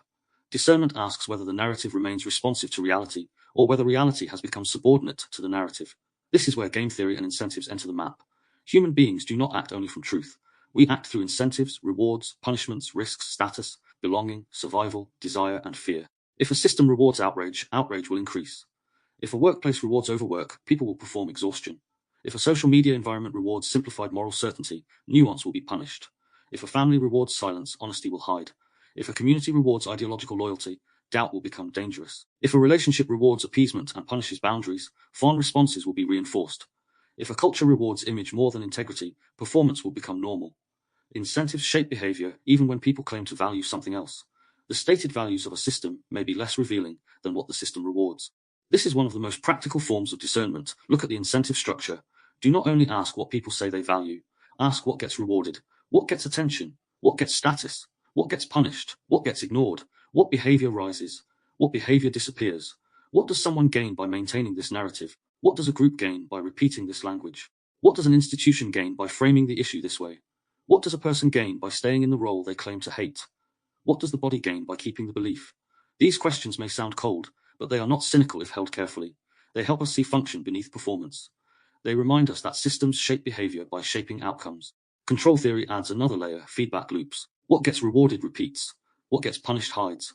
What gets measured becomes important. What gets ignored withers. A child who receives attention only when distressed may learn distress as a route to contact. A worker rewarded for constant availability may lose boundaries. A creator rewarded for outrage may become more extreme. A relationship in which withdrawal produces pursuit may create a loop of distance and anxiety. A public conversation in which complexity receives little attention, but emotional certainty spreads rapidly will produce more emotional certainty. These loops do not require a single villain. They can emerge from repeated feedback. Discernment requires seeing the loop instead of only blaming the individuals inside it. This matters because many people try to change behavior without changing feedback. A family tells someone to be honest, but punishes honesty. A workplace says it values well-being but rewards overwork. A culture says it values authenticity but rewards performance. A relationship says it wants openness but reacts defensively to truth. A community says it values critical thinking but exiles dissent. The words say one thing, the feedback says another. The nervous system learns the feedback. This is why function matters more than stated intention. If the feedback loop rewards fear, fear will grow. If it rewards dependence, dependence will grow. If it rewards clarity, clarity can grow. If it rewards repair, repair becomes possible. Moral certainty is one of the most dangerous places discernment can collapse because it feels so clean from the inside. When people believe they are acting on behalf of goodness, compassion, justice, truth, purity, safety, or enlightenment, they may stop examining the state they are acting from. Moral language can bypass humility. It can turn disagreement into evil. It can turn complexity into betrayal. It can make cruelty feel righteous if cruelty is directed towards the morally designated target. It can make people feel exempt from the standards they impose on others. This is not an argument against morality. The world needs moral seriousness. Harm matters. Truth matters. Justice matters. Responsibility matters. But morality without self-reflection becomes dangerous because it gives the ego sacred clothing. Ethical inversion happens when the language of morality conceals the function of control, contempt, exclusion, or self-protection. A person may shame others in the name of accountability. A group may humiliate in the name of compassion. A system may remove agency in the name of safety. A relationship may control in the name of care. A spiritual teacher may demand submission in the name of growth. A family may silence truth in the name of loyalty. A culture may destroy complexity in the name of progress. Ethical inversion is subtle because the surface language appears virtuous. Discernment asks, what is the moral language doing? Is it expanding responsibility or demanding conformity? Is it protecting the vulnerable or protecting power? Is it naming harm or creating a new permission to harm? Is it inviting repair or creating permanent exile? Is it producing humility or superiority? This is where discernment architecture must remain embodied. When moral certainty enters the body, the nervous system may become energized, even intoxicated. Righteousness can feel regulating because it turns confusion into clarity and fear into action. But the body's feeling of righteousness is not proof of truth. It is proof that a powerful state is present. We need to be able to feel moral emotion without becoming possessed by it. Anger at harm may be appropriate, but anger still needs perception. Compassion may be appropriate, but compassion still needs boundaries. Skepticism may be appropriate, but skepticism still needs humility. Trust may be appropriate, but trust still needs discernment. Every moral state requires consciousness, otherwise the state begins to speak in the voice of truth while narrowing reality. Discernment also requires the capacity to tolerate uncertainty. This may be one of the rarest skills in a noisy age. Uncertainty is uncomfortable because the nervous system wants orientation. It wants to know who is safe, what is true, what will happen, what must be done, and where belonging lies. But reality often arrives before certainty. Evidence is partial. Motives are mixed. Systems are complex. People are contradictory. Feelings are real but not always complete. Authorities can be helpful and flawed. Alternative voices can be insightful and mistaken. The body can sense something and misread it. Language can clarify and distort. If we cannot tolerate uncertainty, we will rush into premature certainty. And premature certainty is one of the easiest ways to become captured. To tolerate uncertainty does not mean becoming passive. It means learning to remain open while gathering more reality. It means being able to say, I do not know yet. This may be true, but I need more context. This is concerning, but I will not let fear complete the story. This feels familiar, but I will check whether it is present or past. I can hold a provisional view. I can act where action is needed while remaining humble about the wider picture. This kind of language is deeply regulating because it gives the body permission not to collapse the unknown into a false known. It is a language of maturity. It allows perception to stay alive. The body is central here. Discernment as regulated perception means noticing what state we are in before trusting our conclusions too quickly. If I am furious, what am I more likely to see? If I am ashamed, what am I more likely to ignore? If I am afraid, what story will feel relieving? If I am lonely, what community might seduce me? If I am exhausted, what complexity will I reject because I cannot metabolize it? If I am craving belonging, what language will I repeat to stay safe? If I am feeling powerless, what narrative will give me a sense of control? These questions are uncomfortable because they bring discernment back from the outside world into the self. But without them, discernment becomes projection. It sees everyone else's bias while remaining blind to its own. This is why the phrase emotional intelligence has to be reclaimed from superficial use. Emotional intelligence is not just being nice, expressive, empathetic, or socially smooth. It is the ability to understand emotional states as forces that shape perception and behavior. It is the ability to feel an emotion without immediately turning it into a conclusion. It is the ability to recognize when fear wants certainty, when shame wants hiding, when anger wants punishment, when guilt wants self-erasure, when envy wants moral justification, when apathy wants disappearance, when control wants to call itself care. Emotional intelligence is not emotional obedience. It is emotional relationship. It says, this feeling is real and I will listen to it, but I will not automatically let it become my entire map. Critical thinking, then, must be joined with emotional intelligence. Critical thinking without emotional intelligence can become cold, combative, arrogant, or blind to its own state. Emotional intelligence without critical thinking can become soft, suggestible, conflict avoidant, or overly trusting of feeling. Discernment requires both. It requires the mind's capacity to analyze evidence, logic, incentive, contradiction, and probability, and the body's capacity to notice state, activation, projection, and emotional need. It requires relational awareness, because truth is often distorted by power, attachment, and belonging. It requires linguistic awareness, because the words framing reality may already be guiding the conclusion. It requires humility, because every perceiver has blind spots. Discernment is not one faculty. It is an integrated field. This is why the Resonance Matrix Volume 3 and the Discernment Field belong together. Influence moves through language, state, repetition, authority, emotional charge, identity, and belonging. Discernment is the capacity to notice that movement without becoming immediately captured by it. When a message enters the field, the discerning person asks not only, is this true? How is this framed? What emotion does it activate? What identity does it invite? What action does it push towards? What is omitted? What is repeated? What authority is being invoked? What belonging is being offered? What shame is being threatened? What incentive sits beneath this? What does my body do when I receive it? These questions slow down capture. They make perception less automatic. There is a danger, though, that discernment becomes endless analysis and never becomes conduct. A person can analyze everything and still live poorly. They can see patterns but not repair relationships. They can identify manipulation but still speak cruelly. They can understand incentives but still be governed by envy. They can explain control theory but still control their partner. They can critique narrative capture while captured by their own story. So discernment must return to life. It must shape how we respond, not only what we think. Real discernment shows in timing, tone, restraint, boundaries, repair, humility, and the ability to pause. It shows in the moment when we do not share something just because it activates us. It shows when we ask one more question before condemning. It shows when we notice our body is in threat and delay the conclusion. It shows when we can say, I may be wrong. It shows when we refuse to dehumanize even while holding a boundary. This makes discernment a practice of freedom, but not the fantasy of total freedom. We are all influenced. We are influenced by biology, history, language, family, culture, media, authority, algorithms, desire, fear, relationships, and the body's need for safety. The goal is not to become uninfluenced. That is impossible.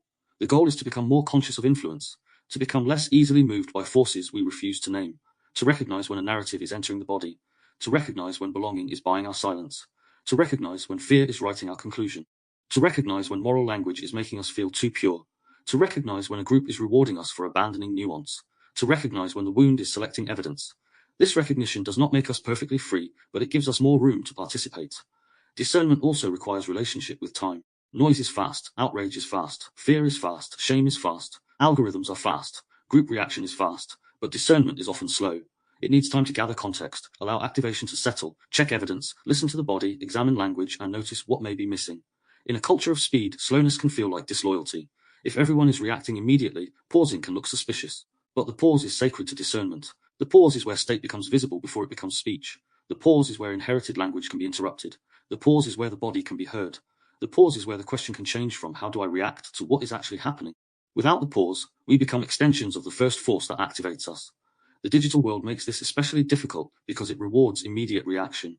It trains the nervous system to respond before integration. It turns perception into performance. The person is not only seeing, they are being watched seeing. They are encouraged to have a take, signal a stance, join a side, condemn, defend, share, react, and display identity. This pressure can collapse discernment because the social reward of quick certainty may be greater than the private discipline of careful thought.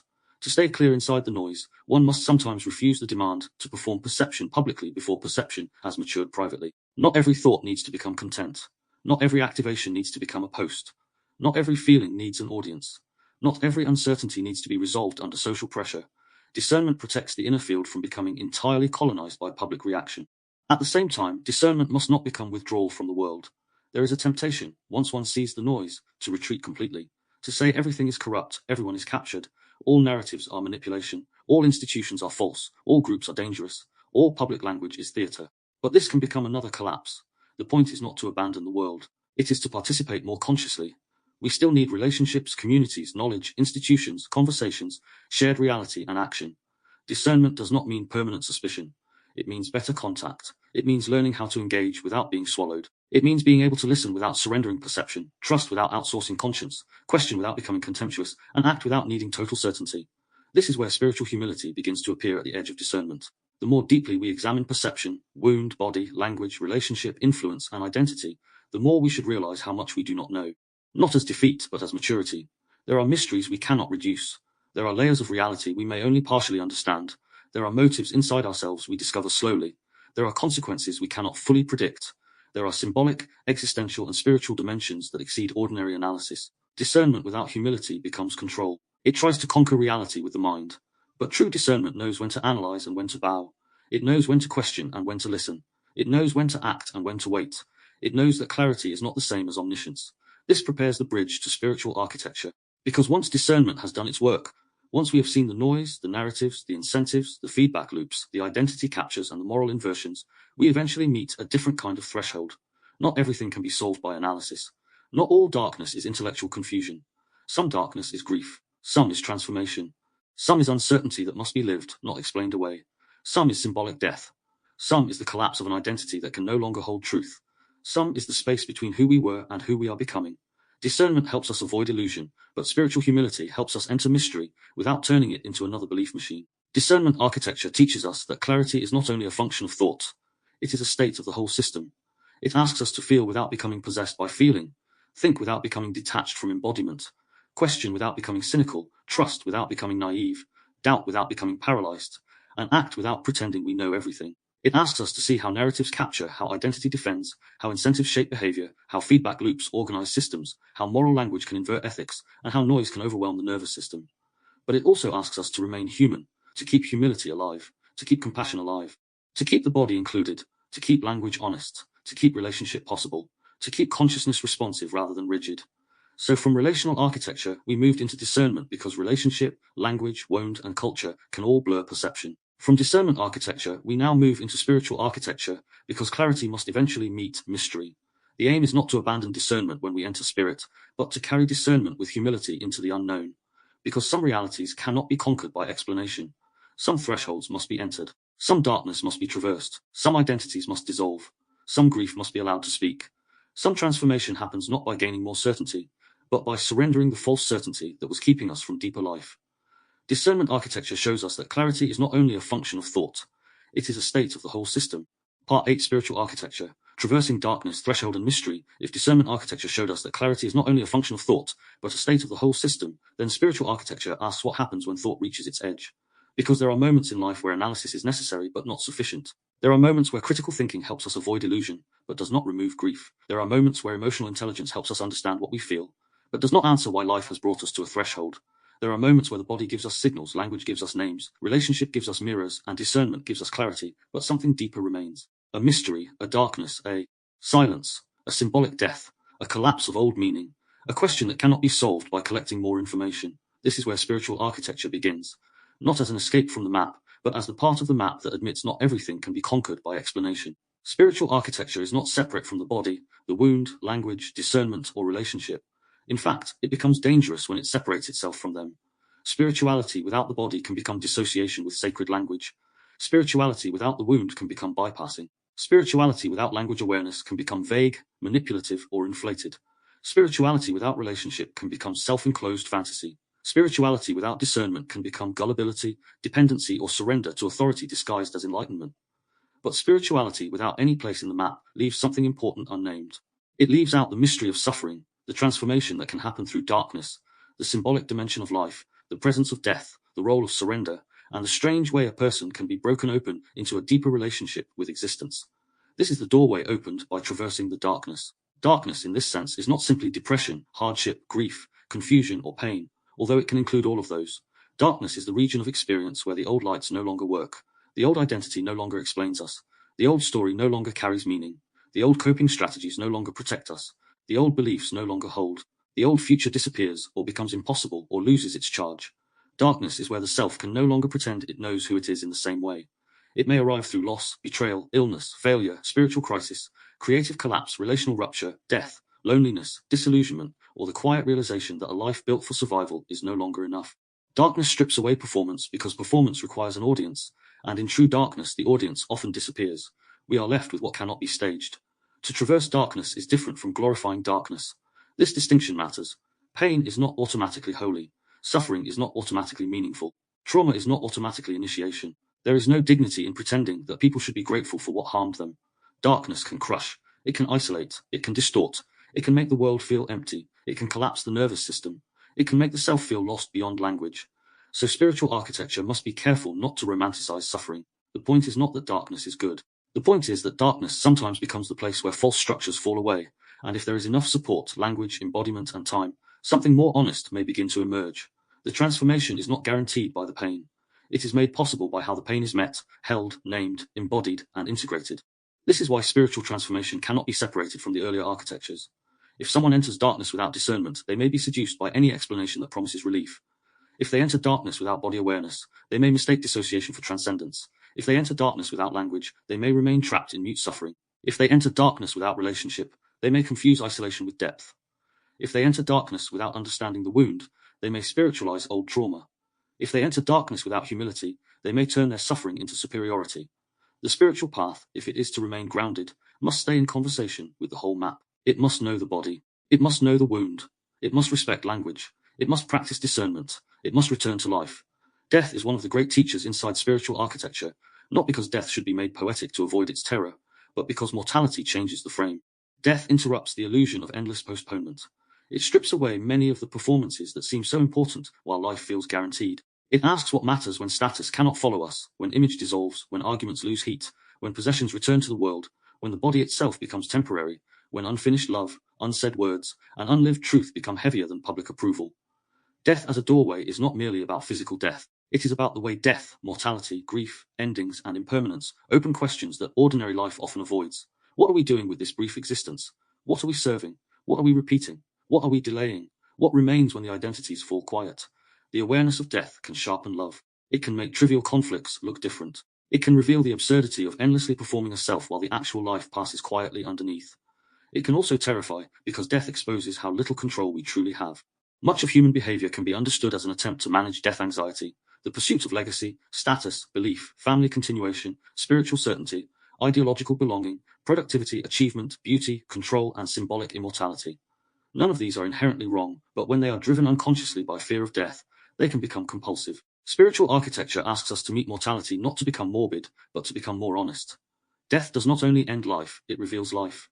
It asks whether we are living from consciousness or only surviving through roles. Grief is one of the ways death and impermanence enter the body before the final ending.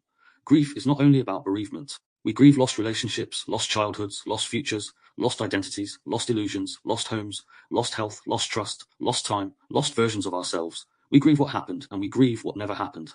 We grieve the love we did not receive, the apologies that never came, the family that could not see us, the life we imagined, the self we had to become, the self we had to abandon. Grief is spiritual because it places us before reality without the protection of denial. It says, this mattered, this is gone, this hurt, this cannot be undone. Something in me loved, hoped, needed, or believed, and now I must live with the truth of its absence or transformation. Grief cannot be rushed by explanation. It may be understood, but it must also be felt. This is where spiritual bypass often appears. People try to explain grief away too quickly. Everything happens for a reason. They are in a better place. This is part of your growth. You chose this lesson. Let go.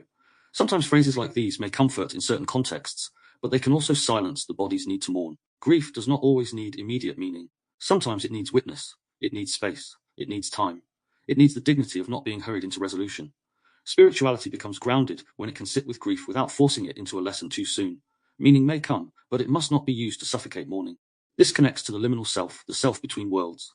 Liminality is the threshold state where one identity has ended, but another has not yet formed. It is the place between who we were and who we are becoming. It can feel disorienting because the old map no longer works, but the new map has not yet appeared.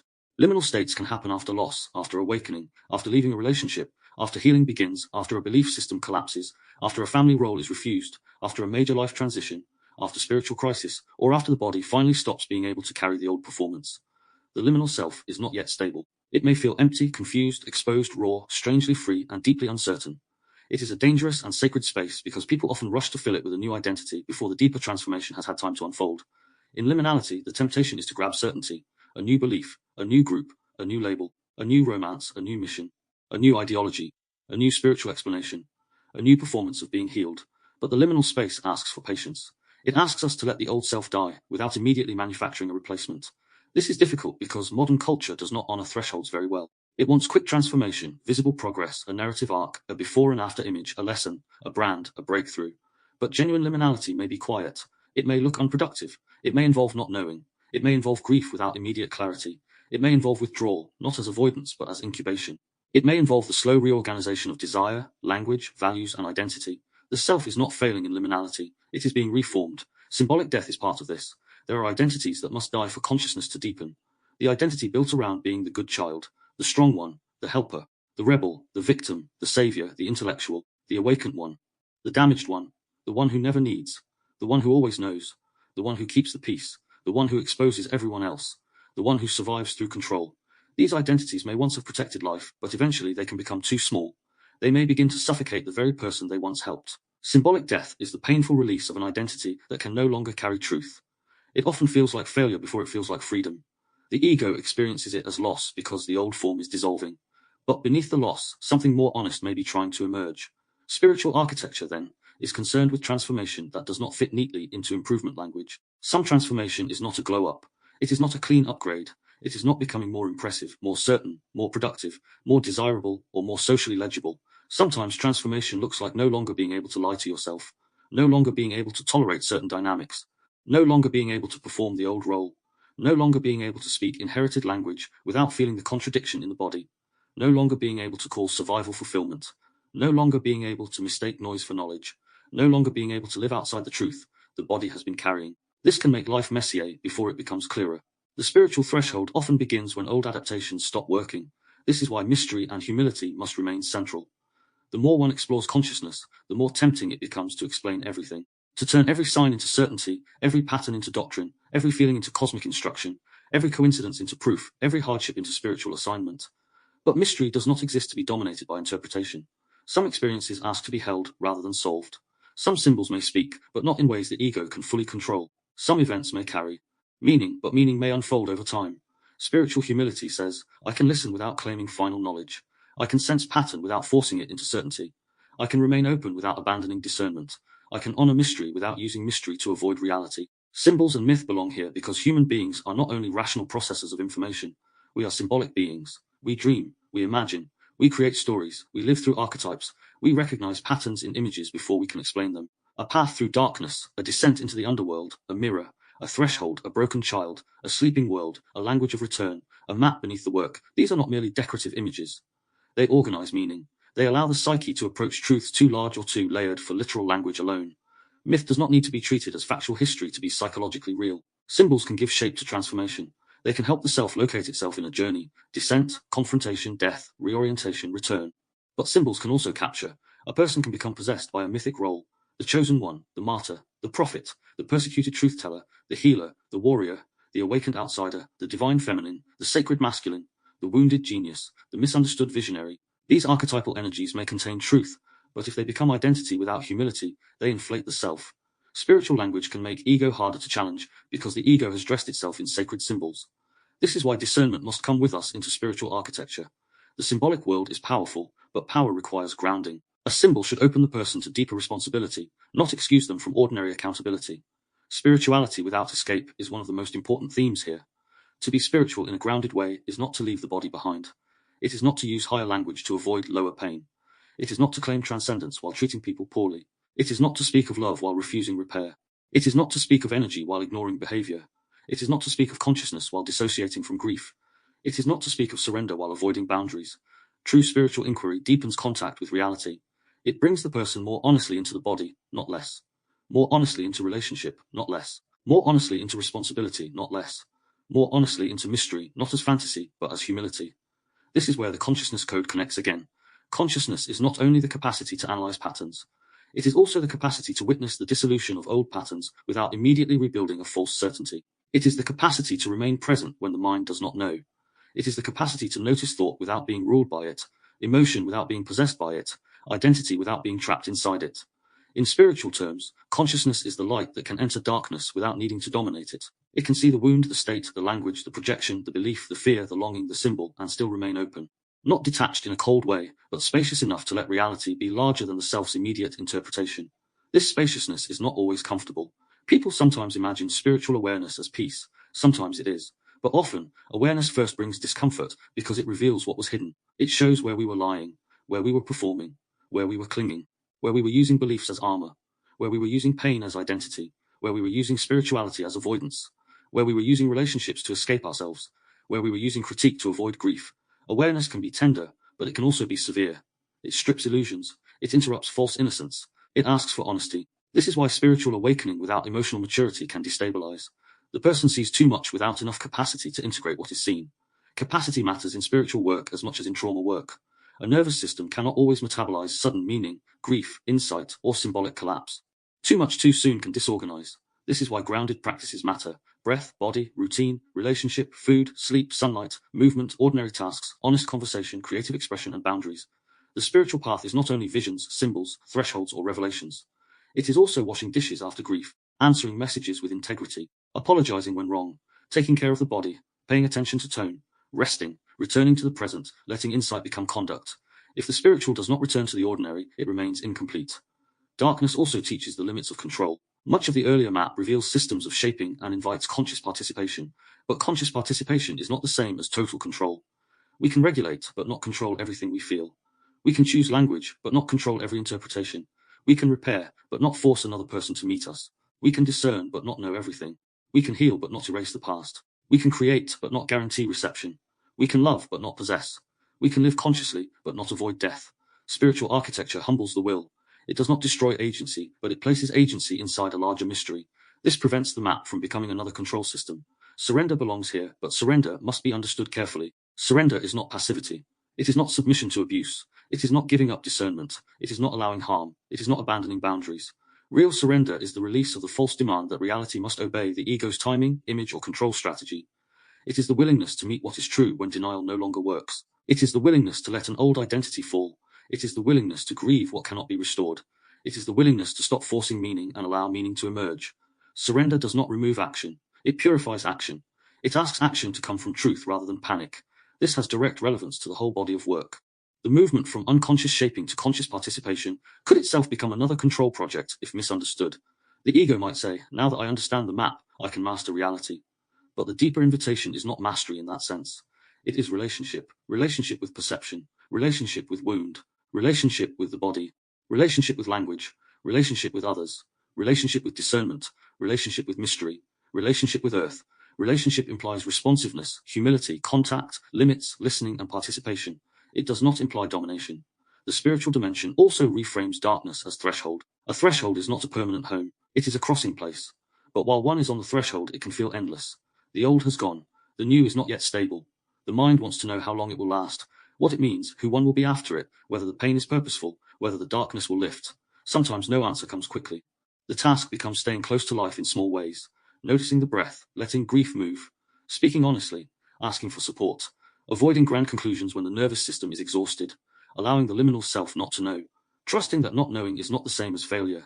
There is a particular kind of wisdom that only emerges when false certainty collapses. Before that collapse, a person may speak confidently about life, love, healing, truth, spirituality, politics, family, or reality. After darkness, if it is integrated, their language may become less grandiose and more real, less performative, less hungry to dominate, more respectful of complexity, more compassionate towards those still trapped in patterns, more aware of how little can be forced, more committed to what is actually lived. This is not weakness, it is depth. It is the humility that comes when life has interrupted the fantasy of total control. This humility is essential because spiritual architecture can easily become inflated. A person may have genuine insight, but then identify as special because of it. They may experience synchronicity, but then treat every event as a personal message. They may sense patterns, but then lose the ability to distinguish intuition from projection. They may enter darkness, survive it, and then believe survival makes them superior. They may speak of awakening, but become less able to listen. This is why the map keeps insisting on return to body, return to relationship, return to conduct, return to repair, return to discernment, return to ordinary life. The spiritual must be tested by how it lives. If spirituality makes someone less accountable, less kind, less grounded, less able to apologize, less able to hear others, less able to tolerate uncertainty, then something has inverted. If spirituality makes someone more embodied, more honest, more humble, more discerning, more compassionate, more capable of boundaries, more able to repair, then it is participating in integration.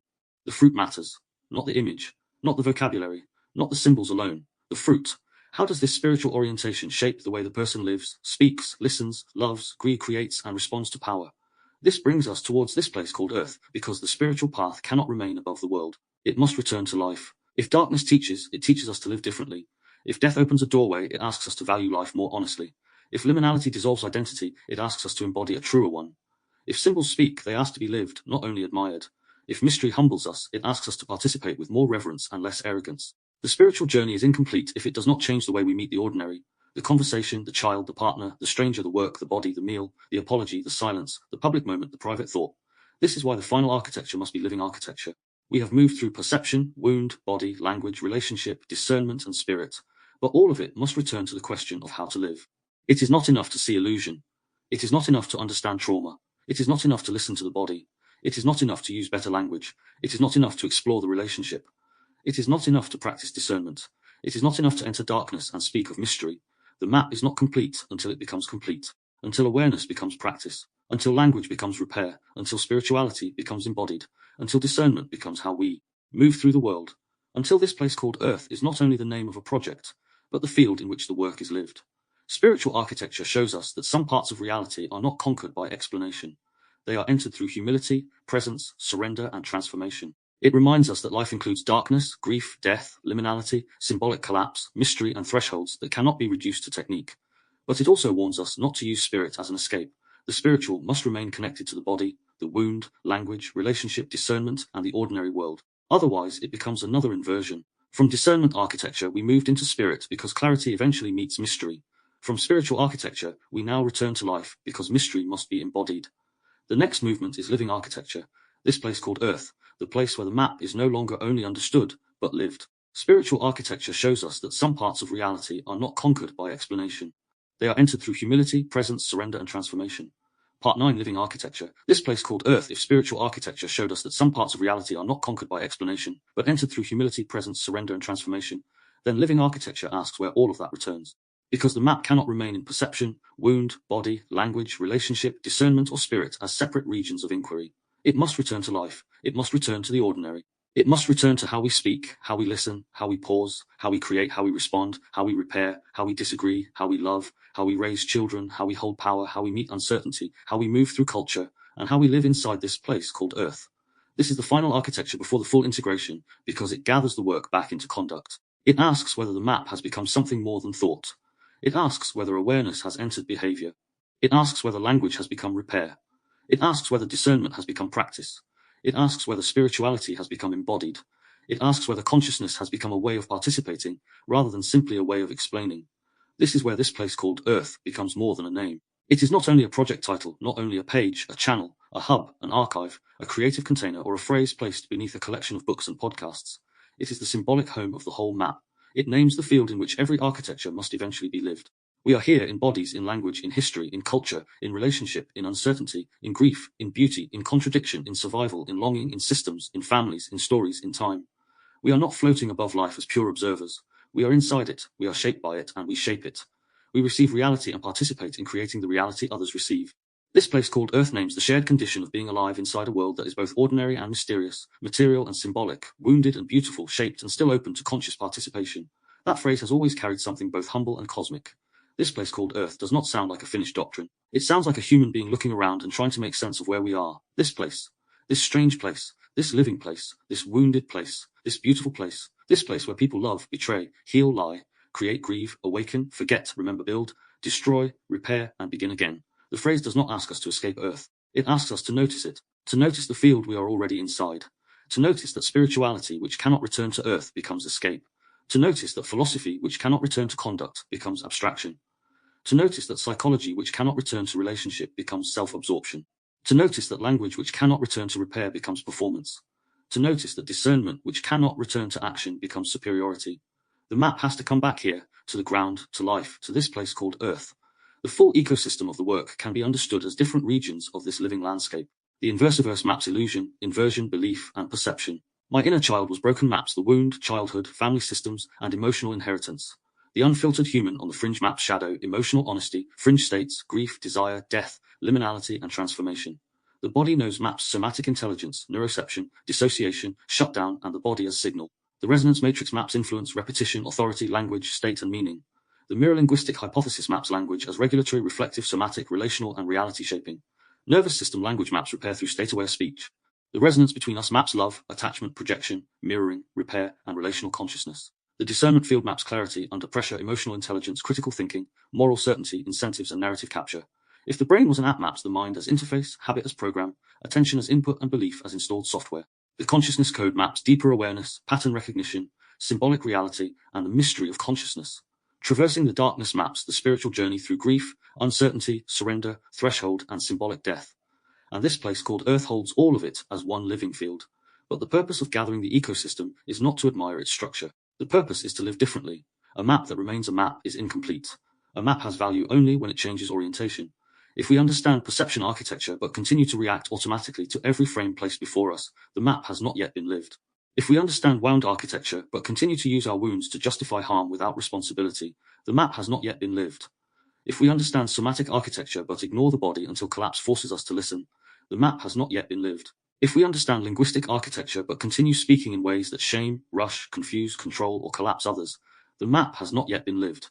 If we understand relational architecture but avoid repair, manipulate through silence, or mistake intensity for love, the map has not yet been lived. If we understand discernment architecture but still become possessed by moral certainty, group approval, fear, or narrative capture, the map has not yet been lived. If we understand spiritual architecture but use mystery to avoid responsibility, the map has not yet been lived. Living architecture asks for embodiment. Embodiment is not perfection, this matters. To live the map does not mean becoming permanently regulated, always wise, perfectly clear, endlessly compassionate, immune to projection, free from old wounds, untouched by culture, unaffected by fear, or spiritually serene in every moment. That would be another performance. Living the map means becoming more honest in real time. It means noticing sooner, returning sooner, repairing sooner, pausing sooner, naming more accurately, taking responsibility with less collapse, setting boundaries with less cruelty, feeling without being completely possessed by feeling, thinking without leaving the body, questioning without becoming cynical, trusting without becoming naive, loving without disappearing, speaking without unconsciously repeating harm. Living architecture is not the fantasy of becoming flawless. It is the practice of becoming more conscious inside ordinary imperfection. This is where awareness becomes practice. Awareness alone can be strangely seductive. A person may become aware of patterns and believe awareness is the same as change. They may identify the wound but continue repeating it. They may explain their nervous system but continue refusing to regulate. They may speak of trauma but avoid accountability. They may analyze relationship but avoid vulnerability. They may understand manipulation but remain manipulative in subtle ways. They may speak about language but ignore the effects of their own words. Awareness is essential, but awareness must become practice to become transformative. Practice is what happens when insight enters repetition. When a person chooses different language again and again. When they notice activation and pause. When they repair rupture instead of hiding behind pride. When they listen to the body before the body has to scream. When they question a narrative before sharing it. When they allow grief to move rather than turning it into ideology. When they treat others as real. The ethical turn of the map begins here. Once we understand that language shapes state, state shapes perception, perception shapes behavior, behavior shapes relationship, and relationship shapes memory, we can no longer pretend we are neutral. We affect one another. We participate in each other's reality fields. The words we use around children may become their inner voice. The way we handle conflict may teach others whether truth is safe. The way we respond to vulnerability may teach someone whether openness is dangerous. The way we hold power may teach a group whether honesty will be punished. The way we speak publicly may regulate or dysregulate those who listen. The way we amplify information may spread clarity or fear. The way we use moral language may invite responsibility or produce humiliation. This does not mean we are responsible for every feeling another person has. It means our conduct matters because we are relational beings living inside shared fields. Living architecture therefore asks a different kind of question. What kind of reality do people enter in my presence? Not as a demand for perfection, but as a practice of responsibility. Do people become smaller around me or more honest? Do they feel pressured to perform or invited to be real? Do I create space for repair or do I punish mistakes permanently? Do I speak in ways that clarify or do I use language to dominate? Do I listen or do I wait for my defense? Do I bring the body into awareness or do I demand cognitive answers from activated nervous systems? Do I use my wounds to understand or to excuse? Do I use discernment to see more clearly or to feel superior? Do I use spirituality to deepen humility or to avoid ordinary accountability? These are living questions. They bring the entire map into daily life.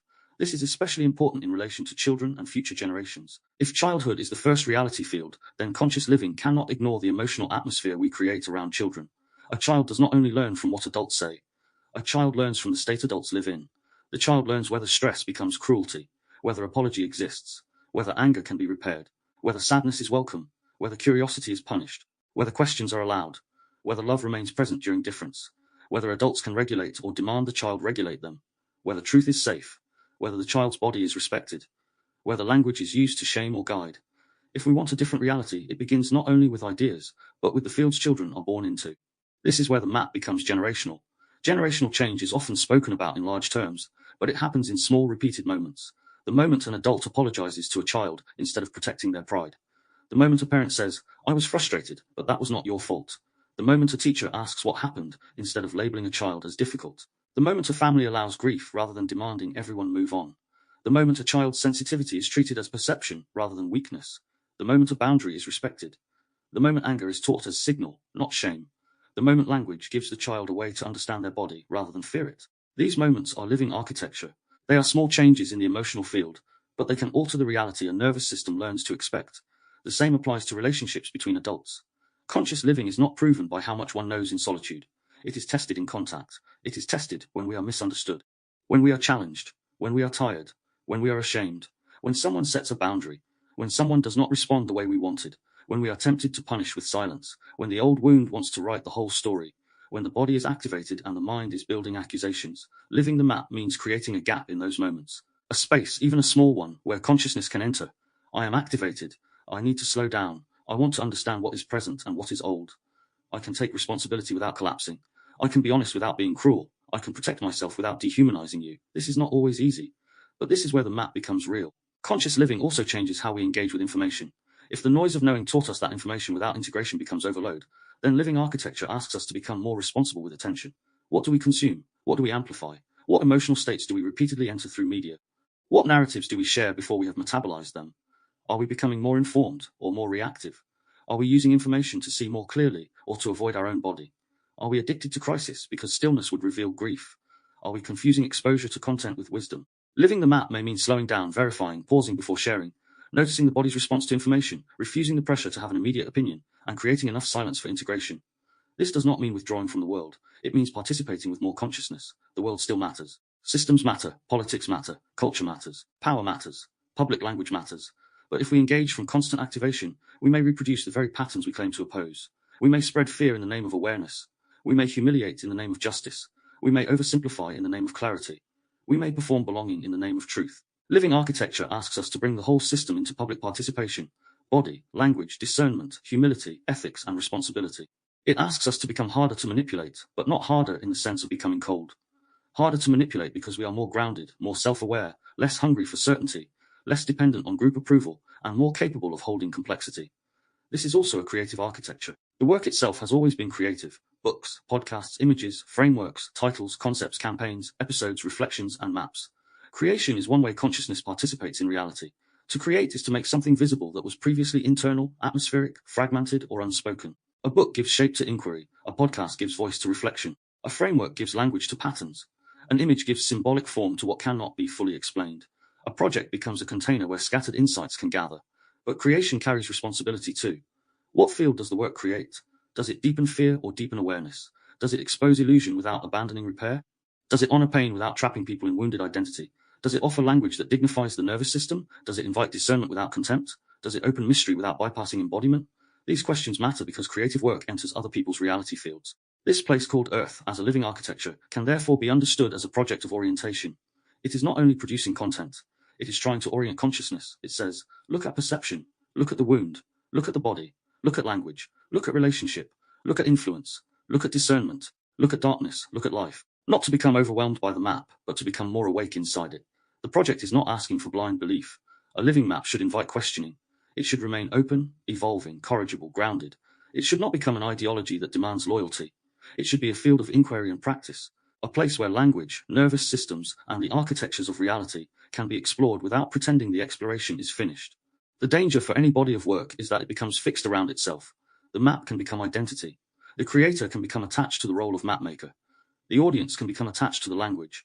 The framework can become defended rather than refined. Living architecture must guard against this by remaining alive. A living framework can be questioned. It can mature. It can integrate new evidence. It can correct itself. It can allow other perspectives to sharpen it. It can admit limits. It can remain humble. This is essential because the point is not to create another closed system. The point is to help consciousness see systems. If the map becomes another prison, it has failed its own purpose. Living architecture also asks us to return to the ordinary body. After all the language, theory, trauma, perception, discernment, and spirit, there is still breakfast. There is still sleep. There is still the need to move, rest, breathe, clean, eat, work, speak, pay attention, care for the home, answer messages, take walks, and meet the day. The ordinary is not beneath the spiritual. It is where the spiritual is tested.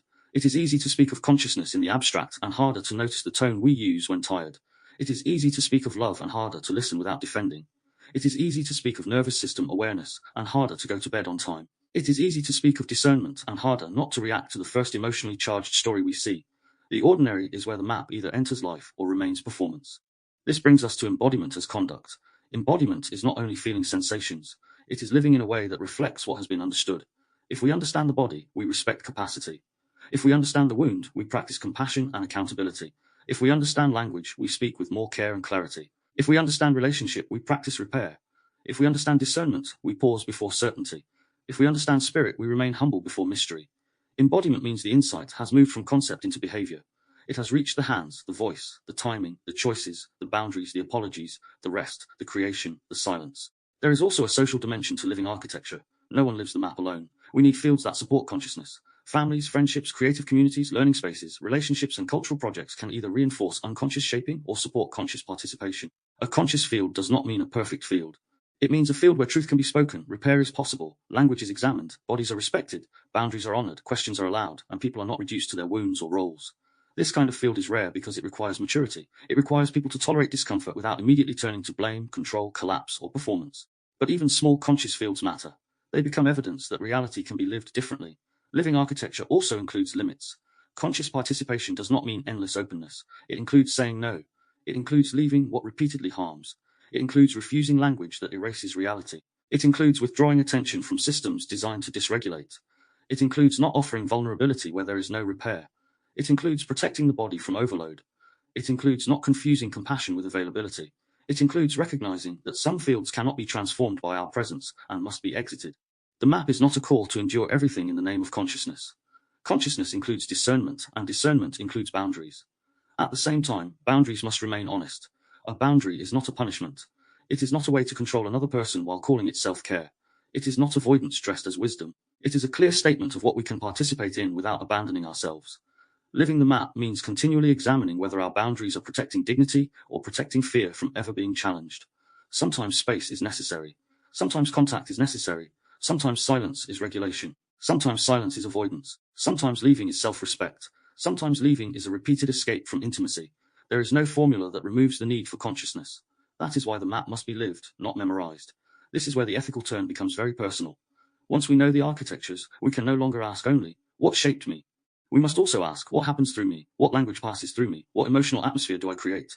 What inherited patterns do I repeat? What wounds do I hand on? What fears do I amplify? What stories do I reinforce? What realities do I make more possible for others? This is not self-blame. It is responsibility. The point is not to carry the whole world on the nervous system. The point is to recognize that every person is a participant in the fields they inhabit. Even small acts matter because they become part of someone else's reality. A conversation can be living architecture. A genuine apology can be living architecture. A parent pausing before shouting can be living architecture. A partner naming activation instead of attacking can be living architecture. A creator choosing not to exploit fear for attention can be living architecture. A person refusing to dehumanize an opponent can be living architecture. A friend listening without immediately fixing can be living architecture. A community allowing questions can be living architecture. A body being allowed to rest can be living architecture. These are not dramatic, but they are real. The architectures of reality are not only built by grand systems, they are built by repeated moments. This place called Earth then becomes a living invitation. It says that the work is not about escaping the world, escaping the body, escaping the wound, escaping language, escaping relationship, or escaping culture. It is about entering all of it more consciously.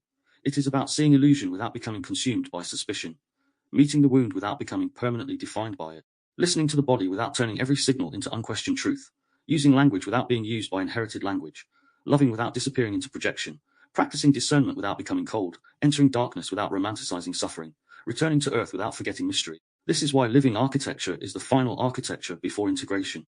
It brings the whole episode back from the vastness of the map into the reality of life. If the map does not change how we live, it remains incomplete. If the work does not return to conduct, it becomes content. If language does not become repair, it becomes performance. If spirituality does not become embodied, it becomes escape. If discernment does not become practice, it becomes opinion. If healing does not become relationship, it remains private. If awareness does not become action, it remains suspended above the world. And so we arrive at the edge of the final integration. We have moved through the architectures one by one. Perception architecture showed us that before we ask what reality is, we must ask what has trained us to see. Wound architecture showed us that many people are not reacting to the present alone, but responding through realities formed before they had a choice. Somatic architecture showed us that reality is first received as state before it becomes thought. Linguistic architecture showed us that language is not merely how we describe reality, but one of the ways reality is organized, felt, reinforced, and repaired. Relational architecture showed us that reality is not formed alone, that we are mirrored, wounded, regulated, distorted, and awakened through one another. Discernment architecture showed us that clarity is not only a function of thought, but a state of the whole system. Spiritual architecture showed us that some parts of reality are not conquered by explanation, but entered through humility, presence, surrender, and transformation. And living architecture now shows us that the map is not complete until it is lived. This is where the full map can finally be gathered. Not as separate subjects, not as separate books, not as separate podcasts, not as separate theories, but as one movement. State shapes perception. Perception shapes language. Language shapes meaning. Meaning shapes identity. Identity shapes behavior. Behavior shapes relationship. Relationship shapes memory. Memory shapes state. Culture shapes all of it. Consciousness begins when the loop becomes visible. Living architecture is where that loop becomes practice. It is where we stop only asking what shaped us and begin asking how we now participate. It is where the work returns to the world. Living architecture shows us that the map is not complete until it is lived. Part 10 Integration. The map beneath the work. If living architecture showed us that the map is not complete until it is lived, then final integration asks us to gather everything we have moved through and see it as one coherent whole. Because by this point in the episode, the work can no longer be understood as separate books, separate podcasts, separate frameworks, separate ideas, or separate creative branches. It has become clear that each doorway was pointing towards the same deeper inquiry. The work was never only about exposing illusion. It was never only about childhood trauma. It was never only about the body. It was never only about language. It was never only about relationship. It was never only about discernment. It was never only about spirituality. It was never only about this place called Earth as a project. It was an attempt to understand the architectures of reality, how experience is shaped, how perception is formed, how wounds speak, how bodies know, how language regulates, how relationships mirror, how influence operates, how discernment is built, how darkness transforms, and how conscious life becomes possible. This is the gathering point. This is where the map beneath the work becomes visible. The central integration model is simple, but it carries the whole architecture. State shapes perception. Perception shapes language. Language shapes meaning. Meaning shapes identity. Identity shapes behavior. Behavior shapes relationship. Relationship shapes memory. Memory shapes state. Culture shapes all of it. Consciousness begins when the loop becomes visible. This model is not meant to be a rigid formula. Life is too complex for that. It is not a mechanical diagram pretending to explain every mystery of existence, but it is a way of seeing the circularity of human reality. We are not just thinking beings who happen to have bodies. We are not just bodies that happen to produce thought. We are not just products of culture, nor are we completely free from it.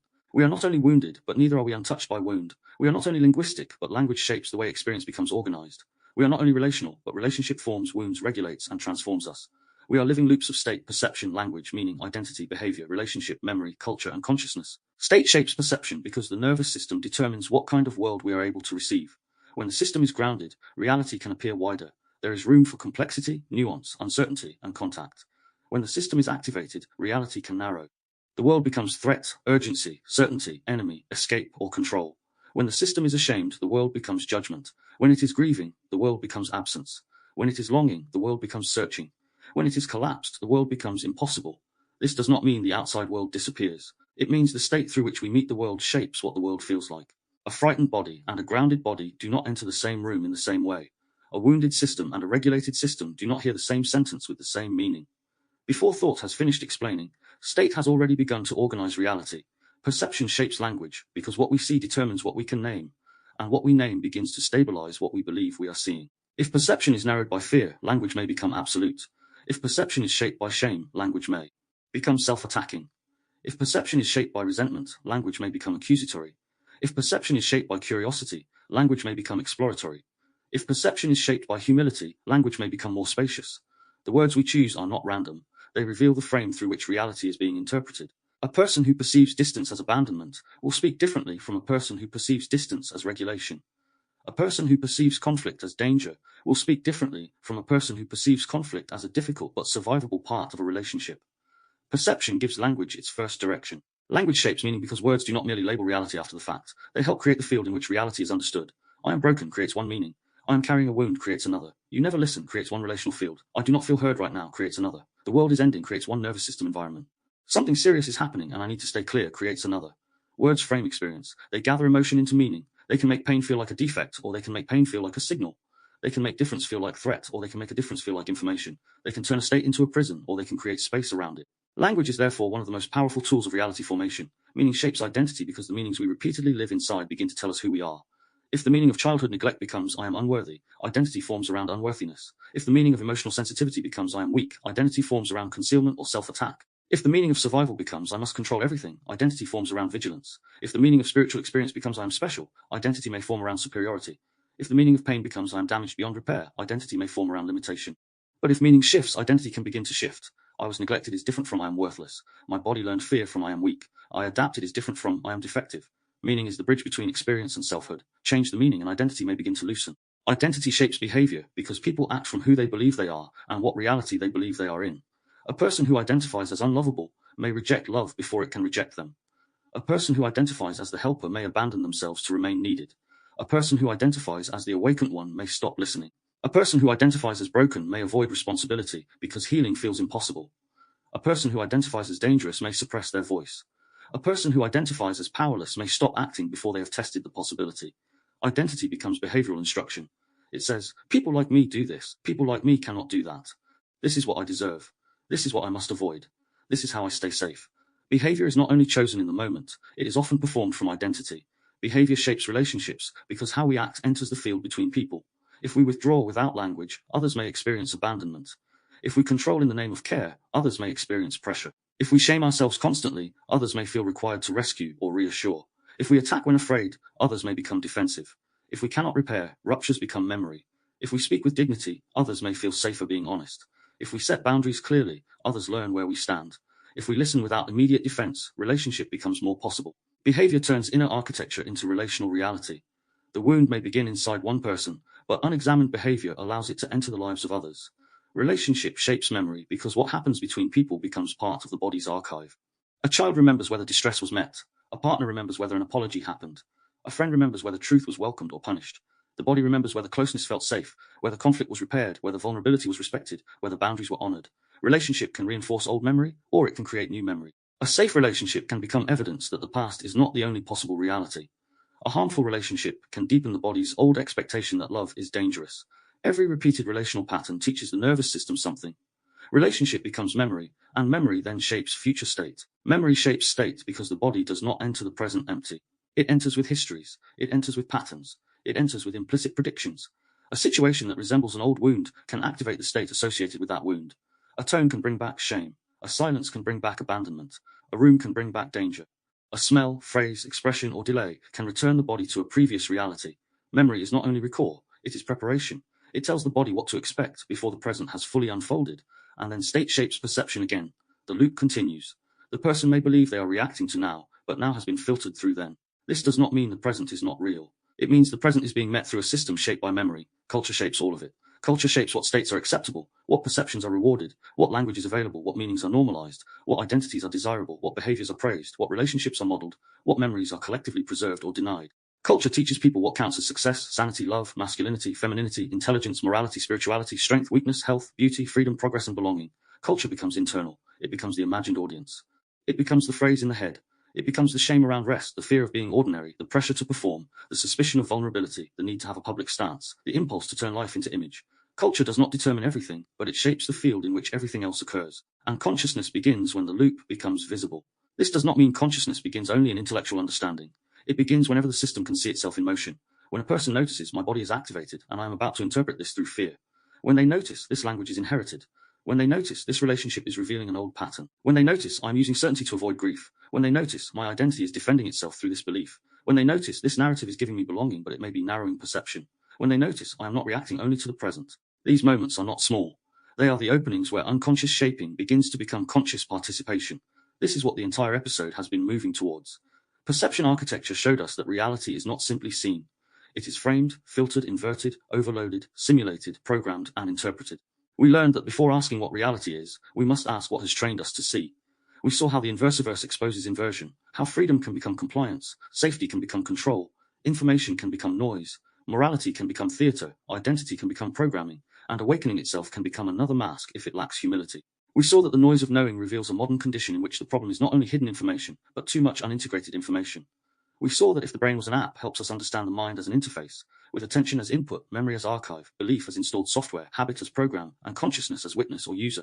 We saw that belief machines shows how language, desire, fear, repetition, and belonging can turn a belief into a reality loop.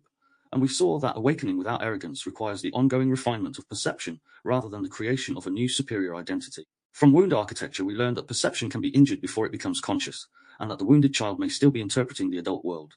We saw that the first reality field is not the media, the institution, or the public narrative. It is the family, the emotional atmosphere, the tone, the silence, the gaze, the absence, the presence, the punishment, the shame, the unpredictability, and the love that may have been conditional or confused.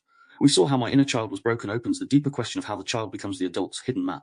We saw that trauma is often a language without words, appearing through reaction, collapse, control, people-pleasing, rage, withdrawal, numbness, or fear before it can be explained.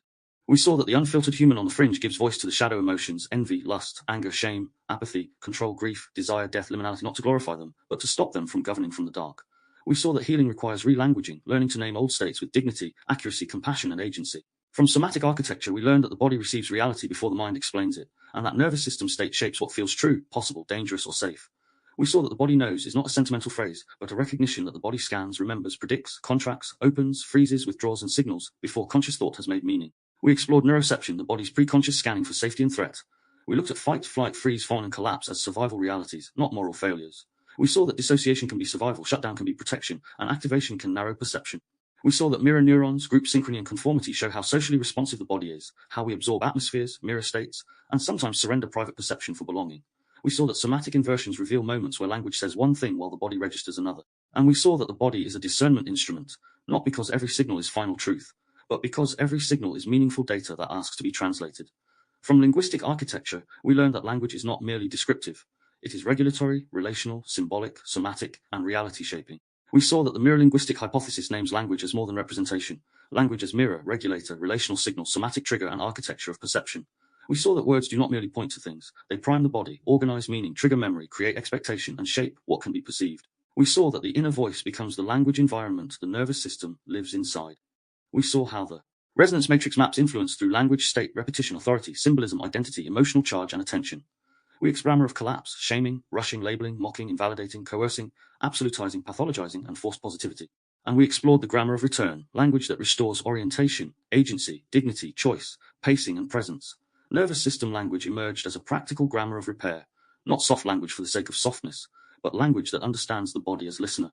From relational architecture, we learned that relationship is a field of mirroring, regulation, projection, rupture, repair, recognition, and transformation.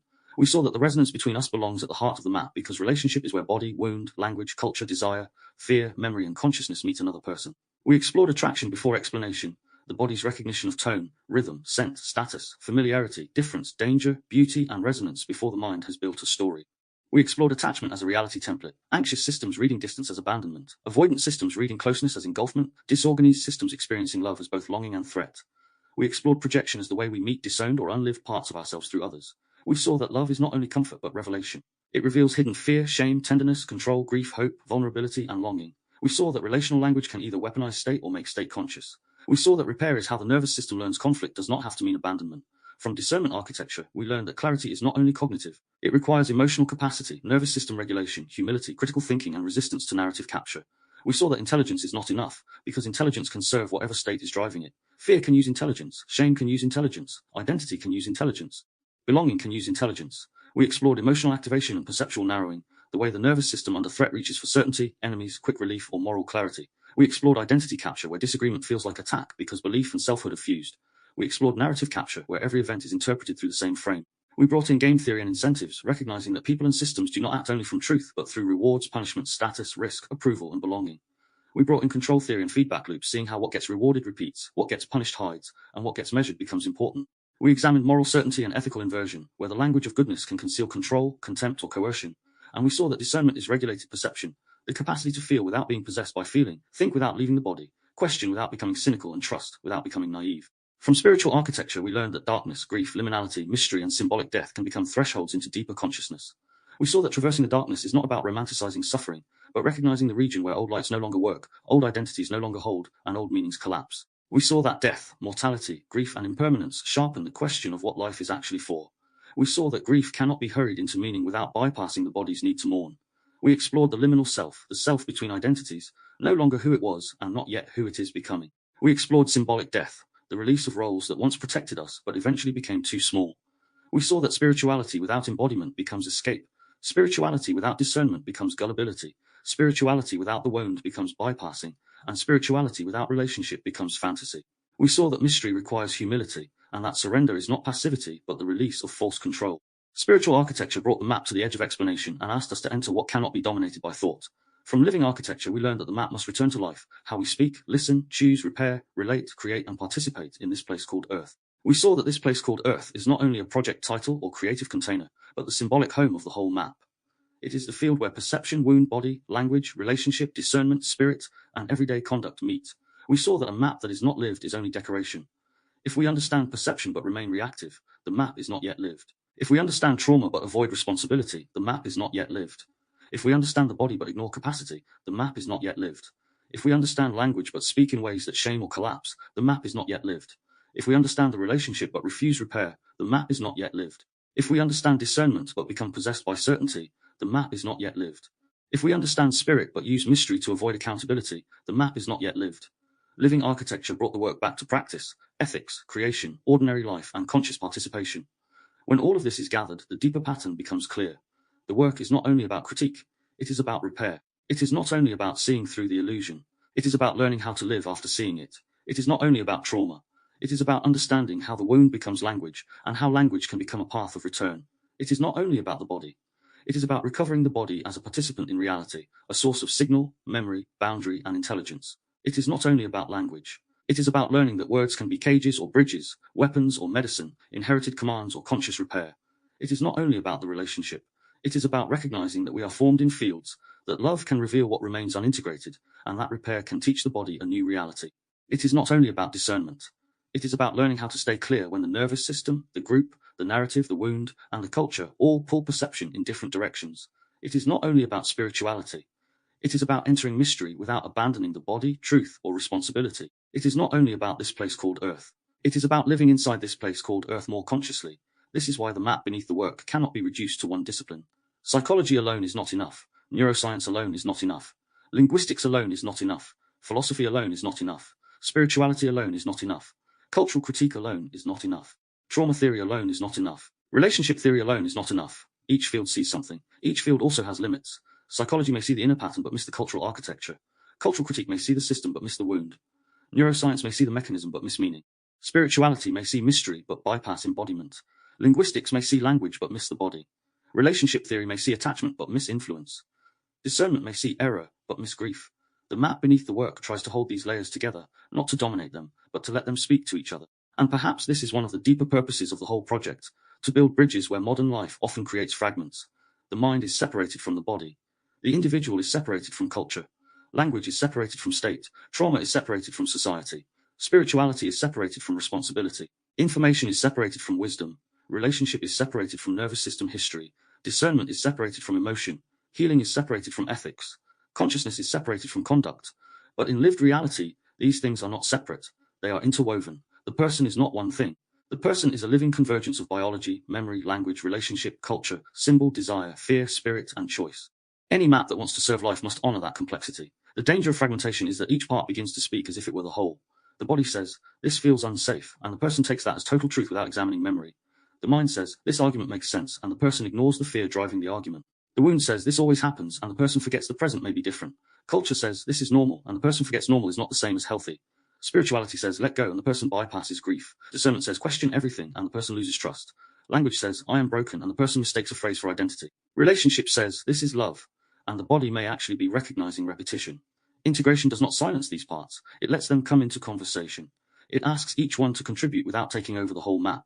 This is conscious participation, not the fantasy of complete control, not the fantasy of being fully healed, fully awake, fully regulated, fully certain, or fully free from influence. Conscious participation means we become aware enough to enter relationship with the forces that shape us. We notice state. We question perception. We refine language. We listen to the body. We honor the wound without surrendering the entire future to it. We examine belief. We practice repair. We resist narrative capture. We allow mystery. We return to life. This is not a final destination. It is a practice of returning, again and again, from unconscious reaction to conscious relationship. The map also reveals a movement from exposure to integration. At the beginning of any awakening process, exposure often feels necessary. We need to see what has been hidden. We need to name the illusion. We need to recognize manipulation, trauma, control, shame, and inherited scripts. But exposure alone can become harsh. It can leave the nervous system in permanent threat. It can create a person who sees danger everywhere but cannot receive goodness. It can create a mind full of patterns and a body that still cannot rest. Integration asks for more. It asks what happens after exposure. How do we live? How do we repair? How do we relate? How do we speak? How do we create? How do we stay human after seeing the mechanisms of influence? How do we avoid becoming the very thing we critique? This is why the final message matters. The work is not only about exposing illusion. It is about learning how to live after seeing it. Many people can expose. Fewer can integrate. Exposure can reveal the false frame, but integration builds a more conscious life. Exposure says, this is not what it seemed. Integration asks, now how do I live without becoming bitter, superior, paranoid, or detached? Exposure names the wound. Integration asks how the wound becomes language, choice, repair, and responsibility. Exposure reveals control. Integration asks how we practice freedom without becoming careless. Exposure reveals darkness. Integration asks how darkness becomes a threshold rather than a permanent identity. Exposure reveals the map. Integration asks whether we will live it. The work is not only about trauma. It is about understanding how the wound becomes language, and how language can become a path of return. Trauma does not only leave memories, it leaves sentences. I am not safe. I am too much. I cannot trust. I must earn love. I must stay in control. If I speak, I will be punished. These sentences may never have been spoken aloud, but the body lives by them.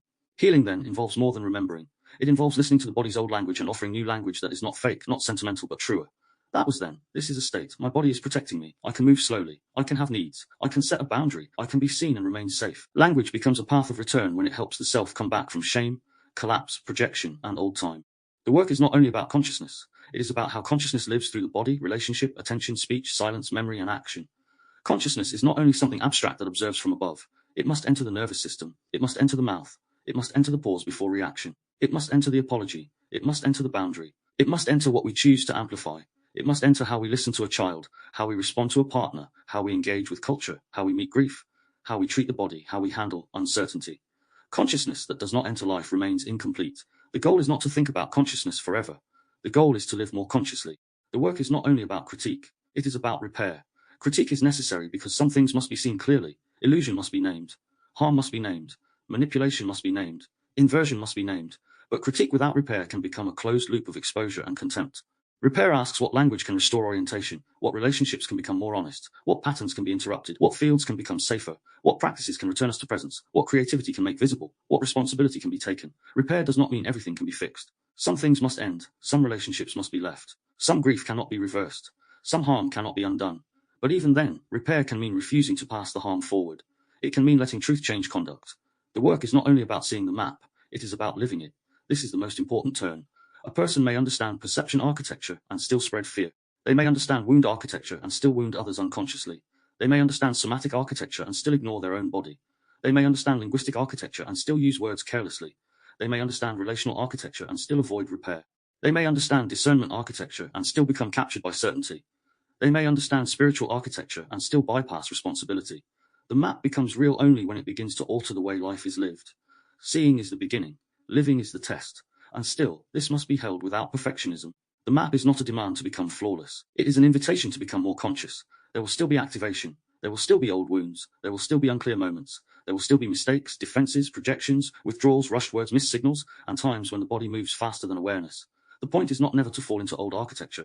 The point is to recognize it sooner, return with more honesty, repair with less pride, and keep refining the relationship between self and reality. Conscious participation is measured not by perfection, but by the growing capacity to notice, pause, name, repair, choose, and return. The map beneath the work is therefore the movement from unconscious shaping to conscious participation. Unconscious shaping is what happens when the body, family, wound, culture, language, authority, media, relationship, fear, desire, memory, and belief shape us without our awareness. Conscious participation begins when those forces become visible enough that we can relate to them. We may still be shaped by them, but we are no longer only shaped by them. We begin to shape back. We begin to choose language. We begin to create different fields. We begin to interrupt inherited patterns. We begin to listen to the body. We begin to question frames. We begin to repair. We begin to live with more responsibility and less automatic repetition. This does not make life simple. In some ways, it makes life more complex because we can no longer hide inside easy explanations, but it also makes life more honest. It gives us a way to understand why people behave as they do without reducing them to monsters or machines. It gives us a way to understand ourselves without collapsing into shame. It gives us a way to see culture without becoming completely possessed by it. It gives us a way to use language more consciously. It gives us a way to hold spiritual mystery without abandoning discernment. It gives us a way to live inside this place called Earth with more humility, more courage, more awareness, and more care. So the final integration is not a final answer. It is a living orientation. The work remains open. The map remains alive. The architectures continue to speak to each other. Perception leads to wound. Wound leads to body. Body leads to language. Language leads to relationship.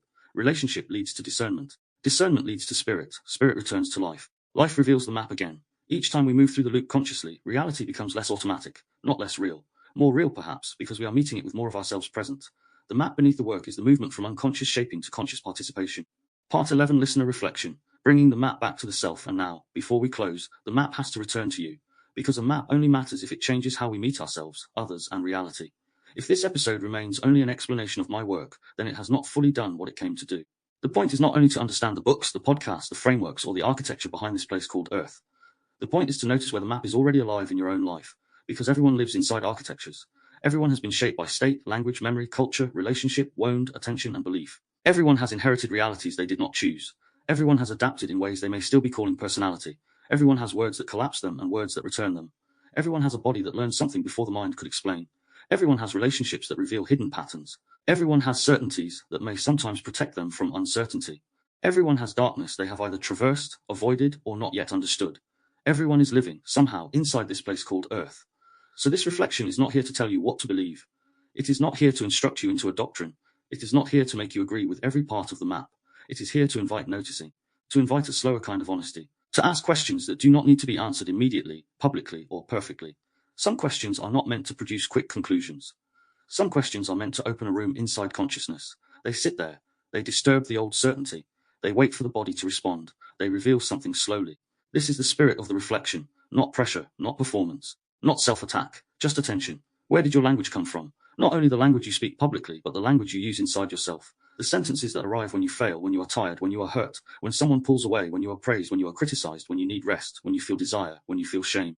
Whose voice lives inside those sentences? Is it your own, a parent, a teacher, a former partner, a culture, a religion, a class script, a wound, an old humiliation, a survival strategy? What phrases have you repeated for years without asking whether they are true? I am too much. I am not enough. I should be over this. I cannot trust anyone. I have to stay strong. I must keep the peace. I do not need anybody. People like me do not get to have that. Where did those words come from, and what reality have they built inside you? Whose reality did you inherit? Every family has a world. Every culture has a world. Every group has a world. Every school, religion, class, community, relationship, and digital environment teaches what is normal, desirable, shameful, possible, dangerous, sacred, ridiculous, or forbidden. What did you inherit as normal that your body may now be questioning? Did you inherit silence and call it peace? Did you inherit overwork and call it responsibility? Did you inherit emotional absence and call it maturity? Did you inherit control and call it care? Did you inherit fear and call it wisdom? Did you inherit shame and call it morality? Did you inherit performance and call it love? It can be painful to ask whose reality we have been living inside, but it can also be liberating. Because once inherited reality becomes visible, it can be examined. What did your body learn before your mind had words? Before you could explain your life, what did your nervous system absorb? Did it learn that people were safe? Did it learn that truth was dangerous? Did it learn that closeness could be trusted, or that closeness came with a cost? Did it learn that rest was allowed, or that stillness created guilt? Did it learn that anger destroyed connection, or that anger could be repaired? Did it learn that sadness would be held, or that sadness made others uncomfortable? Did it learn that visibility was welcome, or that being seen invited criticism? Your body may still be living by early lessons. Not because you are weak, but because the body remembers what kept you safe. The question is not how to shame the body for remembering. The question is what it may need now to learn something new. What emotional atmosphere shaped your earliest sense of self? Was the field warm, unpredictable, critical, chaotic, quiet, anxious, performative, loving, withdrawn, controlling, overwhelmed, guilty, religious, harsh, playful, absent, tender, or tense? Did you become the helper, the quiet one, the strong one, the funny one, the invisible one, the achiever, the rebel, the caretaker, the peacemaker, the one who did not need? And if so, what did that role protect? What did it cost? What parts of you were allowed to exist, and what parts had to go underground? These questions are not about blaming the past for everything. They are about seeing the architecture from which the self emerged. Which words collapse you? There may be certain words, phrases, accusations, labels, or silences that send your body into old states. Selfish, lazy, difficult, too sensitive, calm down, you always, you never. After all I have done, I am disappointed in you. Sometimes it may not even be the words, but the rhythm, the look, the pause, the atmosphere. What language makes you shrink, defend, freeze, fawn, rage, or disappear? And what does that language touch in you? Does it touch a present truth, an old wound, or both? Which words regulate you? What language helps you come back? Maybe it is not grand language. Maybe it is simple. Take your time. I am here. We can slow this down. This is a state, not the whole of me. I can return to the room. My body is trying to protect me. I can be honest without being cruel. I can set a boundary without becoming cold. I do not have to solve everything from this state. The words that regulate you are not decorative. They are part of your repair grammar. They tell the nervous system that another reality is possible. Which stories have you mistaken for truth? This is not an accusation. We all do it. We all live through stories. Stories help us organize life, but some stories become cages. I always get abandoned. Nothing works out for me. People cannot be trusted. I am the only one who sees. I am broken. If I stop controlling, everything will fall apart. If I am not useful, I will not be loved. If I rest, I am failing. Which stories have become so familiar that they feel like reality? What evidence do they ignore? What do they protect? What would become possible if the story softened even slightly?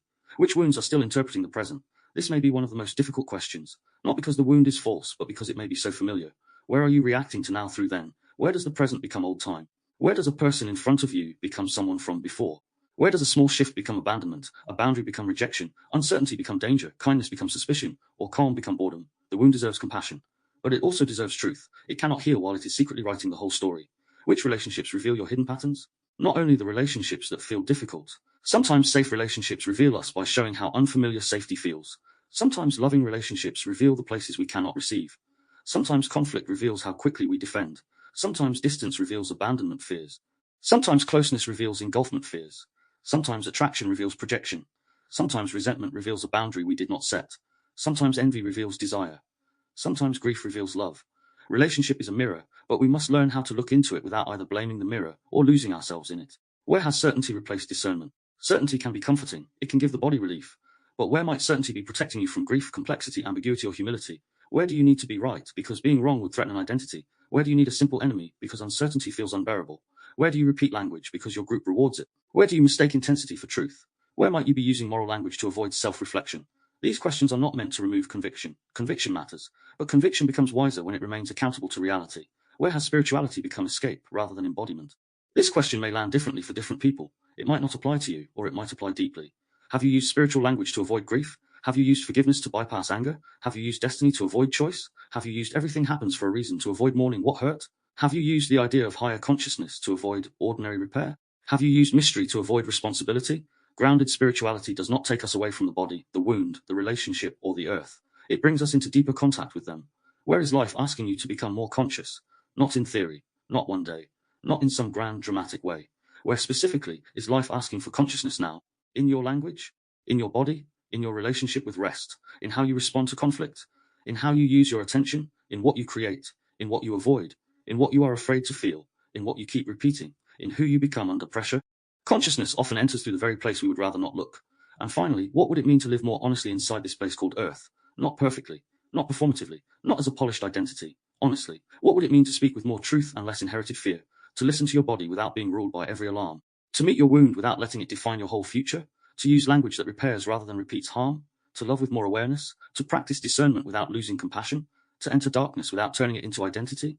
To participate in the world without becoming completely shaped by its noise? These are not easy questions. They are not meant to be. They are meant to bring the map back to the self. The map becomes real when the listener begins to recognize it in their own life. Not as a burden, not as a demand to fix everything at once, but as a form of orientation, a way of saying, I can begin here. I can notice one phrase, one body signal, one inherited story, one wound response, one relationship pattern, one moment of certainty, one place where I use language to collapse myself, one place where I can speak differently, one place where I can repair, one place where I can choose. Conscious participation does not begin with the whole life changing at once. It begins with the loop becoming visible in one moment, and the self responding with a little more awareness than before. Returning to the self, and so we come to the close of this special episode. Not because the map is finished, and not because the inquiry is complete, but because every map must eventually return us to the ground beneath our feet. The work is alive. It will continue to change, deepen, refine, and reveal new relationships between its parts. Language will continue to open new questions. The body will continue to offer signals. Relationships will continue to mirror what has not yet been fully seen. Discernment will continue to be tested by noise, pressure, fear, belonging, and certainty. Darkness will continue to appear as threshold in ways we cannot always anticipate. This place called Earth will continue to be the field where the work is not only thought about, but lived. If there is one movement running through all of it, it is this movement from unconscious shaping to conscious participation, from being shaped by invisible architectures to beginning to see them, from reacting through inherited maps to learning how to redraw them, from language as prison to language as repair, from body as burden to body as signal, from relationship as repetition to relationship as mirror, from discernment as opinion to discernment as regulated perception, from darkness as failure to darkness as threshold, from Earth as something to escape to Earth as the place where consciousness must be lived. This episode has gathered the full architecture of the work, but the gathering is not an ending. It is a beginning of another kind. It gives the work a center. It gives the listener a map. It gives the future projects a foundation to speak from. The books, the podcasts, the frameworks, the theories, the reflections, and the creative branches can now be seen as parts of one living ecosystem. Not a closed system, not a doctrine, not a final answer. A living ecosystem, a field of inquiry, a set of doorways into the question of how reality is shaped, and how we might live more consciously once we begin to see the shaping. And maybe that is the most honest place to end, not with certainty, but with orientation. Not with a claim that everything has been solved, but with a clearer sense of where the work has been pointing. The map beneath the work is not a finished object. It is a living movement. It is the attempt to understand the body without reducing the self to biology, to understand language without reducing reality to words, to understand trauma without reducing identity to wound, to understand culture without losing personal responsibility, to understand relationship without losing the self, to understand discernment without losing compassion, to understand spirituality without escaping embodiment, to understand Earth not as a prison to flee, but as the field where consciousness is asked to become real. So as this episode closes, the invitation is simple. Even if the work itself is layered, notice what shapes you. Notice what language lives in you. Notice what your body has learned. Notice what your relationships reveal. Notice where your perception narrows. Notice where certainty hardens. Notice where grief waits. Notice where repair is possible. Notice where life is asking you to become more honest. And do not treat that noticing as weakness. Treat it as the beginning of return. Language can become repair. The body can become a guide. Relationship can become a mirror. Discernment can become practice. Darkness can become threshold. This place called Earth can become the field where the work is lived. And conscious participation can begin not in some perfect future, but in the next moment where you notice the loop and choose, even slightly, to meet it differently. Until next time, thank you for joining me for this special episode. You've been listening to the map beneath the work, language, nervous systems, and the architectures of reality. I'm James Miller.